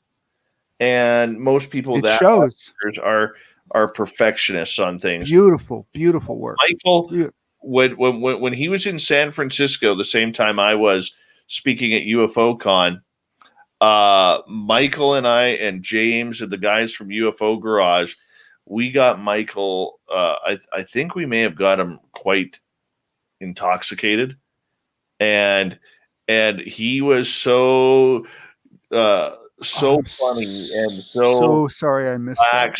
Sorry I missed that. The guy is brilliant. He is. He's wicked smart. Brilliant. He really is. Yeah. No, he is. He's wicked smart. You know, like when we look at people. When we look at people in this field who do not get enough credit for their hard work, I look at people like Michael, Jim Goodall, who's been around forever, but Jim is 75 years old. Okay. Jim knows his best days. He's past his best before date. and I mean that with all due respect to Jim, because Jim has a lot of life left in him. God bless him. But I mean, his underling, Michael Schratt, who and Michael calls Jim Dad, Well, no two people that I would rather have in a mentor Padawan relationship, right? I mean, like, sure. That's beautiful. And that's exactly it. I mean, our listeners, if you want to learn about secret flight and the aircraft, Michael Schratt has already done the work for you. Just go on YouTube, watch every speech of Michael Schratt, and you will be 100 times smarter. And the other nice thing about him is he explains to you his path to that conclusion. Absolutely. And so if you disagree with him, you know why, and at what point you disagree with him. At what point you diverge, right? And so it's really nice. It's really convenient, right? It's a beautiful. I love him. I really do. I love the way he presents. We want to give a shout out to Lowlands Pete and Ethereal Aura. How you guys doing? See what else we got here from the people. Yeah, Dave, you should see this little thing that Blumenthal did. Like, it's short. It's like a minute, but you can see it, man. He's frustrated. He should be frustrated. He should be. If there's, I'm going to give it a couple of seconds for any more questions to come on in. Oh, come on, people! It's only 1. We can't let Dave go to sleep yet. Well, Dave's tired, man. I'm surprised, dude. That last interview would have zonked me out, man. That was from it, man. That was intense. Out from it. That was intense. That was really good. Like you could spawn probably at least 3 or 4 different sessions from that session tonight. Like there, several different topics that I would love to just break off and deep dive for another, specifically for another 2 hours, Mm-hmm. Hey, actually, that's a good question, Dave. Your hypnotism that succeeded, the one you did a couple months ago with the guest you had on here. Yeah. Has there been has anything more come out of that? Have you learned anything more from that, or has that provided you any more value? No. You gonna do it again? I would. The one thing that I'm learning, though, like with my own experiences and everything, and why they aren't happening, is I don't make time anymore. I don't take time to meditate. I don't take time to practice. I don't take time to open up. And that's my issue. You need quiet time. Oh, when? No, I'm just saying. I think you need quiet time to let this stuff happen. Sure. The thing I find so curious about your hypnotism experience is that, but by many other measures, when you're hypnotized, who you're talking to it's your subconscious or aspects of your subconscious or your daemon or your higher self or whatever you want to call it. And so that would imply that whoever it was that she was talking to is actually a version of you. Mm-hmm. It's another shard of you that lived a different life. Could be. I don't know. I really don't know. That was one of the interesting things about Robert Monroe's books. And if anyone's reading them, I'm going to blow something for you, so I apologize. But the books were published like 2 decades ago, so it's okay. Is that throughout the 3 books, he meets all of these crazy people in when he's astral traveling. He meets all these people that teach him things, that challenge him, that all these people. And what he learns at the very end of the 3 books is they were all him. All of them were him. They were all different aspects of him, different lives that he'd led that produced different personalities. And those were the ones he'd been interacting with. And that's why they knew how to push his buttons. That's why they knew exactly what to show him. That's why they knew exactly how to get the best out of him. That's why they knew things about him that no one else could know. They were all him the whole time. That always stuck with me. I always thought that was interesting. All right, Chad Smith is asking, after everything you both have heard, would you still tent camp comfortably? No. Not me, man. Oh, that's an interesting question. That's a really interesting question. Well, up where you live, Dave? No way in hell. No. That's just up where you live? No way in hell. just bears. Well, yeah. Up in up in the stand. Yeah, I would, but I got to tell you something. It's gonna be like next time I do it, it's gonna be like when I was a kid again. I'm gonna end up staying up all night listening, jumping at sounds. Right. All right. Brian is asking, do you think there's still government-sponsored disruption of the UFO community? Yes. I have been told by someone within a group that there are many, many spooks that work in a 5-sided building that are on UFO Twitter now. And they monitor it in groups daily. Yes. Daily. Now they are not. Now those ones are not necessarily being disruptive. Some of those are honestly just listening, right? They're just watching. Yeah. And I think that it's just like if you take what Richard Doty has said, there is a group in the Pentagon that actually listens to every UFO show and podcast out there, and they are recording them. They are paying attention during the show. And in fact, at that point, if Doty wasn't mentioning with me, he told me the name of one of them. So for a long time there, and maybe he's still listening, I don't know. Hi, Gene, how you doing? No, and the thing is that some of them are listening for their job. Mm-hmm. Some of them have jobs in and around this area, and so they listen for their own research. Mm-hmm. Because we're getting access to all sorts of data they don't get access to, and they're not allowed to reach out to, right? A lot of them are not allowed, depending on whether they're Title 10, Title 50, all that stuff.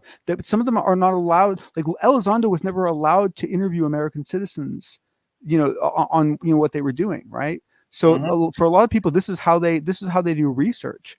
Now, as far as being disruptive, the only thing I would encourage you to change the way you're thinking or phrasing it a little bit is that it's not to say that there's one group that is instructing everyone else to be disruptive in a certain way. It's that there are several factions in every organization. There are different loosely knit factions that believe something. They have a belief system of some sort. And if that belief system is being threatened by what's going on in the disclosure movement, those groups will come out and they will try to be disruptive. So it's not that there's some organized, puppet master from the top doing it. There's lots of little groups all over the place, and some of them are acting against us. Some of them are acting in parallel to us.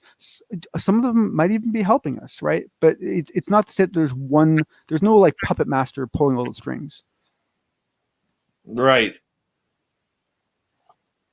Absolutely. All right. Next. Real quick, someone asked about a list of books that I've read. Yeah, I haven't gotten to that yet, dude. Let me get. Okay. Oh, please go ahead. You don't mind, right? You don't mind if I? No, please. Cool. Black Dragon, what's your thoughts about Anonymous, the original hackers? The original ones, I heard they weren't as bad as what we're seeing today with the whole QAnon stuff. I know a police officer here in Canada who said they would never, ever give Anonymous credit but on the dark web, Anonymous was very, very helpful, shall we say, in breaking up a lot of child and female trafficking systems around the world. And they were actually doing a lot of the police work, but there was like this unwritten code that the cops would and the like everything from Interpol to the FBI and CIA and the RCMP here in Canada and CSIS, that they would never ever give credit where credit was due to Anonymous because they weren't allowed. That's really the only story I ever heard of, like really sunk into me about Anonymous. I mean, everybody knows what Digital they were. Robin Hoods. Yeah, everybody knows what they were doing on Twitter and Facebook to all the terrorist accounts. I mean, that was just hilarious. Jessica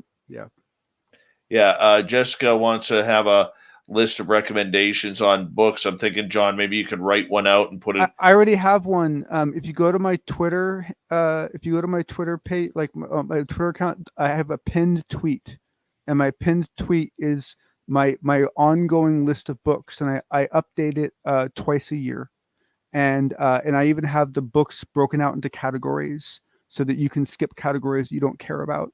And I have little stars next to the books that I had to read twice to grok what the hell was being said. I think there's like 65 or 70 books or something on the list now. And that's basically what I've been, that list of books is what I've been reading for the last 6 years to figure out what the hell's going on. All right, McClurg, welcome to our channel. Why can't we know the truth? To steal Jack Nicholson's line, we can't handle the truth. And, some will argue that the government themselves doesn't even know the truth. I don't buy that. I think they know the truth. There's just a real bunch of infighting going on, and how much of that truth they want to turn out to the public because of the military-industrial complex, because of the socio-economic complex, and because they feel that people just aren't ready to have it happen yet, including many in this field. I love it when people in this field say they're ready. They've never experienced anything in their lives. Oh, I'm ready for it. I'm ready for it. You have no bloody clue what it's like to be face-to-face with a landed UFO or an extraterrestrial. You have no idea what it's like to be, targeted for abduction. Right? No, or to be look. I mean, I worry about the whole public finding out about the abduction phenomenon. I'm very worried about the public being introduced to the abduction phenomenon. It's not pretty. Highlight 1978. Ufologist. What do you guys think about Corey Good's story about his life in the SSU? I don't even want to talk about it because I'll end up on his list of being sued.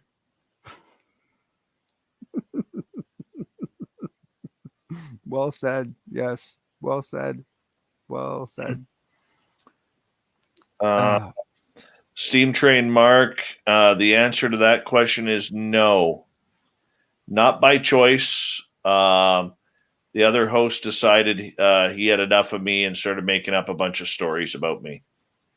From lying about my experiences to claiming now that we are buying followers for our YouTube channel. So I had enough. Shame. It was about the fourth or fifth time that he had thrown me under the bus publicly, and I just don't want to deal with it anymore. That's a good show over there. It saddens me because I thought I had a friend there, but apparently I didn't. And you know what? It is what it is. It sucks. It's sad. The host is a real brilliant broadcaster. I've never said anything to the different, but it is what it is. It's a shame. And anybody is, I I have no problem with anybody going over there and watching his show. It's a very good show. The only thing that I will say about that is he can say whatever he wants about me. A week ago tonight, there was a 90-minute broadcast ripping me a new one again. And Wow. yeah, 90 minutes over my blog. Wow. And I got tipped off to that. So I went and watched it. It kills me.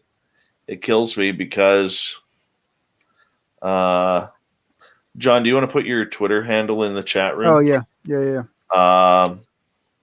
But it is what it is. I can't dwell on it.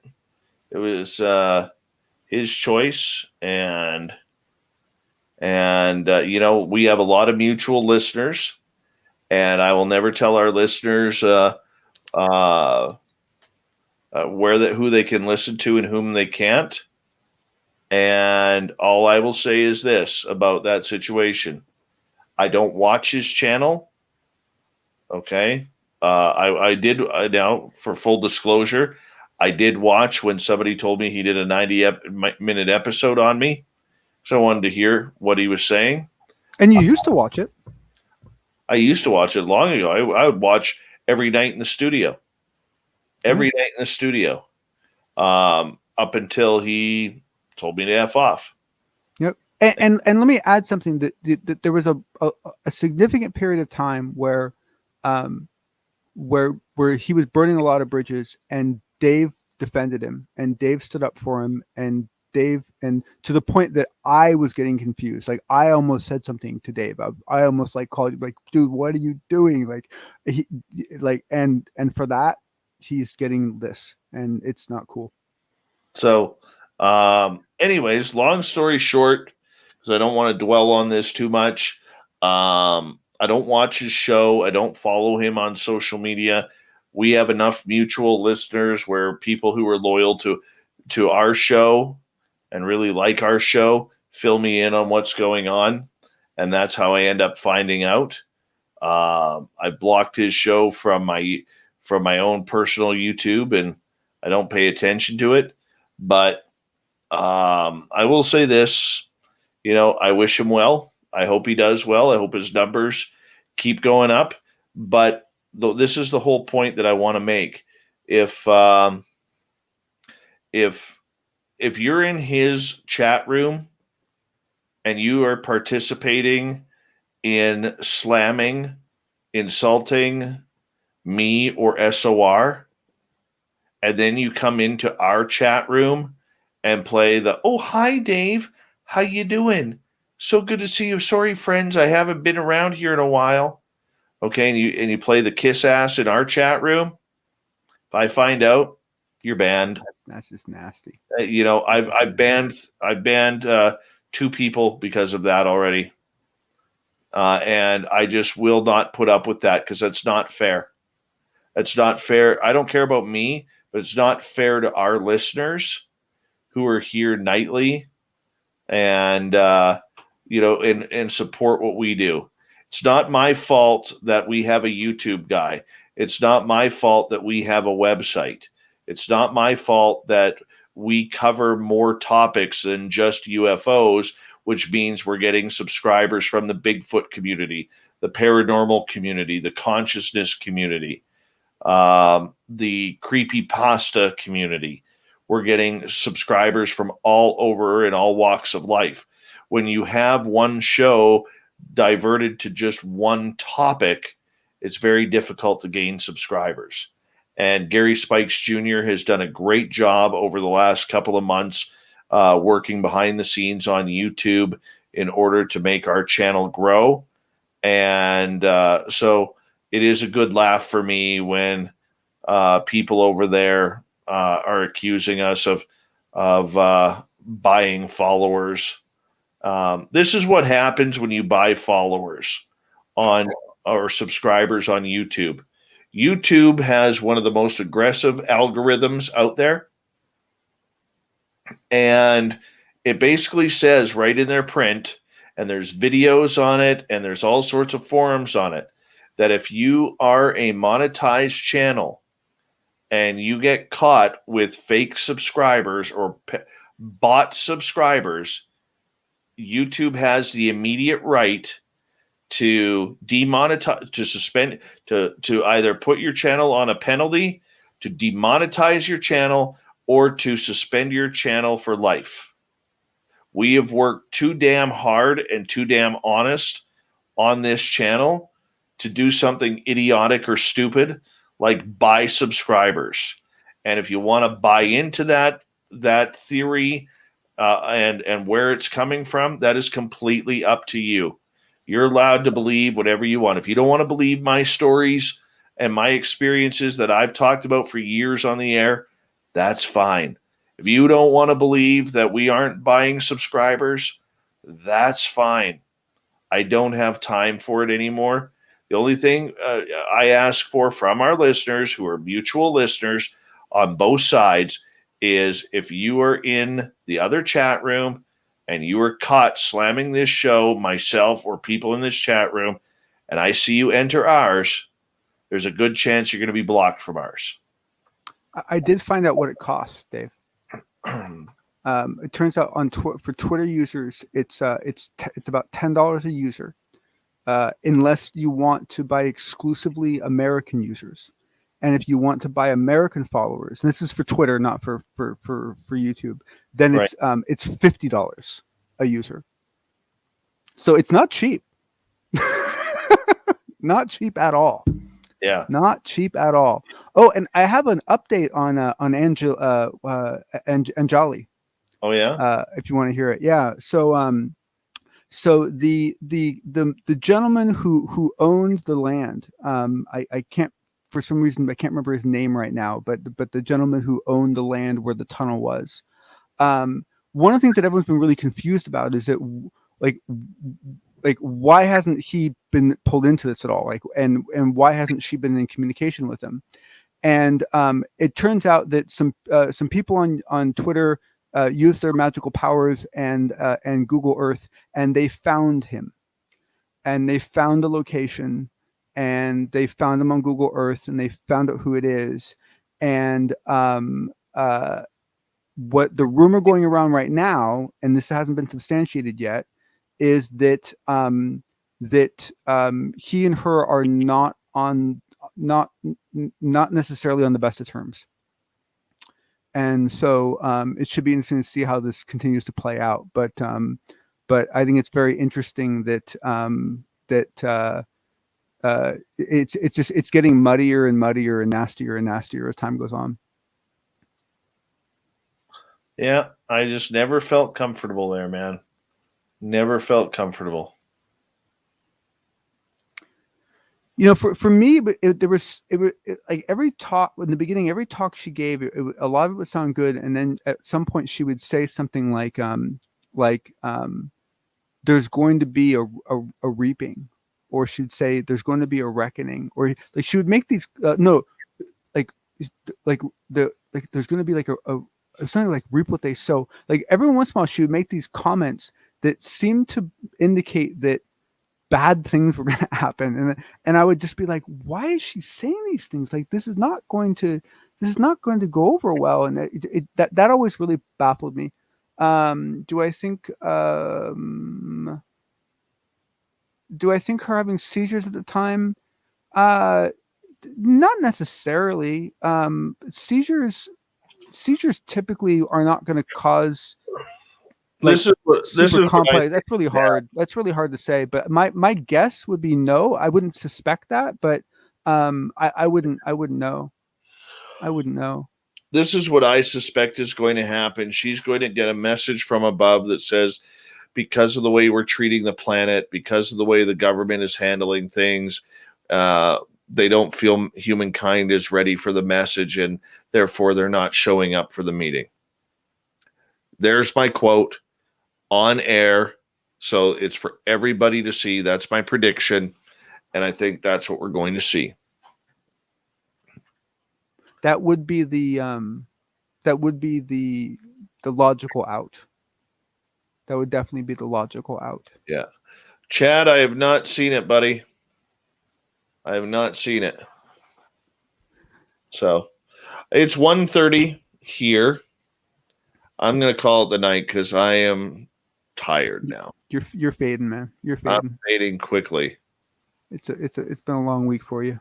Good week. Good week. Solid week. Tonight's show wore me out, dude. That was a good show, man. That was a good show. There were some really good topics covered. Yeah. So I'm going to go get ready for bed. I'm going to crawl under my duvet with my grandmother's old feather pillows that she knitted for me as a kid. And they get really cold really fast. And I like cold pillows. And I'm going to bed. Hold on. Tomorrow night on the show, Lynn Wallington this weekend will have Tui Snyder talking all sorts of paranormal. It's going to be really cool. Tui is an incredible researcher and historian of the paranormal. You'll really like her.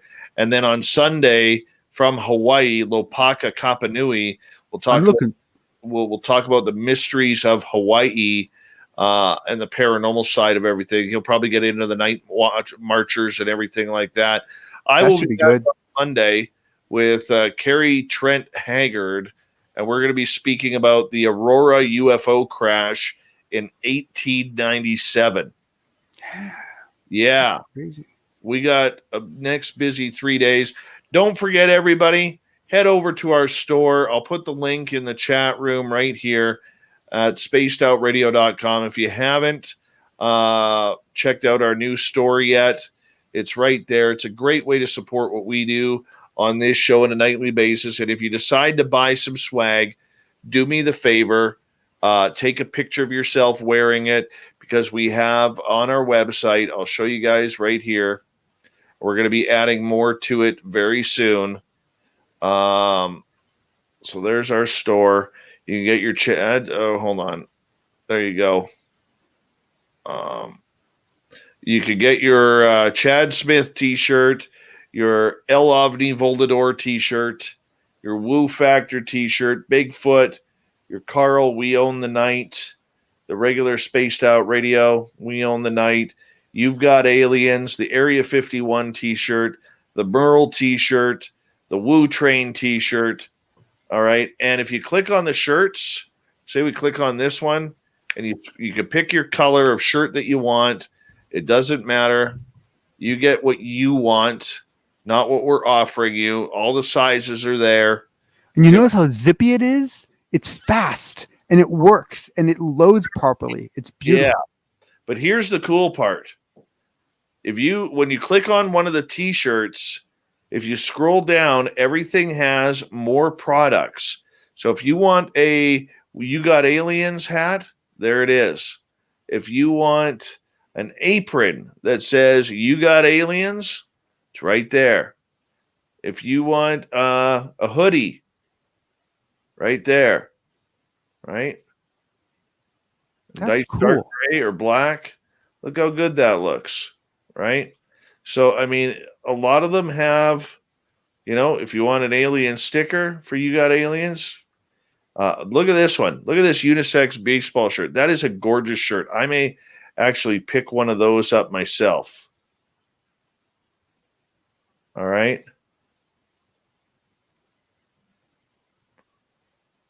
I know some like actual clothing companies that don't have interfaces this nice. This is cool. Yeah. I mean, look at all the swag you can get. Look at this shirt. How friggin' cool is that? Tie-dye You Got Aliens t-shirt. That's cool. That's a good looking tie-dye too. It's friggin' awesome. We're going to be introducing more shirts here soon. But so take a good look, because we should have something that you really like. And here's a really cool thing. When you get your stuff done, boy, that guy's handsome. We put in a fan zone. So anybody who's got swag of ours, nice. we're taking pictures. We want those photos. How do you? Oh, I love the beanie. Right. Here's what one of our listeners here put these stickers on their lunch kit for work. Oh, you got my Seagulls picture up. Yeah. I did because you put that in. You put me in there. Yeah. I was so blown away that you put me in here, man. Right here. Oh, I know. You fit in perfectly right next to Ross. Yeah. You know what's cool is I Me put and Ross in there. This is good company here. You got me with Art Bell, Uh-huh. and then you got me with Ross Coulthart right there, and Bryce Stable right below. Yep. Ralph I know. Blumenthal. I know. You're in good company. You know, the cool thing was that I got Ross in there before anyone knew about Ross. Who is this? Is that Steve Bassett? Yes. And who is this? That's alien science. No. Let's see, who is that? Yeah, that's alien scientist. Forget his first name. And who's here?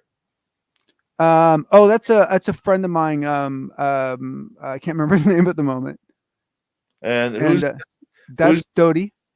Is that Dodie? Yep. Okay, Yep. so then you have and the one right below Linda Moulton Howell is David Duchovny. Oh, is it? Yeah. Who's this? Oh God, I don't remember. I'd have to look. I should have really done a map. There's Nicole Sackage, Greg Cameron, Ryan Bledsoe. Well, and you notice that Lou has his hand on Tom DeLonge, like, hey, hold up there, Skippy. Hold on, I gotta find Lou here. He's right there by the cursor. He's one of the Beatles. That's Lou right there. Right there. Yeah. Oh, and DeLonge. Yeah. Who's this guy? That's my friend Buddy. He's Alien Protocols on Twitter. And who's this lady right here? That is is that Chrissy Newton? Yes. Okay. And hold on here. UFO Jesus. Who's this? Let's see. Where is it? Point again. Right beside UFO Jesus. Oh, that's a woman. Kate. She was part of the original phone home thing. Oh, okay. Yeah, this was amazing. So we're gonna put more photos up of everyone, and Tim McMillan under the bus here, and I'm next to Ross, and you, Dave, at Spaced Out Radio, asked John who told him to add Ross. Exactly. Oh, there's the greatest name in YouTube land, Dry Toast.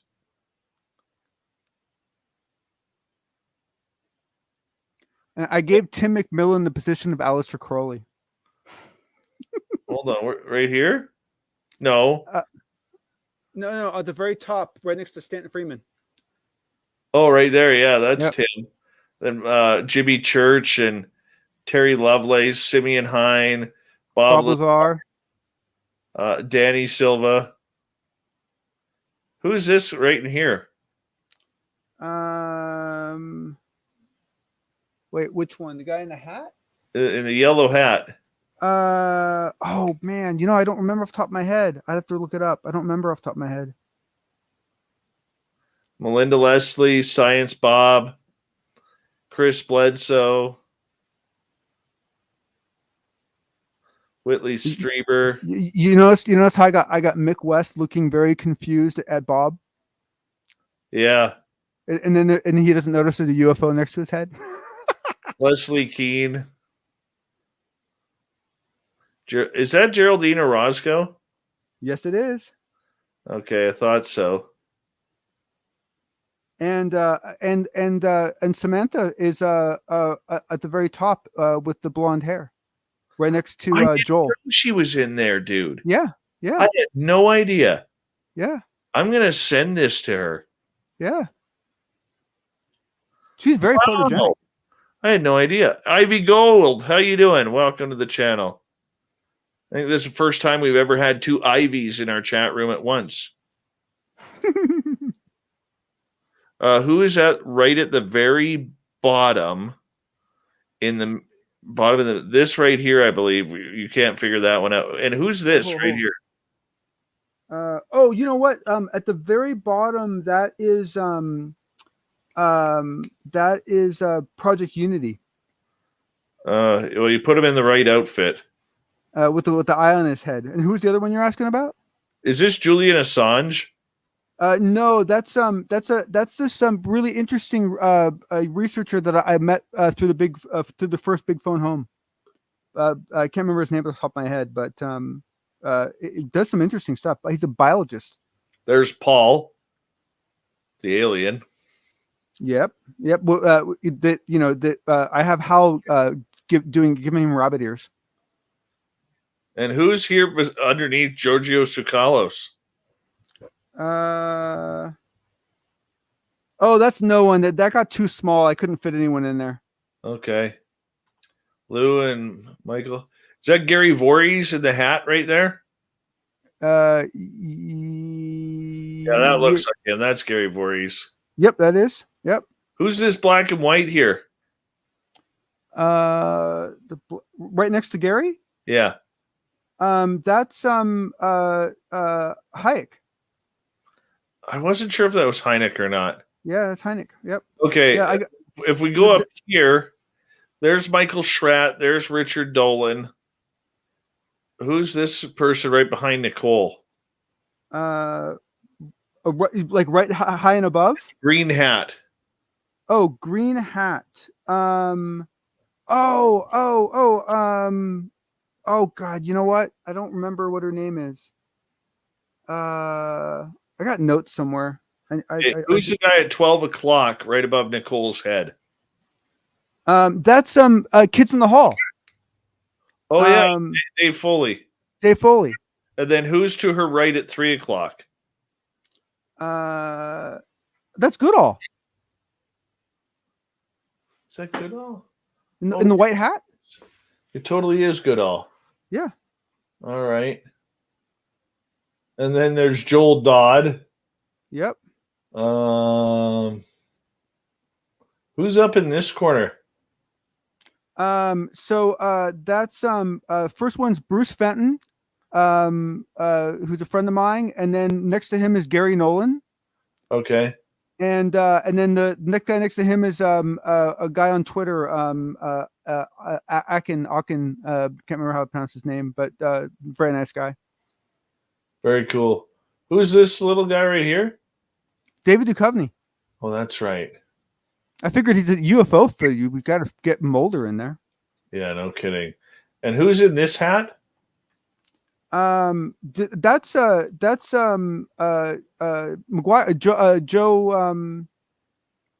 That's UFO Joe Mergia. UFO Joe. Yeah, Mergia. Thank you. You should have had him on the ground with his Brillo pad hairdo. It was funny, man. It's like some people were just so grateful to be in it. Some people were complaining they weren't in it. I think I got more complaints from people who were in it, but half their face was cut off. Is this Greenwald right here?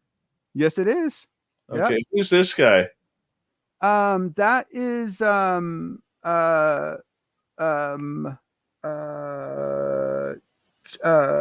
Jason. I think that's Jason Sprague. No, that ain't Sprague or McClellan. I think it is Jason. I don't remember. I gotta look at my notes. That's John Majorowski right there. Yep. I was very happy with how Lyndon Moulton Howell turned out. Christina Gomez right there. Who's the guy in the turban here? Let's see, right by Joe Mergia. The guy in the headgear that's the one I pointed out earlier. That's alien scientist. Oh, cool. Yeah, I can't remember his name, but yeah. And who's the guy in the? No, that's the guy in the hat beside. That's alien scientist. What in the hat? No. The guy in the hat. That's Carl. Carl The guy in the baseball cap is Carl. I can't remember his whole handle, but he's the guy I talk to on Twitter all the time. And who's this guy right here in the black hat underneath Joel Dodd? That's Keel. John Keel. Okay. And who's this bald guy? That's John, the one who posted to you about That's who John. Yeah. John, okay. Yeah. I didn't know what he looks like. Yeah, it looks like Dr. Evil. I was talking to Dr. Evil earlier today. Very cool gentleman. Yes, fantastic. You know what? Honestly, I don't know where the fuck he gets his stuff from, but oh my God. Yeah. He's an encyclopedia. He is Jonathan Davies. You may not recognize his name, okay? But if you are on Twitter, you need to follow Jonathan Davies. I want to know if there is anybody who is connected in this field that you need to follow. It's Jonathan Davies. But very, very, very humble about it. Oh yeah, incredible guy. Incredible. Very humble about it. And some of the most beautiful night pictures like of things in the sky I've ever seen. Just incredibly beautiful, like gorgeous pictures. Gorgeous pictures. Yeah, so he told me about Ross and was like, this guy's going to be huge. You just wait. And I was like, okay, man, I trust you. We'll wait and see. And then boom, like 3 months later, everyone's talking about Ross. Yeah. Okay. There, John put his Twitter handle on on the channel there. Everybody on Twitter, you need to follow that handle right there. He is so in the know. Yep.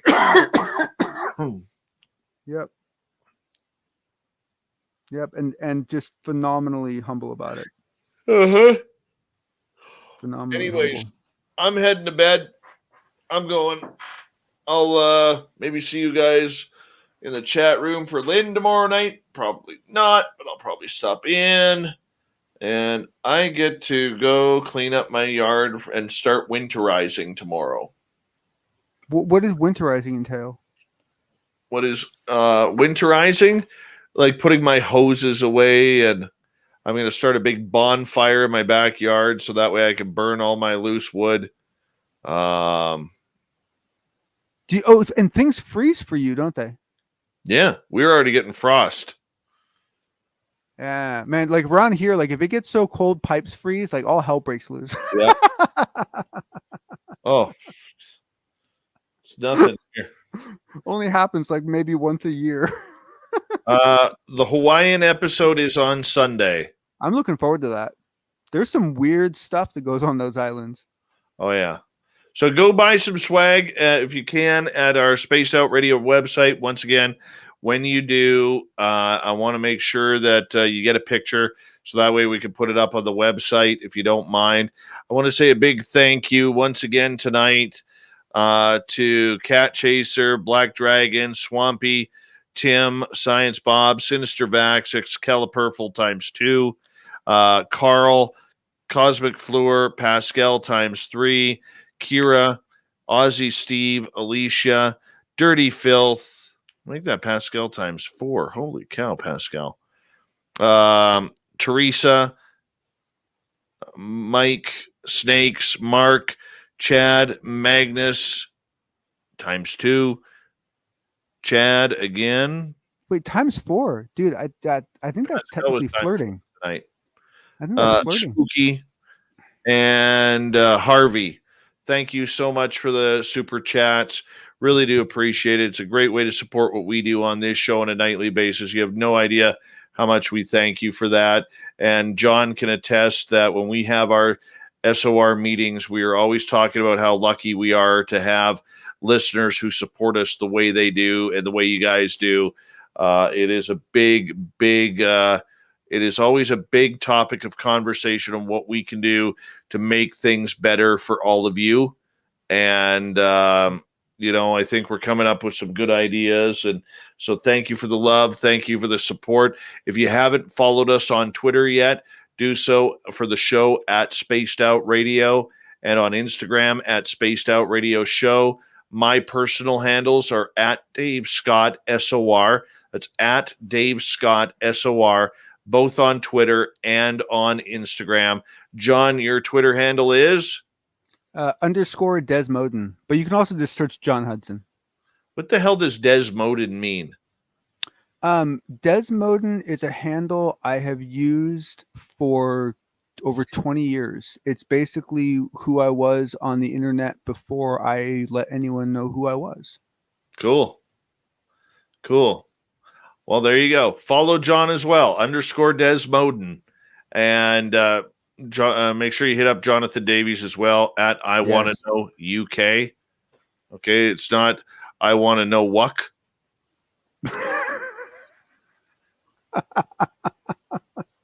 All right. Yeah, go follow John Davies at I Want to Know Wuck. Sounds like he should be from the Northwest Territories. Or Yukon. Yeah, there you go. Hold on. Oh, excuse me. That came out of nowhere. Hey, I haven't seen your moth. No, I didn't have any moths tonight. It's too rainy outside. They wouldn't be flying. There you go. They don't fly in the rain. I only had one big spider in here tonight. I think he pissed off because there was no food around. So I don't know where he is.